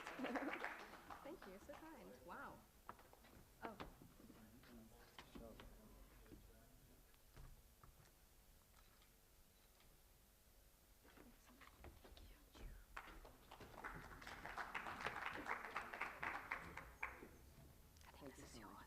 No, thank you. Thank you for the gift, guys. Oh, It's yeah. really very special. But you are awesome. I think we need to talk again. Okay. Look forward to engaging further. Leave your card, yeah. All right, colleagues, for the sake of time, and if besisenkonzweni yazi bekuzothi xa kuthetha umuntu siphakame ngeculo xa simbona uba uyaqhuba sicule, but ke for the sake of sikwindaba professional NASDEV, so what I'll do is I'll just use my voice to cough a little bit, like an innocent cough. Then you must know, hayi ziyashisa baba ziyakhala. And you must catch your question. And also, please make sure your questions are limited. Summarize your things and be very precise. For the next session that we're going to now, we will be then going to our following session with Ms. Fatima Blessing. Ms. Fatima. Yes, so as Ms. Fatima is walking up, Ms. Fatima is going to be talking to us about the perception on CUT student transitioning to online learning amid COVID-19 pandemic. Ms. Fatima, the platform is all yours. Thank you.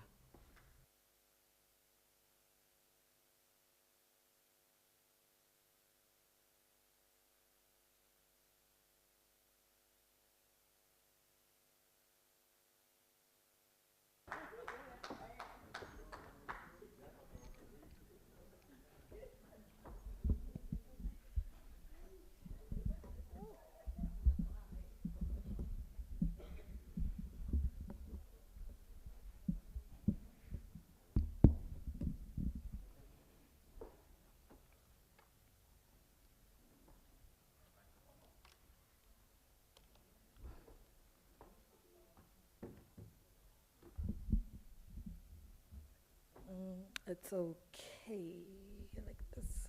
Yes, thank you.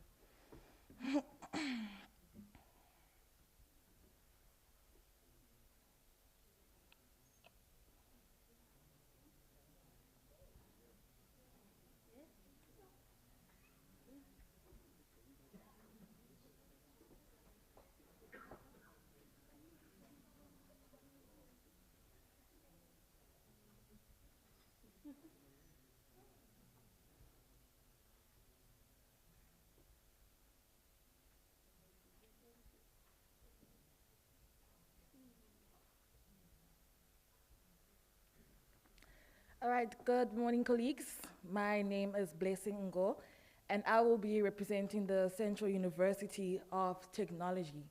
But before I start off my presentation, I'd love to say a big thank you to NASDEV for giving me this opportunity to present this topic. And before I present this topic, I'd like to introduce myself. I am a fourth-year student studying education in technology. I am an SRC member under the portfolio of Transformation, Equity, and Diversity. I am a peer mentor, a supplementary instructor, and the former Secretary General for Enactus CET for the year 2021, 2020-2021. And today's topic is all about the perception of CET students transitioning to online learning amid the COVID-19 pandemic. The introduction and the background to the research is that when COVID-19 arrived in 2020, it caught all the education sectors off guard.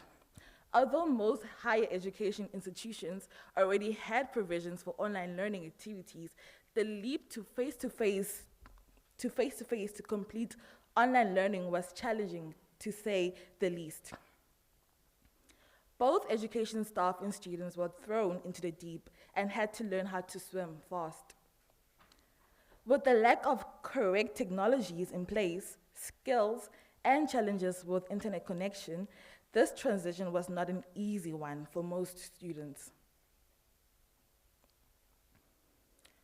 Online learning refers to the learning of students realized in an online environment and the use of computer-based technologies and the internet to facilitate learning and teaching. Despite the exponential growth in information, communication, technology making way for online education worldwide in recent years, online learning was not optional for teaching and learning in a developing country such as South Africa, not until COVID-19 pandemic started. However, the continued increase of COVID-19 cases and as the pandemic continues to evolve in a non-linear manner, schools, colleges, and universities around South Africa are continually moving towards a more flexible learning scheme in the delivery of instruction, including online learning. The problem statement in this research was that when COVID-19 started and the South African government had to declare a national lockdown in March 2020, academic activities across all educational institutions had to cease, and it could not be predicted when the lockdown restrictions would be relaxed. It became important for universities to devise a means to continue the academic calendar. The use of technology for distance learning was the only approach that could be used. However, because only traditional face-to-face teaching methods have been used in most South African universities prior to the pandemic, most staff and students lacked the adequate skills required to move to online learning. The aim of the research was to assess the perception that CET students had to move from face-to-face classes to completely an online platform. And the objective of the research was to investigate the transitional process that CET students undertook to online learning, to assess the effects that the online transition had on the CET students, and lastly, to identify the strategies taken by CET students to cope with online transition. The methodology that was used in this research was qualitative, and it adapted a my apologies, a phenomenological approach, because as stated, Higgs and Smith, 2006, this approach permits the researcher to put aside all previous knowledge they might have on the phenomenon. Guys, I'm sorry about that word. I'm just gonna try and pronounce it. Phenomenon, and explore the lived experiences of the case they are investigating and narrate those findings. The primary data was used to conduct the study with an in-depth interview conducted with 15 CUT students who were registered with the institution in 2020 to fully understand their lived experience when it came to transitioning to online learning. The findings of the studies: a vast number of CUT campus student population came from previously disadvantaged areas and rely on government funding such as NASDEV. At the time of the transition to online learning, 80% of the interviewed students indicated they were without devices and needed to attend the online classes, so they did not have the devices that they needed for online learning. The institution then provided the devices, But as indicated by a key informant, we received tablets and they were not effective because we could not type our assignments properly. The institution, like many others across the country, began the project of allocating students internet bundles to access the educational platforms. This was done initially through the creation of a virtual private network called VPN, which students could access using their university credentials.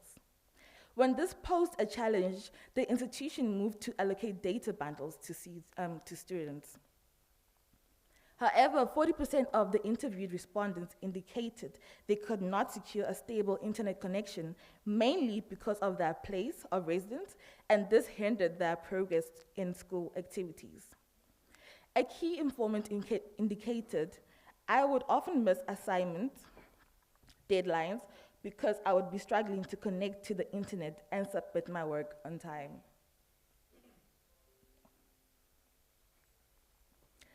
60% of the interviewed respondents indicated that they preferred face-to-face classes. This is because in these settings, students could easily contact lecturers or even follow up, or even fellow students if they did not understand a specific task. As indicated by a key informant, being at home and studying online meant that I always had to figure out things out myself, and that was not easy. The interviewed students indicated that some of the challenges they faced with managing their studies online were that they were unable to manage their time effectively and lacked concentration due to being in a home environment all the time. The transition. While the transition into online learning for some students came naturally and they easily adapted to the change in environment, some students found this process to be quite challenging. Reflecting back, a key informant indicated that they did not enjoy the process of moving to online learning because they did not understand their lecturer, and this resulted in their marks dropping during the transition. However, with every challenge comes a solution, and for C2 students, the solution came through WhatsApp groups. Some in the institution began to make use of the social media platform to communicate with their lecturers or fellow students regarding their schoolwork. This platform was also used to host tutorial sessions with relevant tutors who would explain the work in more detail for students to understand.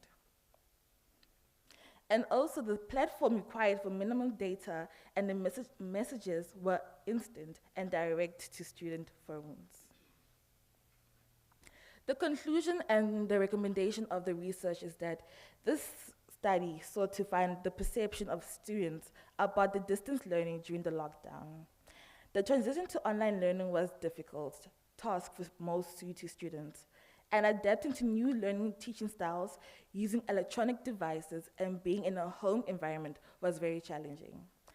Although the university provided electronic devices and mobile data to facilitate online progress of its students, the devices were not appropriate for the use of students, and this hindered the students' progress. As institutions such as UNISA and private colleges, Mancosa, had previously been operating as distance learning institutions, universities like CUT can seek guidance on how to run a better online learning program. Thank you.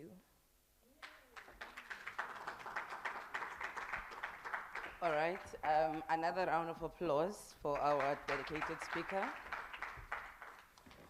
Okay, so as tradition, colleagues, we'll then take just about 2 or 3 questions, and then please try and summarize so that we can continue the day and go forth with the evening session. I'll just be watching out for hands. Any questions? It was straightforward. I'm told it was straightforward. I'm very proud of you, colleagues. Oh, there's a question. A clarity question over here.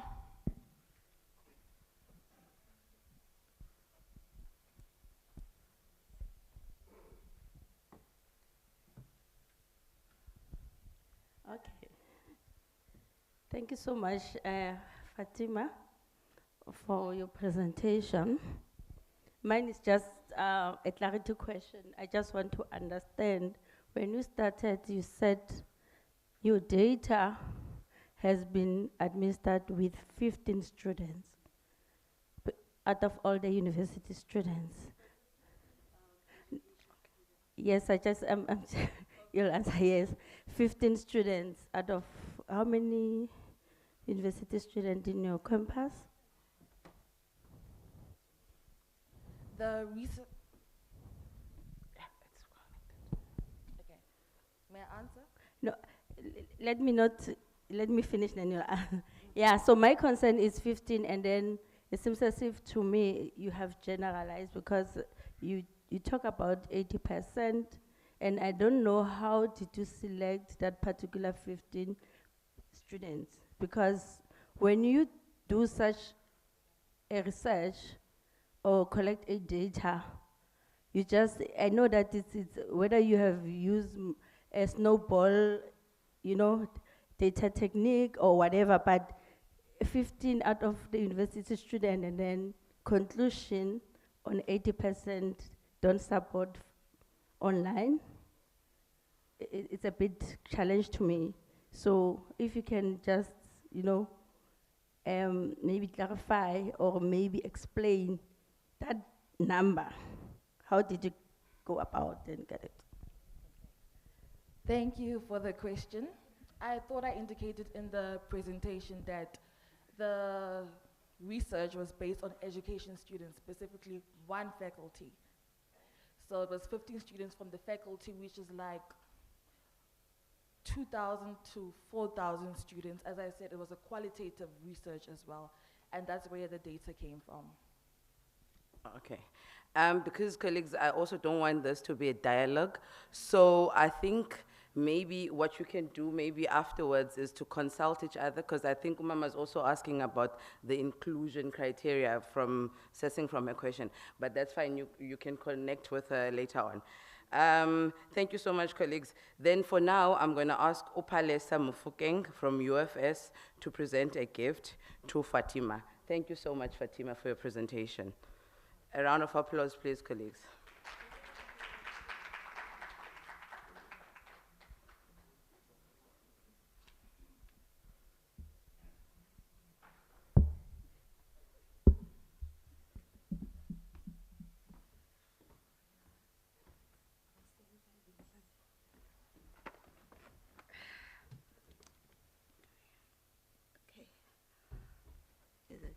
Afternoon, colleagues. On behalf of NASDEV, Ms. Fatima, thank you so much for the fruitful presentation that you gave to us. We have a little gift of appreciation for you. Thank you so much.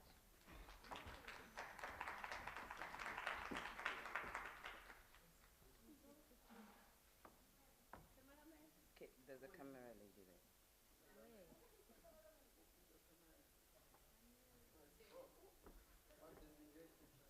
Oh, but now we're innovative. Uzo put. Oh, but uzoza. We'll pay you at your rate, but do a good job. Invoice, Baba. Are you in there?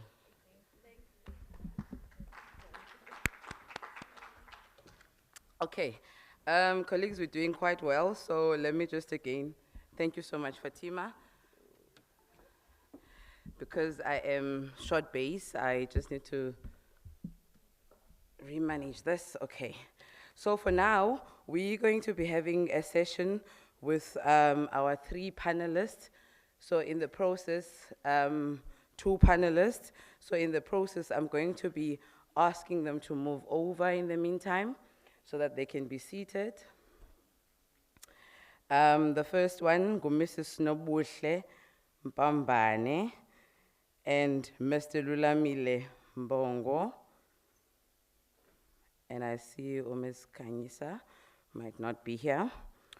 And their topic will be based on strategies to include marginalized students into classes that are conducted via virtual learning environments, the case of a rural university in the Eastern Cape.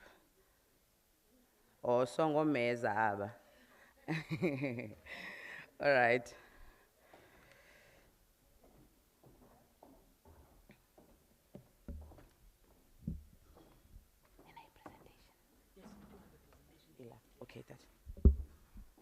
You can come and sort it out.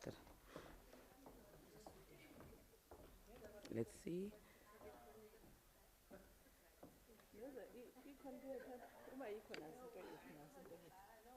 Yole, yewus. Ay nizon patala ba. Nizon patala. All right.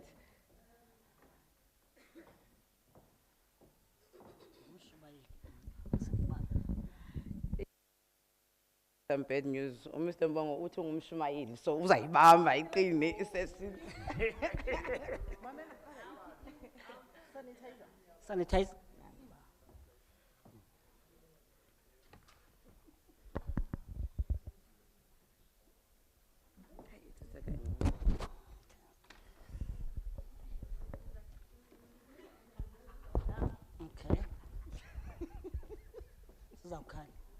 Okay.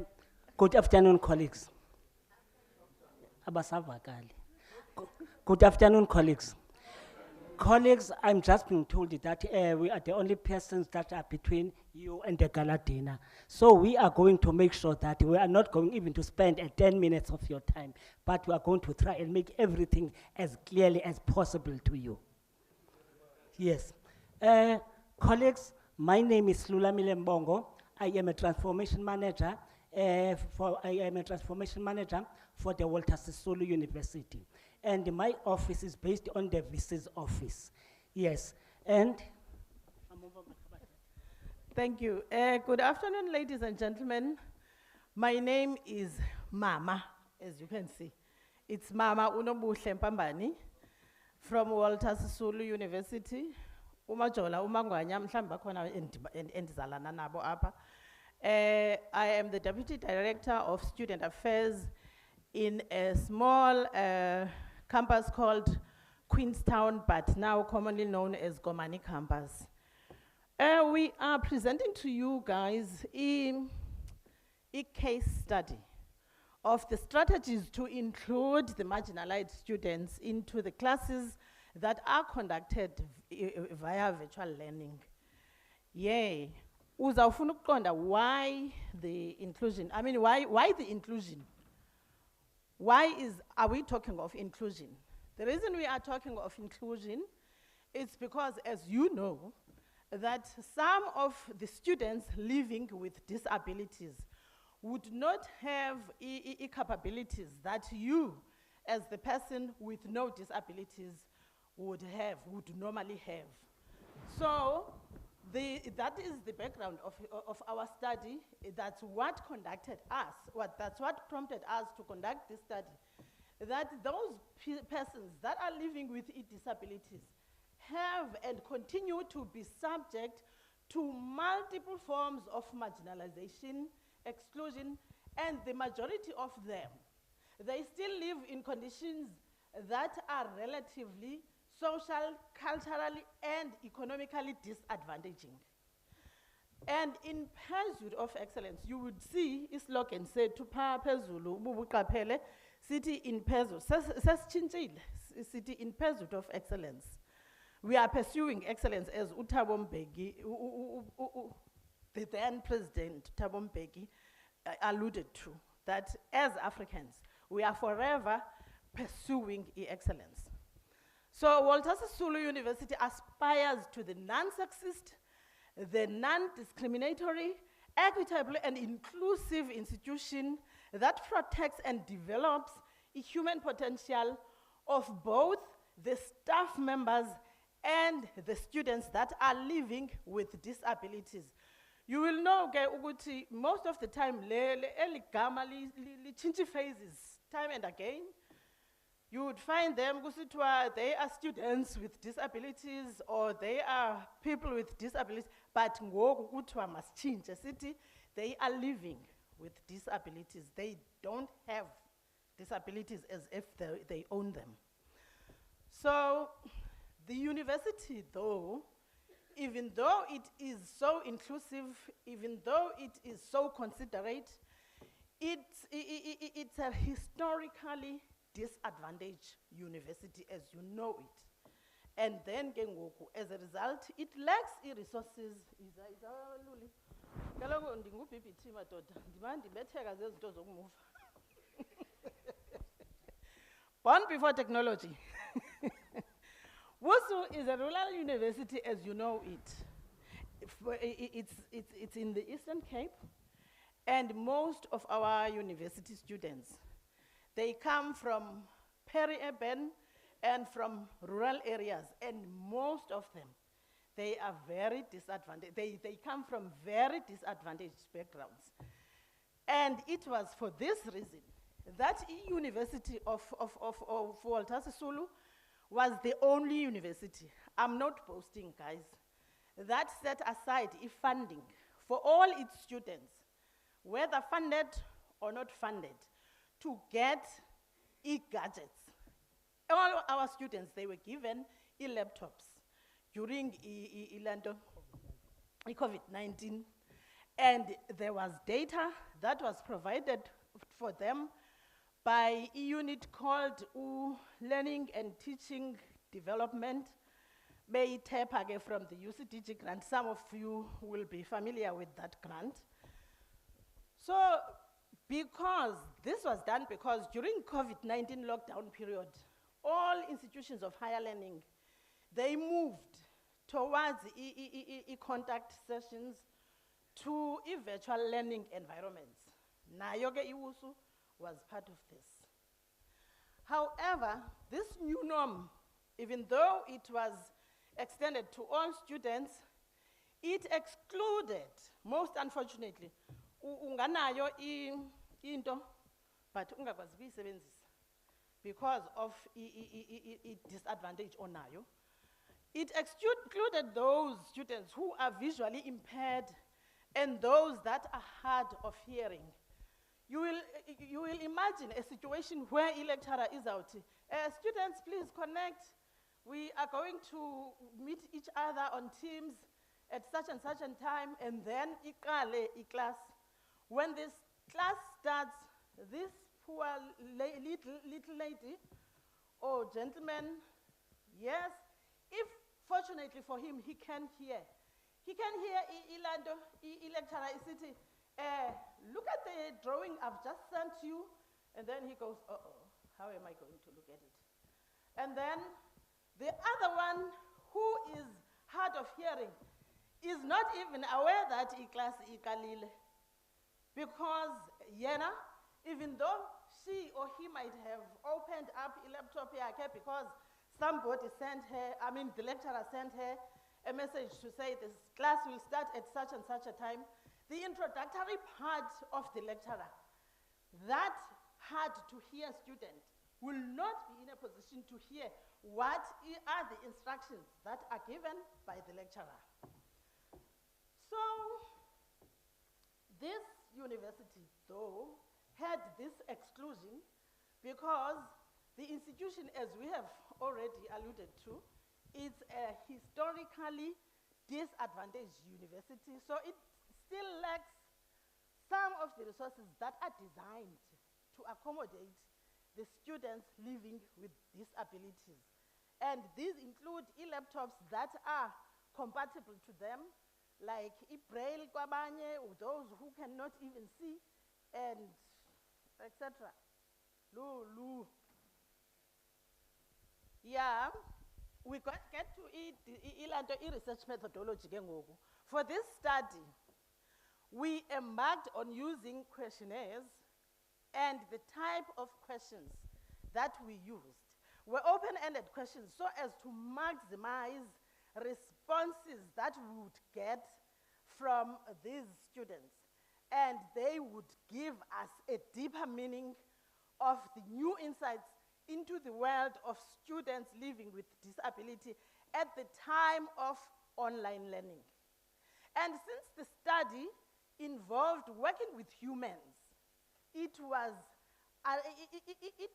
dire. It was required that we should adopt the principles, the ethical principles of confidentiality, anonymity, informed consent. We had to observe them. Over to you, Lulu. No, you have your own, thank you. Yes. Colleagues, you will bear with me that because I am in just a midnight train to Georgia. Yes, so the main aim of this study, as Ms. Pambane have just said, is to explore, is to understand and interpret the challenges experienced by our students that are living with disabilities as social phenomena in a deep, holistic manner. And then to this end, a qualitative research, and then it was used. And then you are going to ask yourselves, why a qualitative research? The reason for us to use a qualitative research is based on the fact that we wanted to get a deep textual information about the lived experiences of our students that are living with disabilities. And furthermore, to collect the data subjectively. Another approach that we have used a phenomenology research methodology. What is it? A phenomenology research is an approach that focuses upon understanding the experiences of individuals from the inside. That is, what participants themselves experienced and how they experience them. The assumption is that the important reality is what people perceived it to be. Ladies and gents, what were the findings of this? Okay. What were the findings of this study? Ladies and gentlemen, you will be amazed. Some of the findings of this study were some of the things that even we as the management, we were not aware of. For example, the poor dissemination of information with regards to the kind of support or systems that are available to the students that are living with disabilities. Comrade, your colleagues, I'm sorry.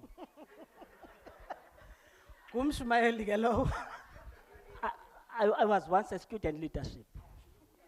So, you will understand. So another findings we have come up with is the lack of resources, including the laptops, the printers that are designed for our students that are living with disabilities. The absence of braille in our institution is also a cause for a concern. We have also found the fact that the late arrival of the assistive device is also another issue for a concern. And then some of the students have also mentioned the effect of the absence or the non-availability of the extra time during the exams or during the submission of assignments as well as during the submission of projects. The absence of transport internally and most importantly for hospital visits.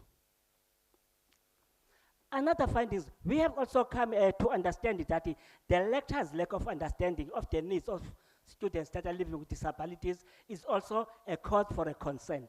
The stigma that is associated with disabilities we have also found out it is also one of the challenges of our students with disabilities. Because I remember one time, one student had just come into my office to say, I was at the admin. I have heard people saying, by the time just I entered the admin, some of the people were talking to each other to say, you know, these people with disabilities, they are so expensive. You know, these people with disabilities, they are taking a lot of time for us, you know. So, and that has resulted to most of people, I understand, even in your institutions, maybe that this is happening. Most of the people, most of the persons that are living with disabilities, they don't disclose their status because of the stigma that associated with them.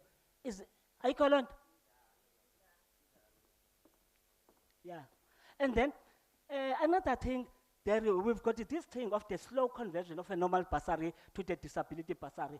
Because most of the people, you know, by the time they register, they don't disclose themselves that they are disabled. As a result, NSFAS are giving them the normal bursary. And once they are inside, you will find out, you will identify that these children, they are disabled. And now they need to be converted from the normal bursary to the bursary that is designed for the student with disabilities.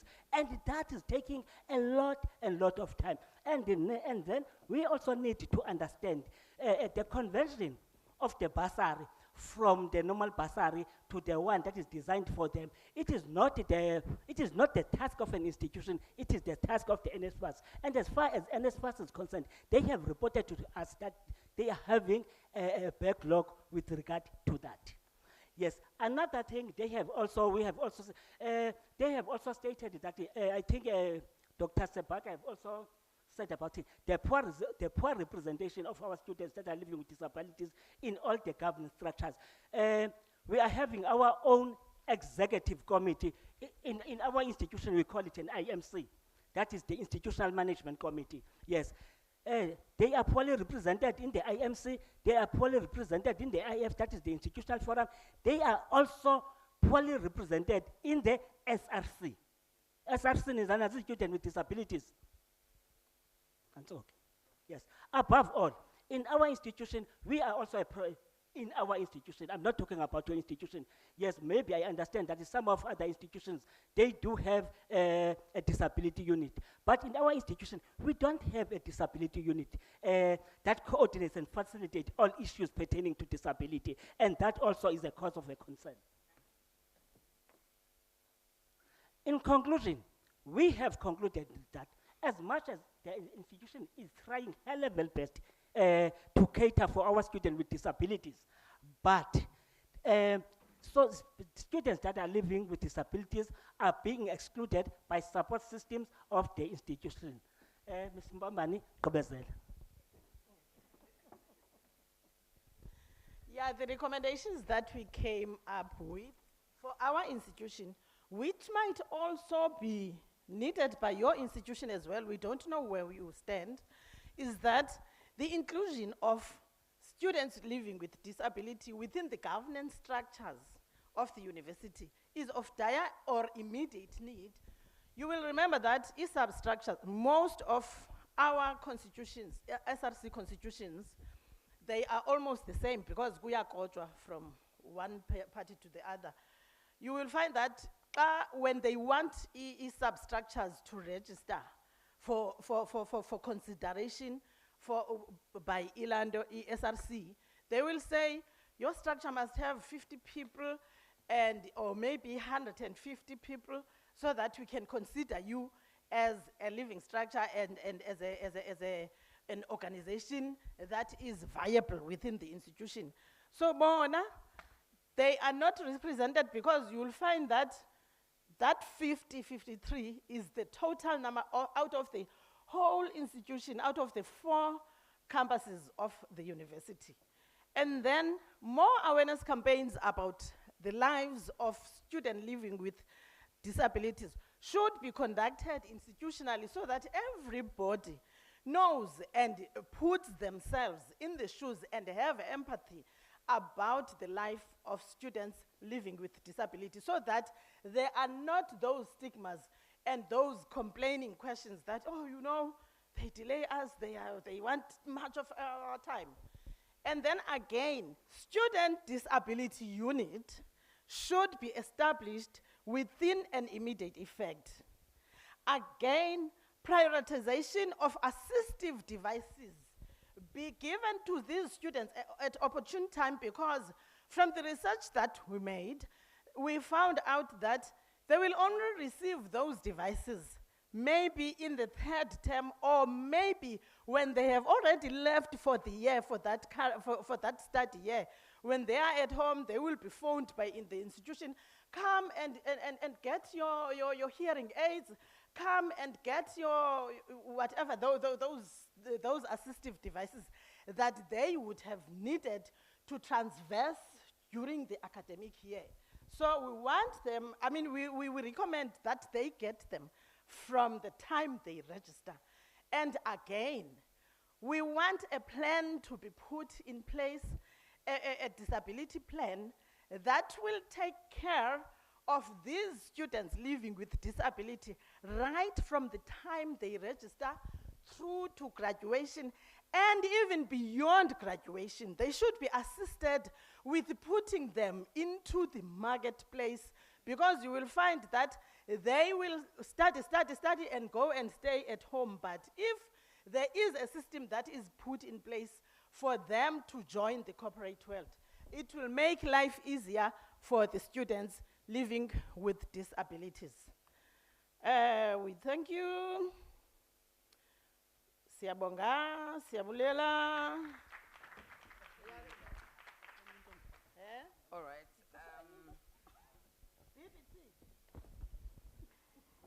I share masqathwanga, ayasqathwanga. I think these two, the two former representatives were very much prepared for their presentation, and I'm sure all of us now know something about disability, right? All right, so we are asking, so thank you very much to the presenters for that very comprehensive presentation, truly appreciated. At this point, we're going to take again another round of 2 questions, and then please be as short as possible and precise as possible so that we can continue with the process smoothly.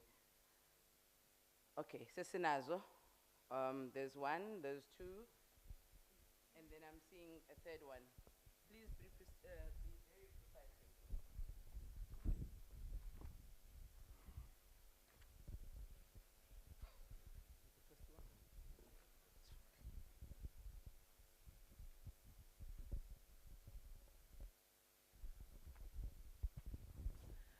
Greetings, colleagues. I am Jabuli Lengomane from Tshwane University of Technology, Mbombela campus.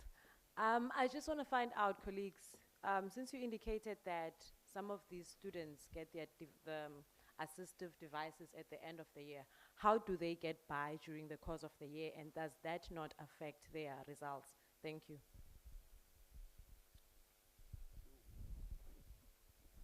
Thank you for that. We're going to take the second hand.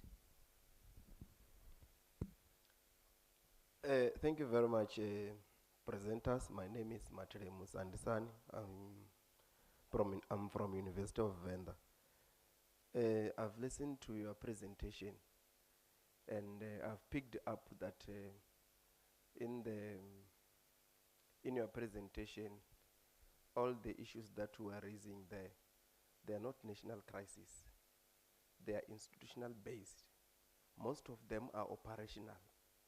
If we are saying as the institution we are the one who are giving student gadgets at the end of the year, coming back to a question that she have raised, we are saying that the students living with disability, they are unable, they need the deadline of submission of mark to be extended. These are issues which we must handle them internally. I was of the view that if we're saying they come to the institution in January, we give them gadgets, they are unable to operate them. That's where the problem must be. I was going to suggest that we start it with them, because this research is based in Eastern Cape, it's not nationally. We start with the Department of Basic Education. These students are not many. Then they can be managed very well because they're not more than 2,000 in the high school. We start this program in grade 12. Those who cannot operate laptops, we start to manage them in grade 12 so that when they come to the university, they are unable to know to operate all these gadgets. But these issues, Yauri, the ambulance arrive late to take them to hospital. These are just operational issues which I think it must be institutional managed. Thank you. Thank you for that question, sir. So we'll be going back to the last question. Thank you. Good afternoon, ladies and gentlemen. My name is Khonse Chwane. I'm from the University of the Free State, but particularly from the smaller campus called South Campus at the University of the Free State. I serve as the faculty coordinator of the Student Governance Office there. Before I pose my question, I'd just like to give a bit of content maybe. I've personally experienced marginalized students at the South Campus. At the South Campus, we do have an office that's responsible for marginalized students. It's called the Center of Universal Access and Development, QUADS in short. And I had an experience where a deaf student came to me seeking academic and co-curricular support. And I obviously I was more dependent on the QUADS office to assist me. And what I realized is that although my attempts were unsuccessful, I realized that us as student governance practitioners as well were incapacitated to assist these students. So my question would be, what is your advice for even institutions that have that so-called support for these marginalized students? What is your advice for student governance practitioners to best support and assist these students on our campus? Thank you. Great question over there. So I believe we've covered all our questions. Okay, there's a last one. Let's give a hand to that one. Thank you. Bese ngitsho ukuthi ungishayile usisi, but it's fine. Igama lami ngo-Asanda ngowaphungula, the UKZN SRC. It's just a comment and also a question. I just feel sorry for students of the WSU for circumstances that they are living under, because it's really an institutional issue, because this is new in our institution. UKZN umuntu on different able uthi engena ezofuna space institution usuyahamba nomuntu who will be able to assist him or her during the registration process yakhe, athole i-rates accommodation, even noma thuse accommodated abe nomuntu ozom-assista throughout the year ukuze amlokhuze in terms of going to the kitchen, pheka, in terms of going to the libraries and everything, because ezinye indawo azibi easily accessible in our institutions. I'm just hoping ukuthi these recommendations are recommendations that are going to be implemented very soon from institution yenu. And also, since you have did the study, how soon do you think these recommendations are going to be implemented? Because really, the students are does not deserve ukuthi baphile in such conditions. Thank you. Thank you so much. Over to you, presenters. Can you please respond to that? Thank you. Thank you very much for these insightful recommendations and questions as well. I will start by these very last two ladies' name to say the reason we brought this study here. Remember, this is the Best Practices Summit. We wanted to hear from you guys, from your institutions, of advantageous background. How do you go about assisting these students with learning, living with disabilities? Because as we have mentioned before, ours is a historically disadvantaged university. So how do you go about, for example, now you have already given us food for thought that we must set, as we already had recommended, that we needed that unit for disability. We must now set a unit that is going to take care of marginalized students, so that right from registration, they are taken care of. If they need assistance with having people who will even take them along, who will even write assignments for them, who will even chew for them if they need to chew. Those are the things that we need to take care of. As to how soon, it's sooner than yesterday. We must attend to these issues, because that we have probed into their requirements and they have bared themselves out, spoken at length as to what their advantages, their challenges are. We need to tackle them as soon as possible. And even though they are institutional challenges, my dear brother there, yes, I agree with you, they are institutional challenges, but it might so happen that somebody out there was not even aware, and now that we have brought this into the fore, they will also go back to their institutions and probe further into the lives of the students living with disability, because they might think they are doing more, and yet maybe their more is not enough. Thank you.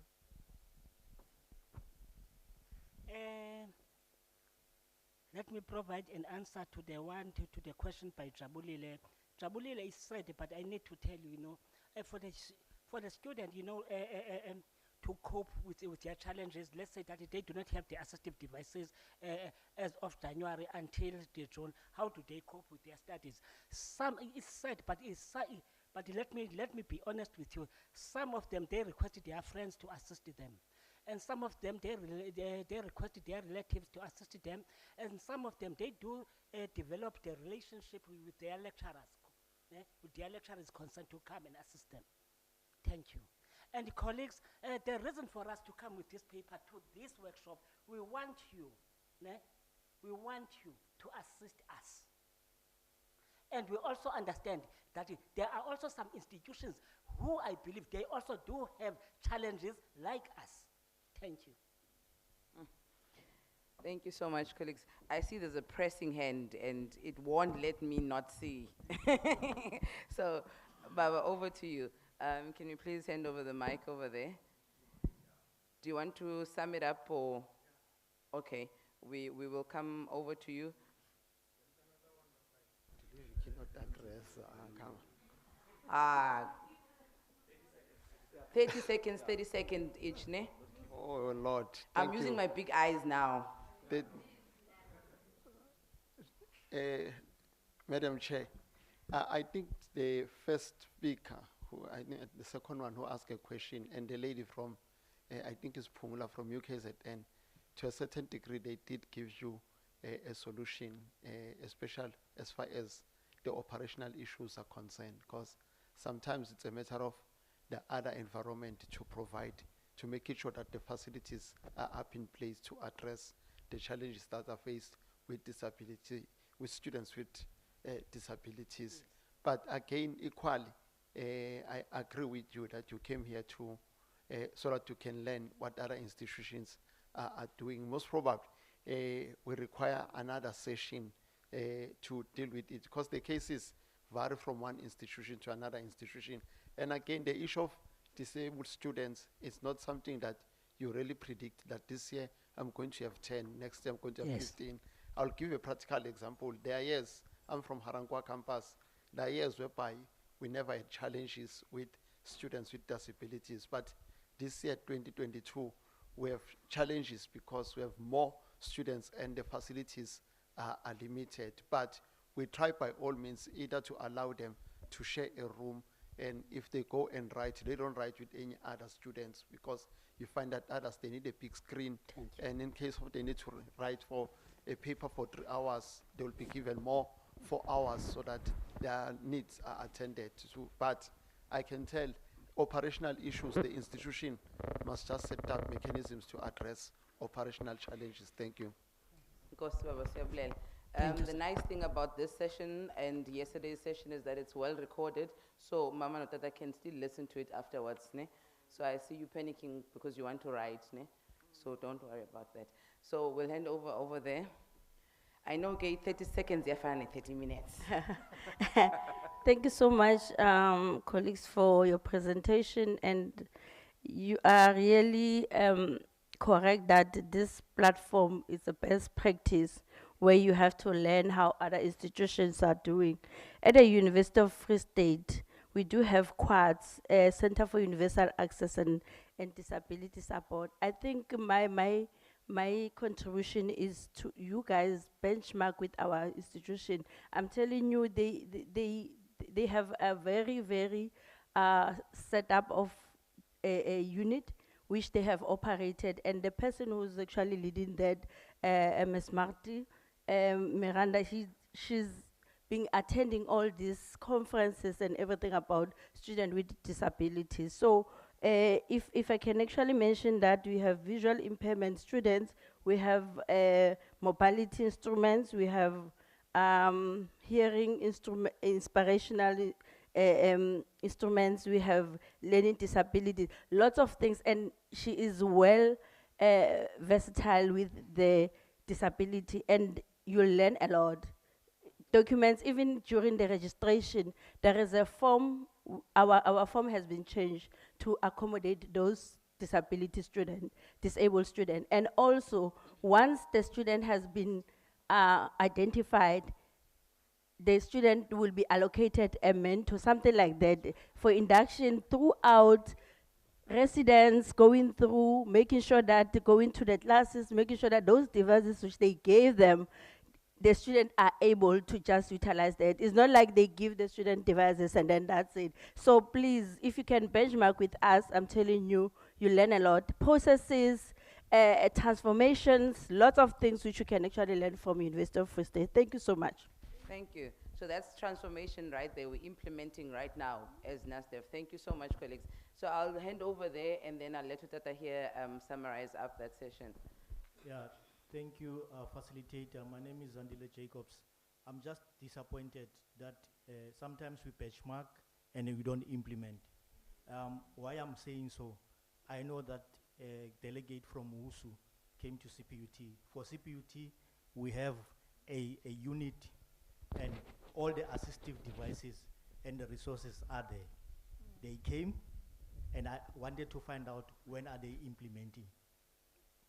But if not, I'm willing, sis Bushe, to provide you with the phone number of the head of our unit, and you can be in touch, and then take this process forward. Thanks. Great, really great. Thank you, Tata, for that. Yes, over to you, sir. Thank you, Chair. I think my one is just as at the end of it all. I think colleagues have provided opportunities for engagement to deal with the immediate or the impetus currently upon EWUS. But I think the important thing that I am going to be lobbying the NEC to consider is that the subject of students with who are differently able has not been really looked at in depth. I mean, we are here talking about students with disabilities. How many of us are here who actually have these disabilities, who have the lived experience on what they are experiencing in terms of issues?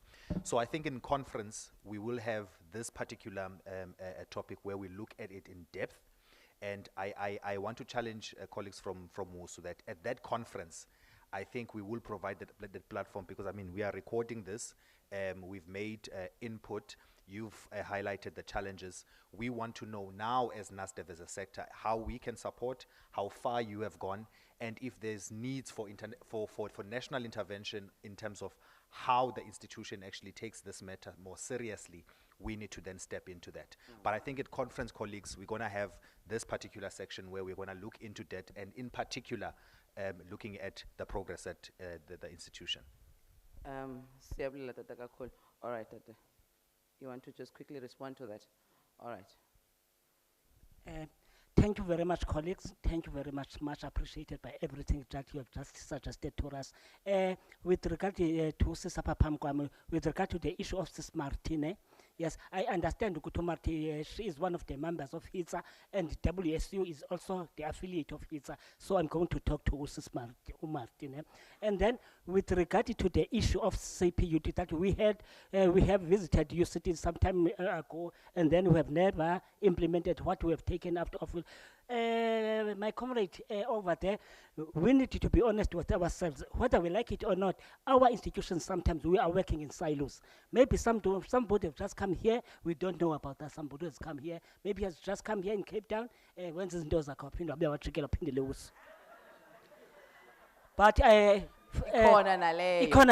what I'm going to do, I'm going to find out, because I wanted that report. And fortunately for me, I am at the VC's office. So. All right. Thank you, Tata.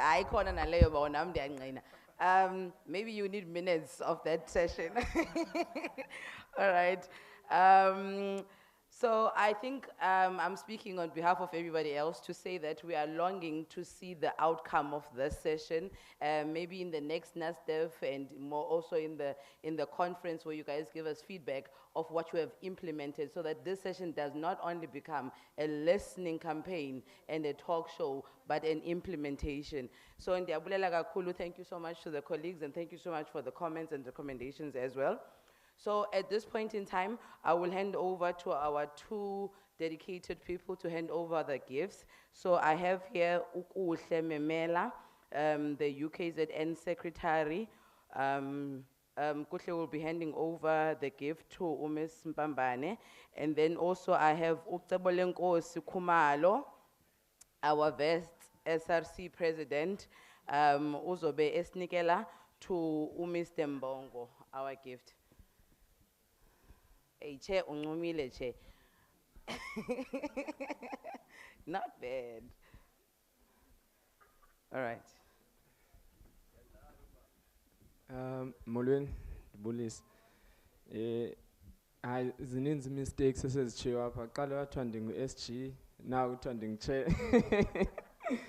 I-campus secretary. Oh yeah. Oh, enkosi. Ndingumntu wakweli cala, kodwa ndi-based ngaphaya.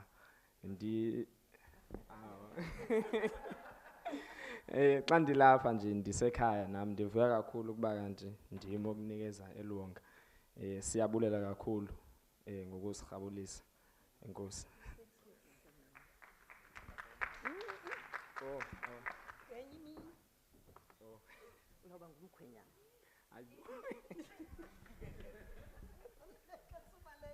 Don't run away.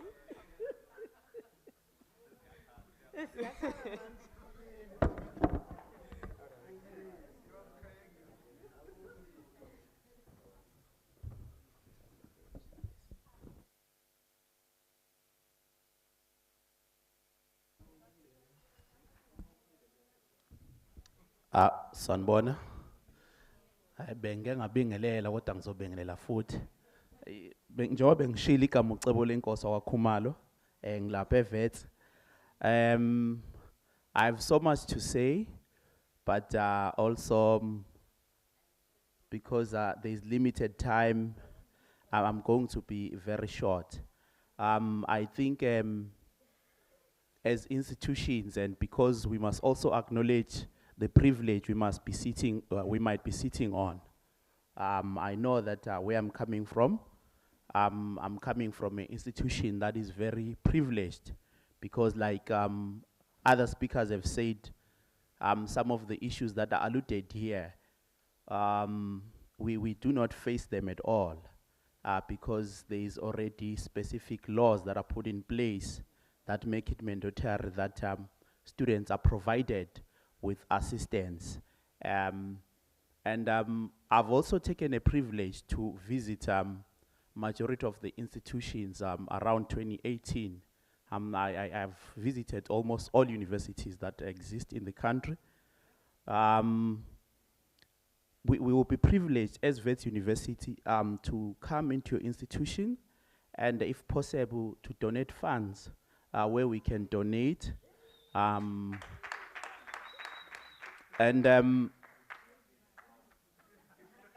Yeah, and siyabonga le presentation osenzele yona lapha, Mr. Lulama. Ngiyabonga.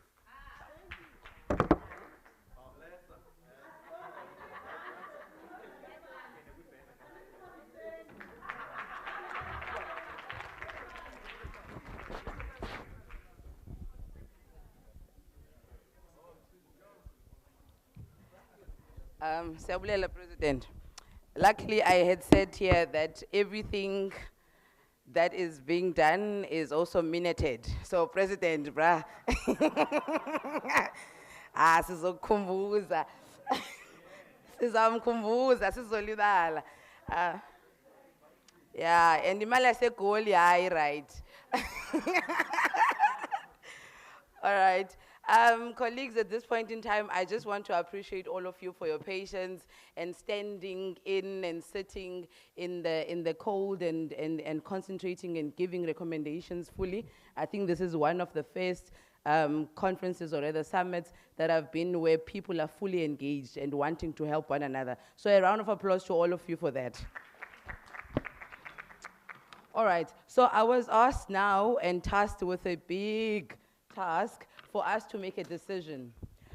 Because we're looking at the time, and however, we have one session that is left that has not been covered, which was the panel of discussion for the SRC members, which is revisiting the flawless movements and consolidation of the progress.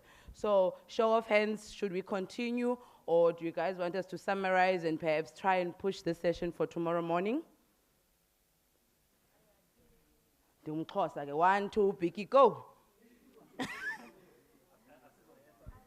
Asizwe ke SRC. Summarize, do you want us to summarize the discussion, or can you summarize the day and then we end it?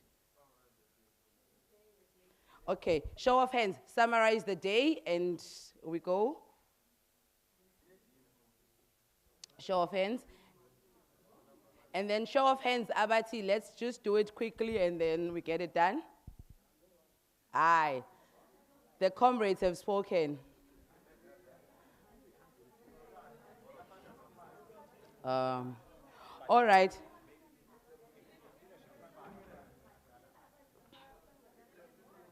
All right, colleagues, leadership, tell us possibilities that because tomorrow there's also a business meeting and we're not going to be starting at the normal time, which is 8, we are starting at 10. There might be also a situation of us not being able to proceed tomorrow. So are we still fine with summarizing today's day and ending it off?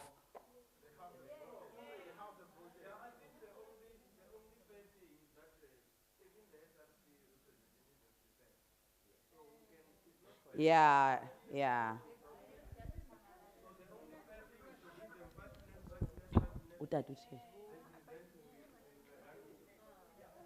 All right. Okay. So, okay, ma'am.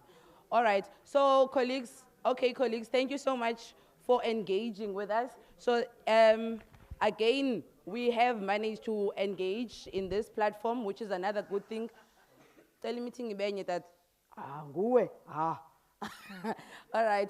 So again, we've done something which is very matured and very profound for a summit. We've just engaged and made a decision. So I'm happy to say that we are now going to quickly convene and then actually ask all the representatives from the different institutions to come up on the stage. We will try again to make this session very short and precise, but I really believe that this structure is very much necessary on the stage for us to engage with them. Agiri, that's what some of us are here for. So let's give a round of applause for our SRC leaders to come up.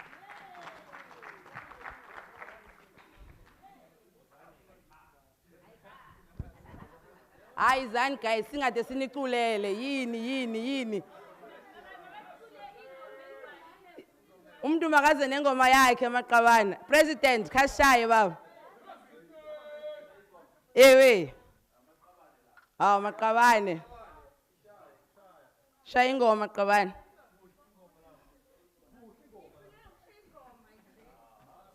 Nangu president uzayishaya le. So there's this song, man. My grandfather liked it, so I don't know if comrades here know it. It's a sort of an old song.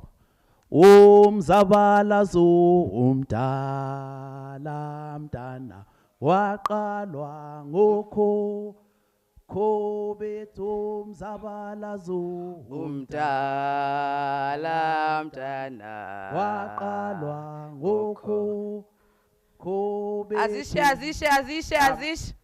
Yeah, no, I'll end it there because also there is no NH.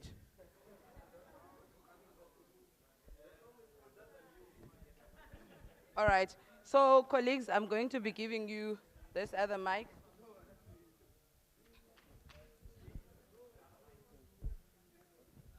Ndiyayiva izanayo bawo. Elilizwe lokhokho bethu, elilizwe elilizwe lokhokho bethu, elilizwe. Ay.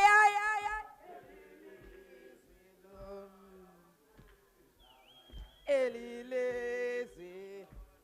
Ay, maqabane. Elilizwe. Ay. Elilizwe. Elilizwe lokhokho bethu. Elilizwe. Elilizwe lokhokho bethu. Elilizwe labantu abamnyama. Elilizwe. Elilizwe.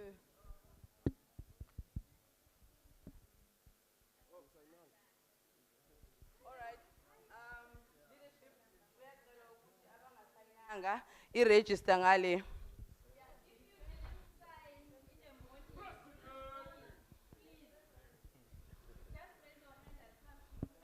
Braz, ngifuna how many minutes? Umuntu 1 na 2 minutes, 3 minutes. max. 3 minutes max. Fine. Okay, cool. So in a brief and then we give it to them next. All right. So colleagues, our leadership has agreed that they only have 3 minutes to give us a briefing each, and then after that we hand it over to the platform for interactions. Siyavana? Sure, fair. Qabana. Oh, should I start? Can I stand?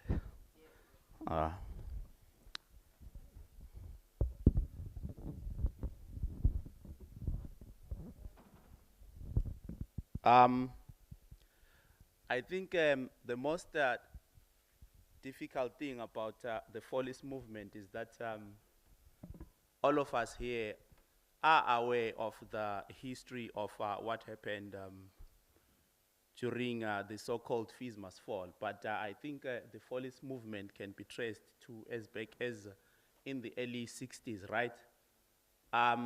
And so I wouldn't want to dwell on the history because majority of us who are here in this room were either part and parcel of what happened in the past years in the struggle either for free education or and the different movements that were happening in the past few years around institutions of higher learning.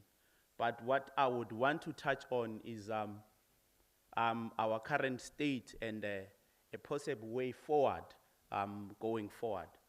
So currently, obvious, there is a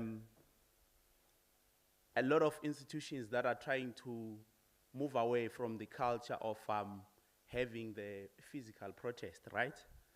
And this is because majority of the movements that have happened, if you check from your roads must fall, fees must fall, and all these, there were more of practical responses in that we had physical protests in campuses. And over the years, many people have sort of gotten tired, or maybe the system knows that if a so forth from Wits University is frustrated, he's just going to go and want to protest, and that will be the end of it. So now we've had to sort of adopt new ways of trying to fight the system and represent students. And I'm going to speak for campuses that are sort of close to us in Gauteng and for those that I've visited in the country.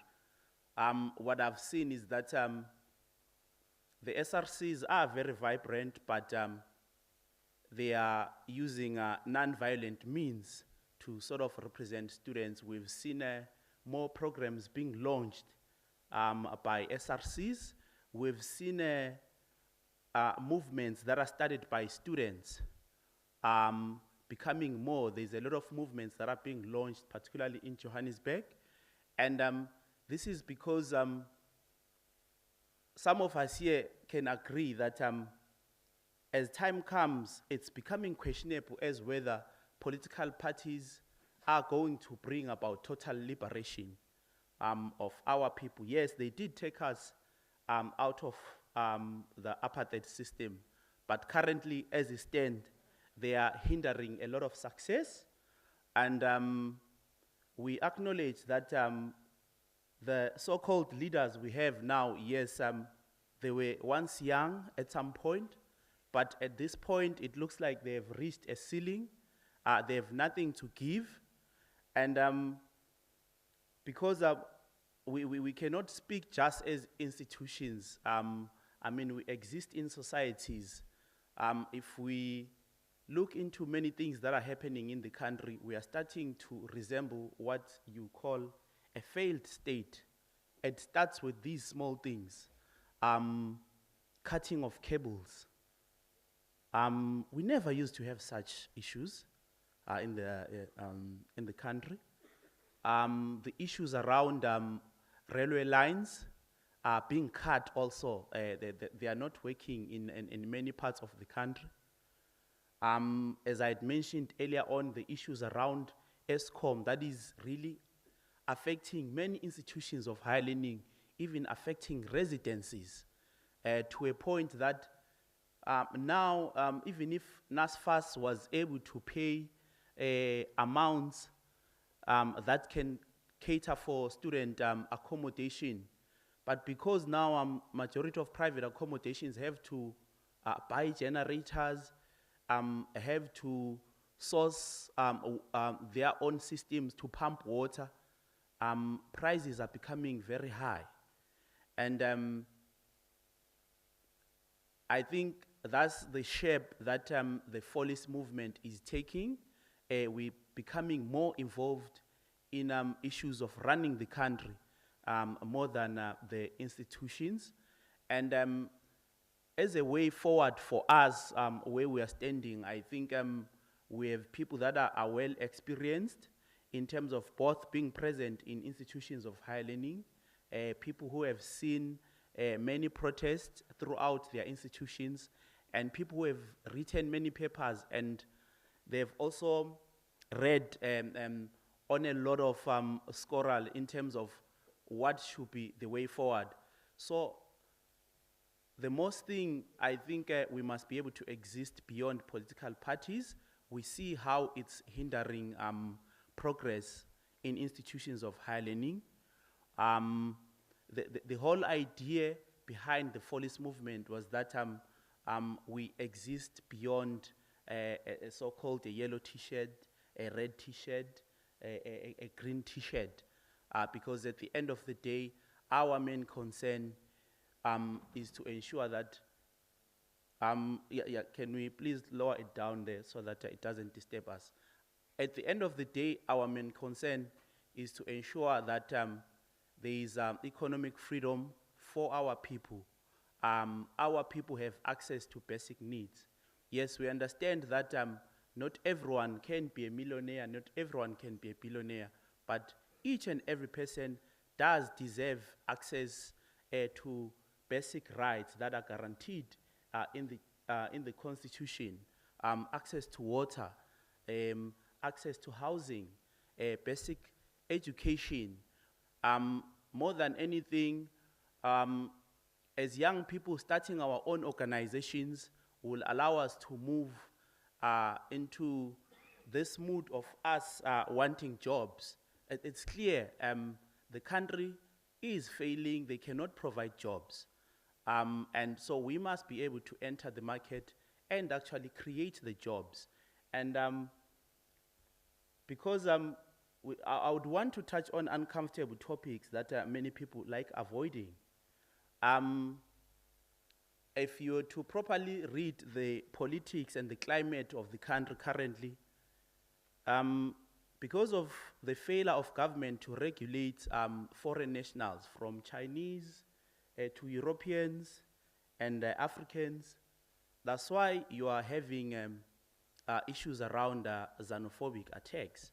That's why you are having the likes of Abonhlanhla, and society is going to resonate with them because as government, you are failing. And also, academics are becoming very reluctant to attack government.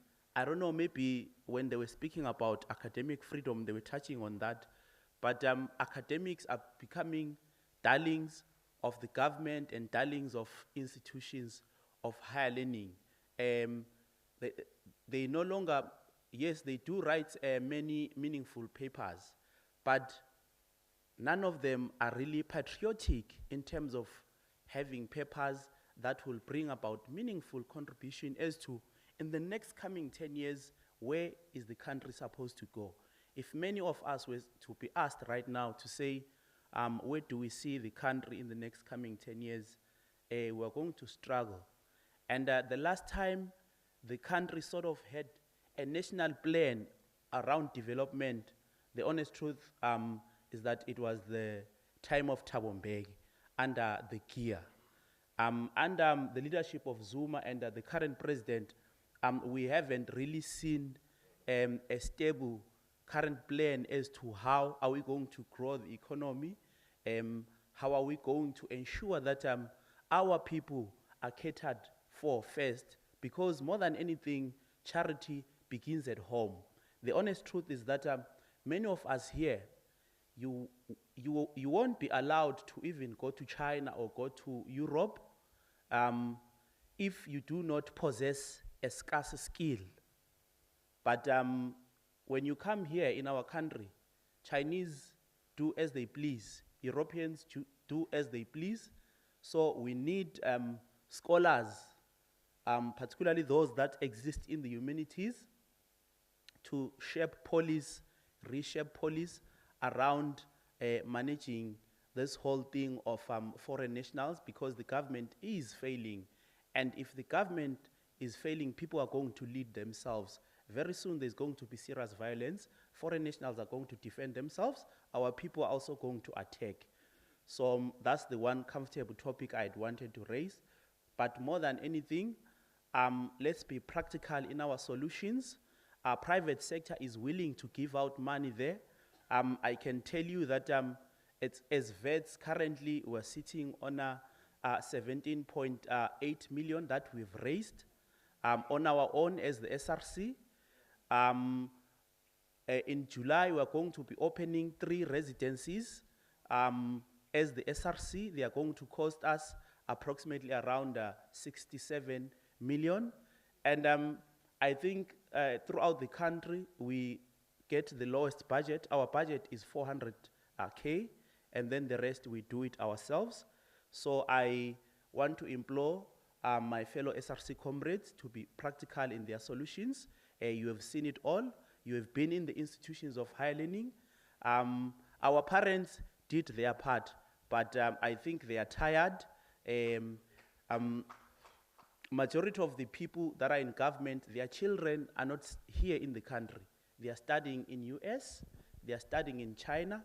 They have no interest as to whatsoever happens in this country. Thank you.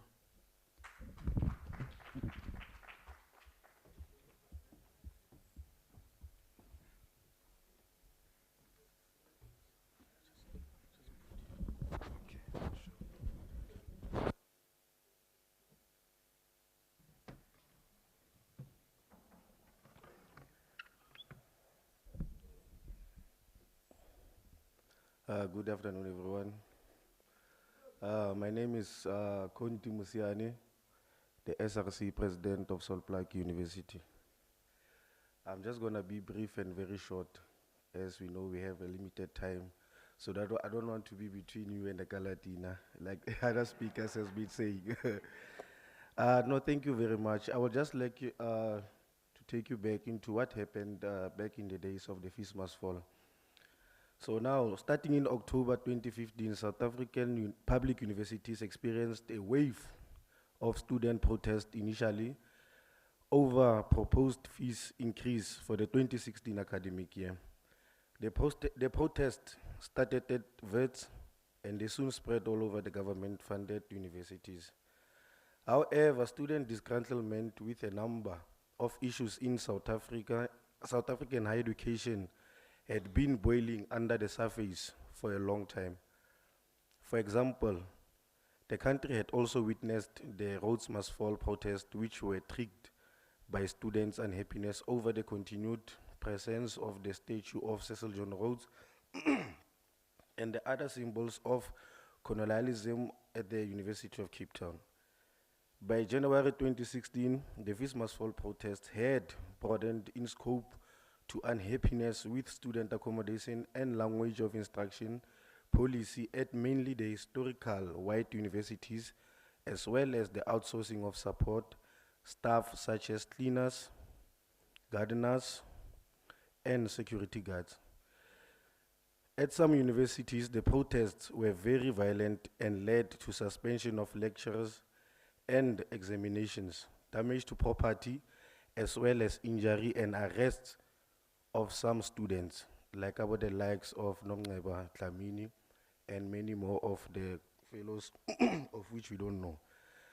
But however, to be honest, comrades, the Fees Must Fall thingy, it is been helping, but it has never reached its main objective.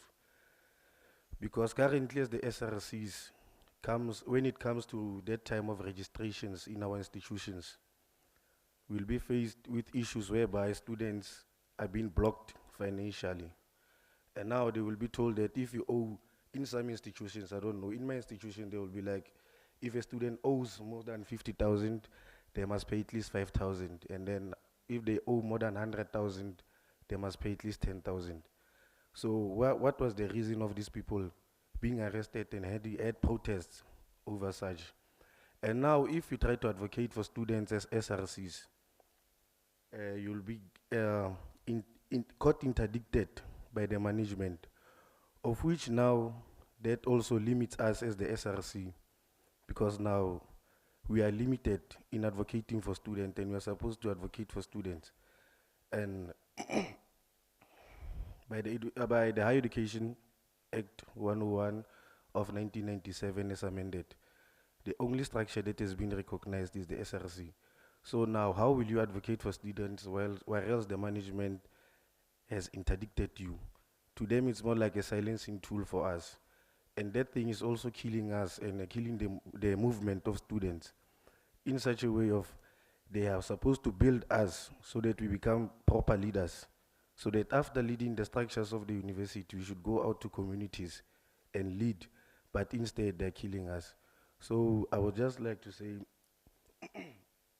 to our fellow students and also leaders that we must continue with the struggle and also fight for our students. We must never lead back. Thank you very much.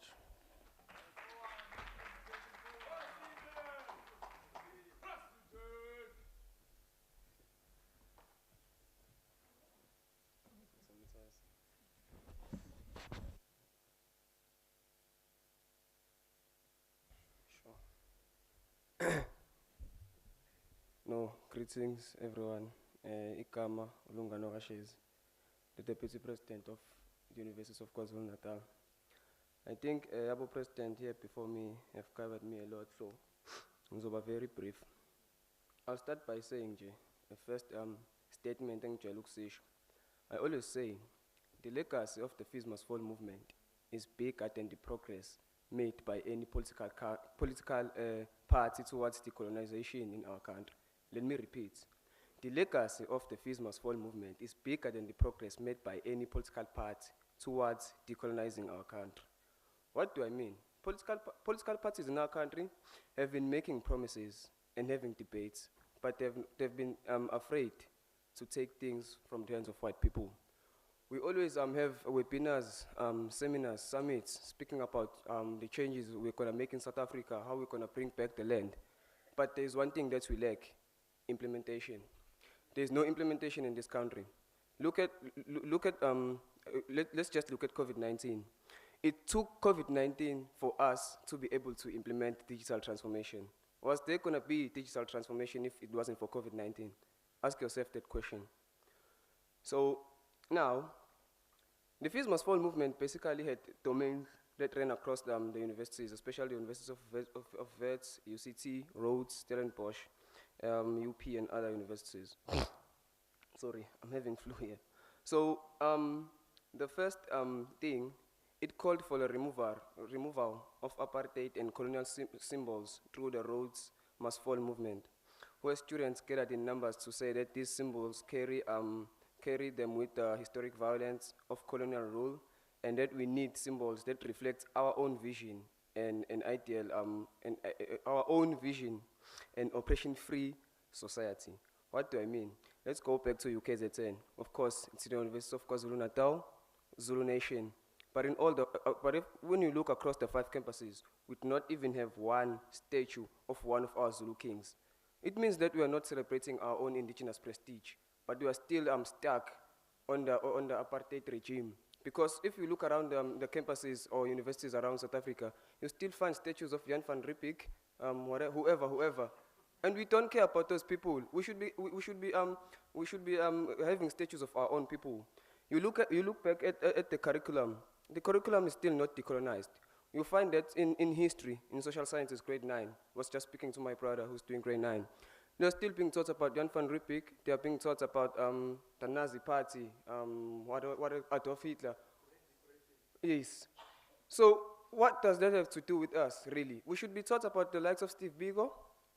Chris Hani, okay, Nelson Mandela, of course, yeah. But all those people, but we need to be taught of our own people. Then you move on to the second demand, which spoke about opening up universities so that the historically disadvantaged communities also access higher learning. Okay, fine. We see that universities such as UP, VERTS have opened up to black people, but we are still having an issue with funding. Students are not having funding, and you find themselves being excluded. So it's still a big problem. And the third one was the one of the curriculum and institutional cultures that's often steeped in deep colonial practices. As I've just mentioned, that there is no decolonization of our curriculum. We are still being taught a Eurocentric curriculum, and it's not really an African curriculum. So we need those changes. But now, how are we going to have those changes if we're still lacking one thing in South Africa? Implementation. Okay. I think, as I said, that since like 1994, I think If It Must Fall was actually, this is the movement that truly kickstarts the progress of democracy, honestly. Because if you look back from 1994 till now, what has changed? Other than the fact that now we are able to access things that were not accessed by black people, they were only for whites. But there's still really no change. There's no economic freedom in our country. High rates of unemployment. Petrol prices are shooting up. We're actually going into a failed state while we think that we're a democratic country. It doesn't help us. 28 years of democracy, but no progress. We're just going down, actually. So we have to look back at ourselves and think, do these summits that we do have help us if we are just going to bring in ideas but not implement them? Because at the end of the day, what we need is implementation. Because of the time, I'm just going to end there because I know people want to go to the Calatina. But thank you for the opportunity and listening to me. Thank you.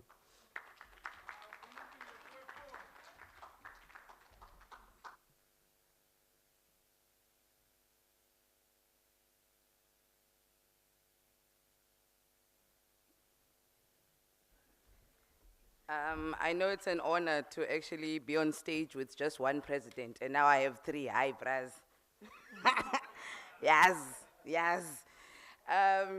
So, colleagues, we're going to move in the same fashion again. We're going to take about 3 questions, but shame, for the sake of my team over here, I think we will include more follow-up questions, but for now, we're going to start with 3. Let them address the 3, and then we move forth, but please make it short and precise. Thank you so much. I'm seeing first hand and the second hand.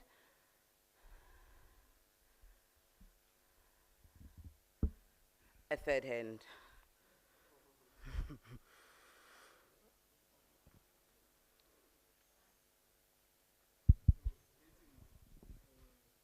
And colleagues, I'm not sure if ngiyazwakala yini. Okay, ngiyabonga. Bafowethu, umuzo wami I think ungaba munye but uzokwazi ukuthi unikhave no 3 is to check since ama-term of office since in leader ama SRC members ukuthi have you identified one common problem that is affecting students across South Africa? Because here we are talking about the police movement, whereby akwazi ukuthi umuntu ose-KZN akwazi ukurelate nomuntu ose-Limpopo, nomuntu ose-Eastern Cape, ngokunjani nomuntu ose-Gauteng, Free States kanjalo. Because we had something a common between or amongst us to say, let us identify the common problem or the common enemy. But you know, the elephant in the room. You see? So I think actually ubuzo umbuzo kanjalo nje owodwa address ekuthenini yini mhlambe senithena identify kwi-term of office since nikhona nonke and then maybe sizokwazi ukuthi siqhubeke la yagcina sehijackwa ilento zama-police movements wonke lapho ithi uyavictimize unga victimized, you are being offered umsebenzi or a position wherever then the movement perish kanjalo nje kalula njalo. So ngicela ukubuza lo mbuzo ngiyabonga. Thank you, ma. All right, our second speaker over there. Yeah, Mpinde Nibulisi. Thank you so much. Gift has covered me partially, but not ngalendlela le benzozicover ngayo. In our levels. Yeah. I think ndiyavumelana nani speakers with regards to the failures of the movement and the revolution le esekuyona. But what into le esibalekelayo is ukuba selfish within us as leaders nokuba greedy. Comrades nobugwala, yes, because you go abafundi bayabonisa that we want this, and even us we go and instigate siye kubafundi sithi this must happen kanje na kanje, bahlanya abafundi, and then when they demonstrate it's us who go to the dinner table and then come back sizo understand this abafundi.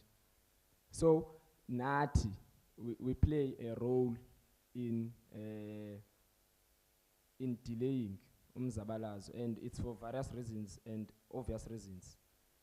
Sure. We are not supported enough ngalendlela ekumele ngabe supportwa ngayo. Like even now kukhona abanye benu abalana, but you have academic commitments. Examele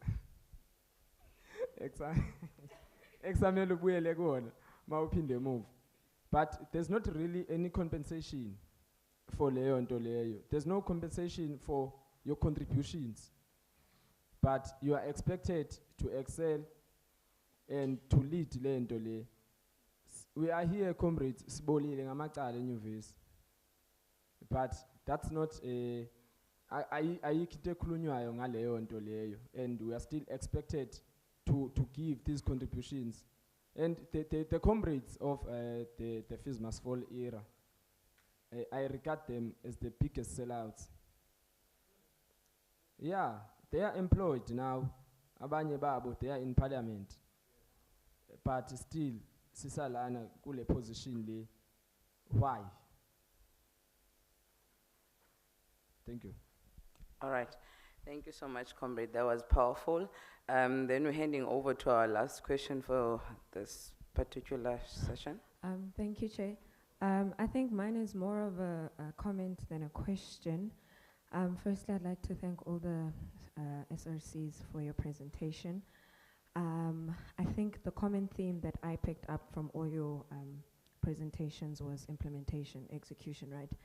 And so I think from my experience, because I was also a former SRC member, I think we have a problem of every single term where there's SRC elections, each team has their own vision.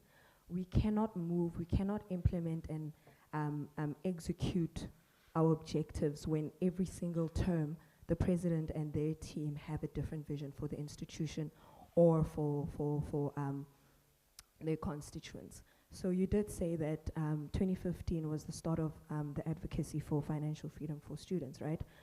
That was the objective, but it hasn't been reached because ever since then, I came in as an SRC member in 2016, right?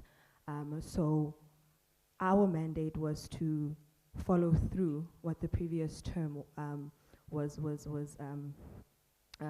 what their goals were.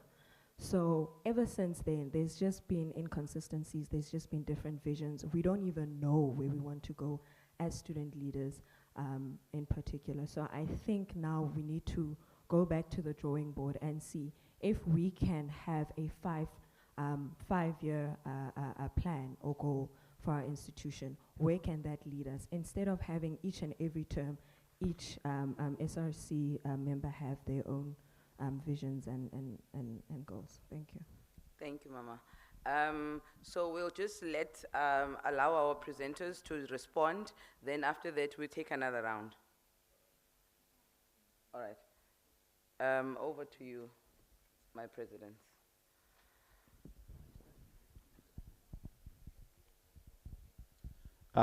Thank you. I think kuba for lapho the most common problems, I think, that are similar with all institutions, firstly, it's the issues around funding, because with funding comes the issues of accommodation, the issues on NASFAS. For me, those are the most common issues amongst the institutions, and also the issue of food security. But I know that some institutions have been able to resolve these things. Particularly me, the reason why I spoke the way I spoke, because I understand here we have leaders, the implementers, hence I see no need for me to speak about the history of what you already know, but we must speak about the implementation part, and also what we have been doing, some of us, so that if there is something that you comrades have been doing from your side, we can also be able to implement it.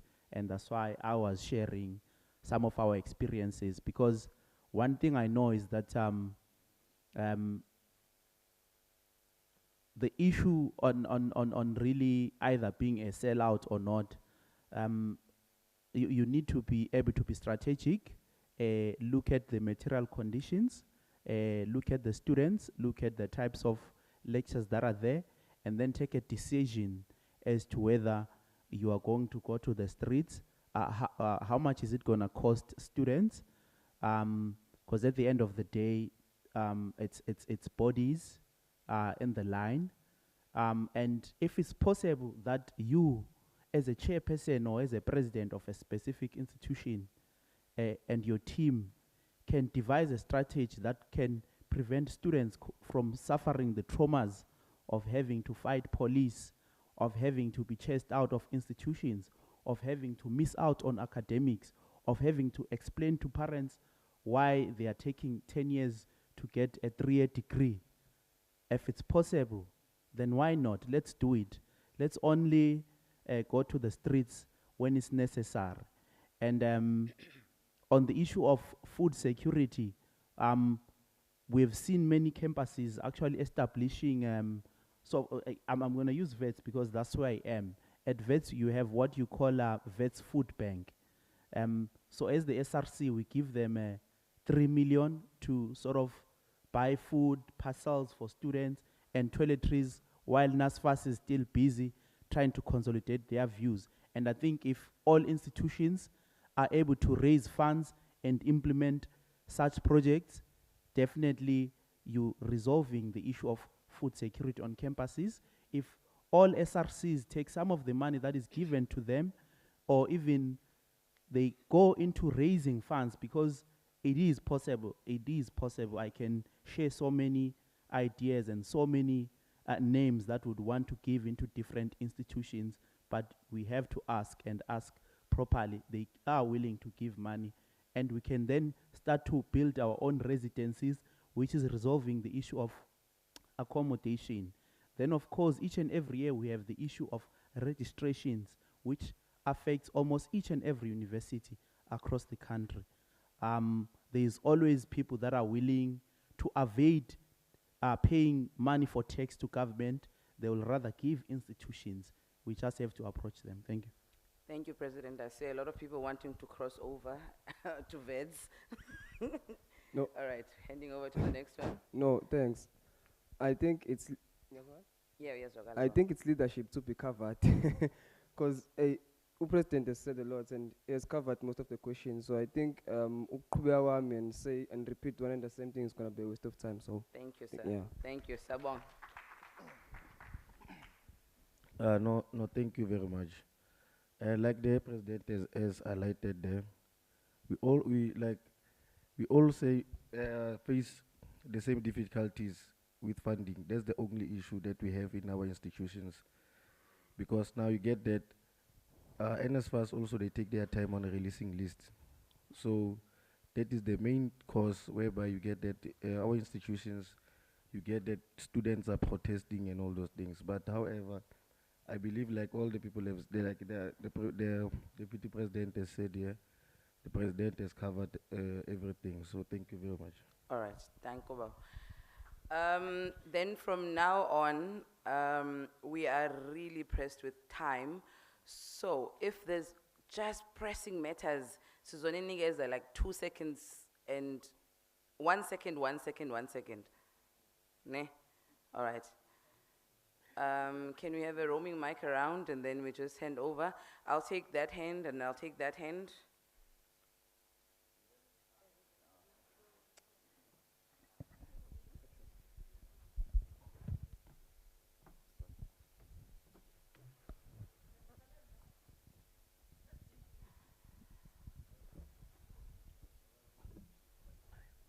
Mao, une second, ne? All right. Sine time again. Oh, thank you so much. Umenyanisile u-president lo ebethi the last revolution ebike yakhona yeka 2016 kafis must fall. But it's disappointing to hear of people who are still excluded even ngoku ngenxa ye funding. Kube kusithiwe kwakuthiwe ithe ichata all doors of learning will be opened to all. So ngoku it's very disappointing bantwana bam, qhubekani. That is all I have to say. Qhubekani, and I recommend you as leaders, nizi leaders zokwenene ngoba nibe niselapha nathi ngeli xesha. Yes. Ningumzekelo nje. You are just exemplary to all because mna ngoku dinabantwana be institution yam ye Walter Sisulu University ababhatalelweyo beze apha, but you don't see even a single one of them here. Nina nizi leaders zokwenene. I commend you. Thank you very much. Thank you, Mama. Thank you, Mama. What's that? All right, leadership, over to you. You have 1 second. Yeah, thank you very much. And the powerful delegation led by the president there. I would like to say I was once a president in 2013. That was 10 years ago. So now I've been employed by the University of Venda, and our role as student affairs practitioners now is to explain to you the process of how impossible what you want it is. So much as we are now explaining this thing is no longer possible, you need to be united and speak with one voice. This comrades here comes and says, the fees must fall generation, some of them are now they're sold out. Now they are in parliament. I saw someone on the picture here on our program. And he's correct, because some of them, they did not go to parliaments through the process that organization deploys. They are there now in parliament. They are explaining to you, student leaders, or these things is not possible because they are no longer part of you. Yes. So what you need to do, you need to speak in one voice and avoid these things of speaking through political parties. Besides being political parties leaders, you are one thing. You are students, and that is what you need to do. Yesterday I commented about having the role of the SRC being gazetted by the higher education. You heard the leader of VETS there says we are community activists, and that is what is going to happen. You have SRC leading everywhere. When the strike of ESCOM, when there is what, they will be there because they are not regulated. And it will be a very serious, in SASCO, they will come and say, we are members of the community before we are students. So students, community struggle is our struggle. So we need this, to have this kind of, now we'll explain to you, no, it's not possible according to the policy, President. You must act according to the policy. So thank you very much. Thank you, Bob. Thank you, Bob. Thank 1 you. second, ma'am. 1 second. Thank you. I think oqala mina ngizoqala ngikusho kuma colleagues laphana. I think number one, in terms of financial exclusion of our students, which is something we all experience. Into esibhekene nayo ukuthi some institutions are covered, they bona bahleze beba nenhlanhla ima issues zabo financial exclusion basheshe ba resolve because they can easily source funds. As the president adesho nje ukuthi he can even contribute ewusu. So Tina, others in our institutions, it's really hard to source some funds external in such a way ukuthi nimathiwa siya emzabalazweni and you are prepared and you are ready to go to the streets and all that, you find out a university like VET, UJ, bona sebe right already, they're just sitting now, they're ready to go to class and attend. Then you find out ukuthi abanye ama-university ona afuna ukuqhubeka afunde, the others, they're still really facing issues. But because bona sebe right, abakwazi ukuthi bathi no, because other brothers and sisters from other institutions are still facing this pandemic that we were facing. We also rally with them and support them, even if it's through social media, even if it's through advising other SRC members. Even I don't know if other previous SRC members even reach out from amanye institutions, SRC members, leaders, how do you do 1 and 2 and 3 and 4 so that we can be able to try and implement it to amanye institutions. But leaders, especially you, President of VET, siyacela bandla ningashiye mzabalazweni mase kunilungele. Ngoba niyashiya impela. And okugcina ukuthi some of ilokhuzana izinto really need to go to the streets, and colleagues here, staff members, they can blame student leadership ukuthi we always resort to violence, but there's nothing impossible ukuthi yenzeke in our institutions. Ama issues angaresolveki. Ama institutions or even ama vice chancellor they portray things to us as impossible to happen because they don't want to deliver services to our students. But it's always possible because they always bring solutions. Thank you. Thank you. Last one. 1 second. No, thank you. My SSO here has covered me a lot, so I'll be short like a miniskirt, as this comrade have said before. You see, what you comrades are doing, saying you cannot take things to the street, it is exactly selling us out, comrade. You see, I'll talk about Together 10 where I'm doing my degree. The management thinks that you are massaging them when you want to resolve things in a dinner table. They take things seriously when you take the struggle to the street. You see, when there's something that is pending, that is where they start to attend your demands. Each and every year, we have 2 problems. Allow first-entry students to enter the campus so that you can help them with registration. Open new buildings so that you can accommodate first-entry students. You see, we spend more like a month discussing that matter, but let us strike for 1 week, you will see.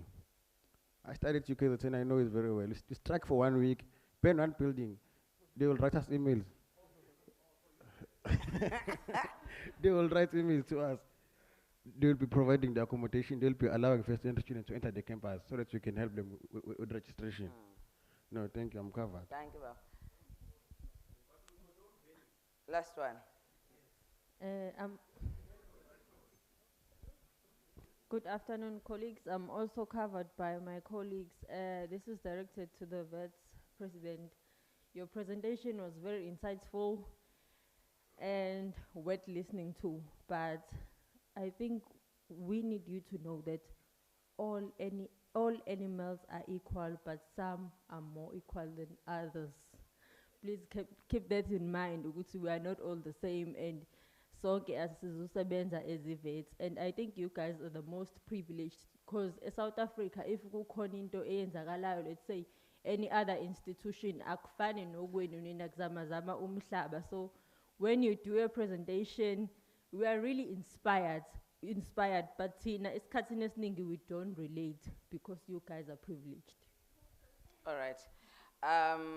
Danko. So I'm going to hand over to responses. If you can summarize the response, all good leaders must see that. Thank you. No, Sabonga, colleagues, for ama responses. No, there's not much. I think, indeed, we have Gutsi as ama institutions across South Africa. We have to be in constant communication so that we'll be able to help each other out. I'm very interested, your president from VET saying they were able to raise like 17.8 million. This year when we did SRC Trust Fund, we raised less than 5 million. And a lot of our students were disadvantaged and they were financially excluded. So it's important ukuthi as leaders from across different universities, we keep constant communication so that we'll be able to help out each other. But as in ukuthi bona they have more funds, so it means they have more relationships with ama funders. So if not, they can bring us on board. We'll be able with Nati, we get more funders, and we'll be able to register more of our students in UKZN, for example. Yeah, thank you. Sure. Any additional comments, Presidents? No, thank you very much for the positive comments. I also agree to our speakers who have been now commenting to say now, obviously the management understands only one language, the streets. That's the fashion that we can move in with. So no. Thank you very much. Thank you, President. Next one. Your closing words. Yes, President?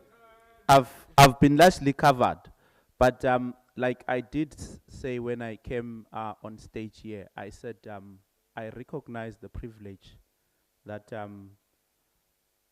comes with being in some of these institutions. But one thing that we're willing to do is to share ideas.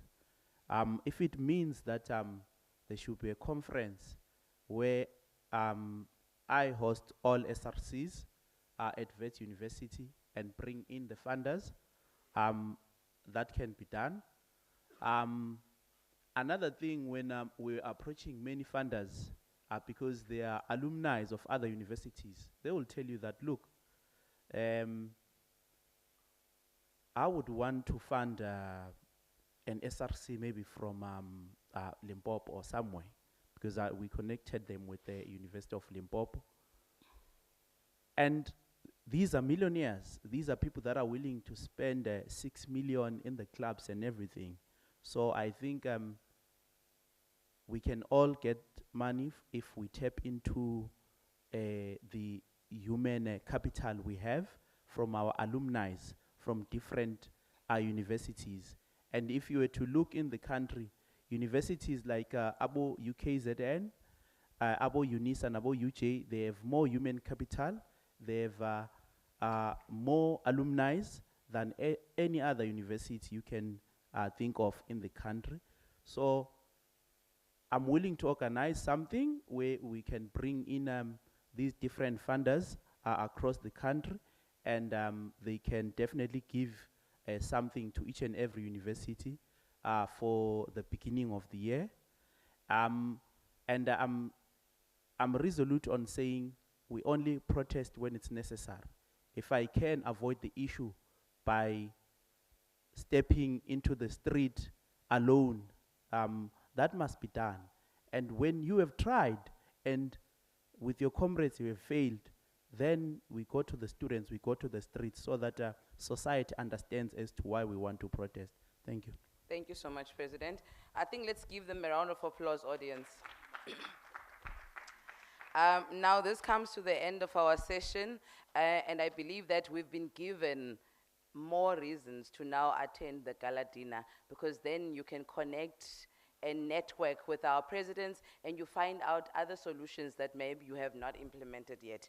So I'm going to ask our three fellow colleagues now, Usunovuyo Hodolo and Lebohang Mosia and Tumalano Moeti, to come forward to give gifts to our presenters over here on the stage. Over to you, ladies. Hey, President, you have nathi sithola ama-presents. Hey, President. Mara President, you can donate it to a fellow leader if are waiting. Oh yes, President, on behalf of NASDEV, we'd just like to say thank you for all your contributions. I was very impressed with the fundraising, and I believe the council has set the bar very high. We'd like to wish you all the best on all your initiatives, as well as the rest of the term. Thank you.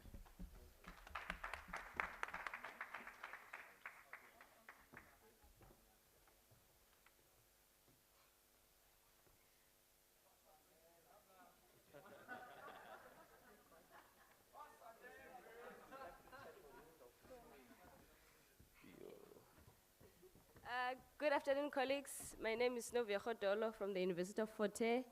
I work at Student Governance and Development Unit in East London campus.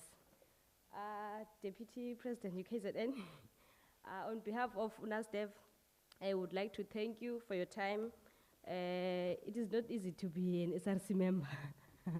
Every day there are complaints from students, but it is important that you always keep calm and try to solve issues of students, and don't be absorbed by the system. Yeah. Thank you so much.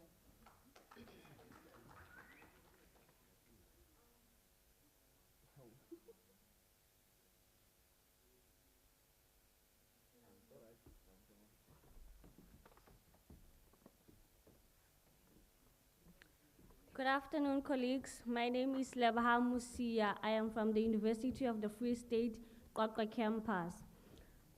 President, on behalf of NASDEV, we would like to thank you for your time and for the presentation.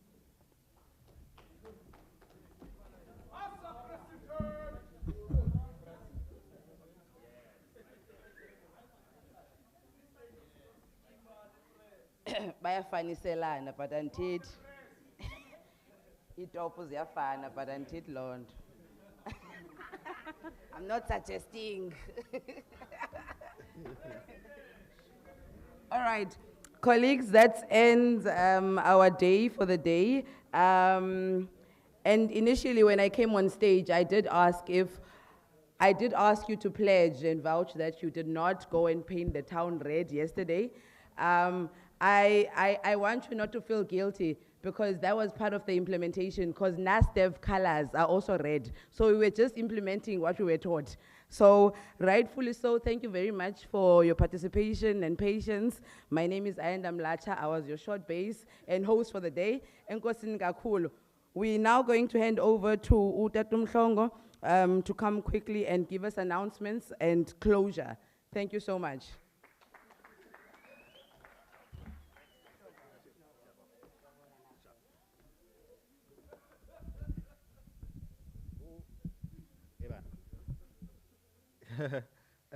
Thank you very much, Program Director. Mine is very simple and straightforward. Just want to give you a few announcements. So, session here we are putting a pause to it. We are going to be officially concluding the business of the summit with gala dinner, because tomorrow it's a different format. It's what we call it a business meeting or a general meeting. I'll explain that just now. So, gala dinner is meant to start at 6. So, as you can see, some NEC members have already left us to go and prepare. So we please ask that each and every one of us who's here, please, if you need to go to your room and maybe change a bit, make sure you bring something warm, but look good, so that we can go and celebrate a wonderful time that we've had in this venue. So if venue is at Cresta Grande Hotel, so it's not here in CPUT, so it's a hotel in town, Cape Town CBD, Cresta Grande Hotel. I'm going to give you an address for those that are going to be using navigators. So if you want to take down this address, please, please just signal if you are ready. You can immediately maybe open your Google Maps or something. It's number 66 Strand Street. So 66 Strand Street. So it's S-T-R-A-N-D, Strand as in street in Afrikaans. Yeah, so it's 66 Strand Street. So the hotel, you'll see it, Cresta Grande Hotel is at the corner of Strand and Loop. But if you type in number 66 Strand Street, it will take you there. E-location is being shared on WhatsApp. So if you need a location, please contact an NEC member. They can share the location with you on WhatsApp. We've posted it on the NASDEV membership group. Also, those who are there will find it there. So any issue, if you are getting lost, you do have my number. You can just simply contact me and then we'll fetch you. You all know that we will be having the keynote address by the chairperson of the Portfolio Committee on Higher Education, Unompendulo Mkhatshwa. So please, colleagues, she's already at the venue, she's arrived. Let's go there and engage. Then, colleagues, another important announcement about tomorrow. So tomorrow, as you can see in the program, that it's what we call a NASDEV business meeting. It's actually a NASDEV general meeting, in the sense that this current NEC has officially served a full year and will be using this particular meeting to provide its reports on the activities of the association for the year. Now, this session is essentially important for all affiliate institutions, and all institutions that are here are institutions that are actually affiliates of NASDEV. So I'll explain it this way. So those that are affiliated in 2020, their affiliations are still deemed valid because we have not been able to do the general meeting. So once we conclude the general meeting tomorrow, every institution that has their affiliation for 2020, it will officially lapse. Then Wonkama institutions are also required to affiliate for the year 2021. So there are some institutions that were not affiliated in 2020 or in 2021, but are affiliated for 2021. Those institutions are also deemed institutions that can participate in this general meeting. So just to clarify that every institution affiliated in 2021, we require you in the general meeting tomorrow. Every institution that is affiliated for 2022, whether you were there in 2021 or not, with the association, you are still required to be part of the general meeting. Now, the meeting is mainly for the members, so the practitioners or the professionals in the institution, and the SRC, it is not compulsory for them to attend. But if you have got nowhere else to go and you want to come and sit and listen, you are also welcome to do so. But the meeting is strictly for the professionals or the practitioners within the different affiliate institutions. So if you are in SRC uzobukhona but you cannot participate in the meeting, right? Uzohlala nje usibukele laphaya, usizwe sixoxe ulalele, you won't have any issues, but you can't vote, you can't participate in the decision making of the institution. So SRCs have a free day tomorrow. But all professionals, all practitioners, siyanicela kakhulu bafowethu, please come to tomorrow's meeting. It's your opportunity to shape the association, to hear about the work of this current leadership within NASDEV, and also contribute in terms of how we advance and move this association forward. Is that clear, colleagues? All right. So, colleagues, we will adjourn our session. A vote of thanks and all those other things will be done at the gala dinner. See you a bit shortly. Thank you so much.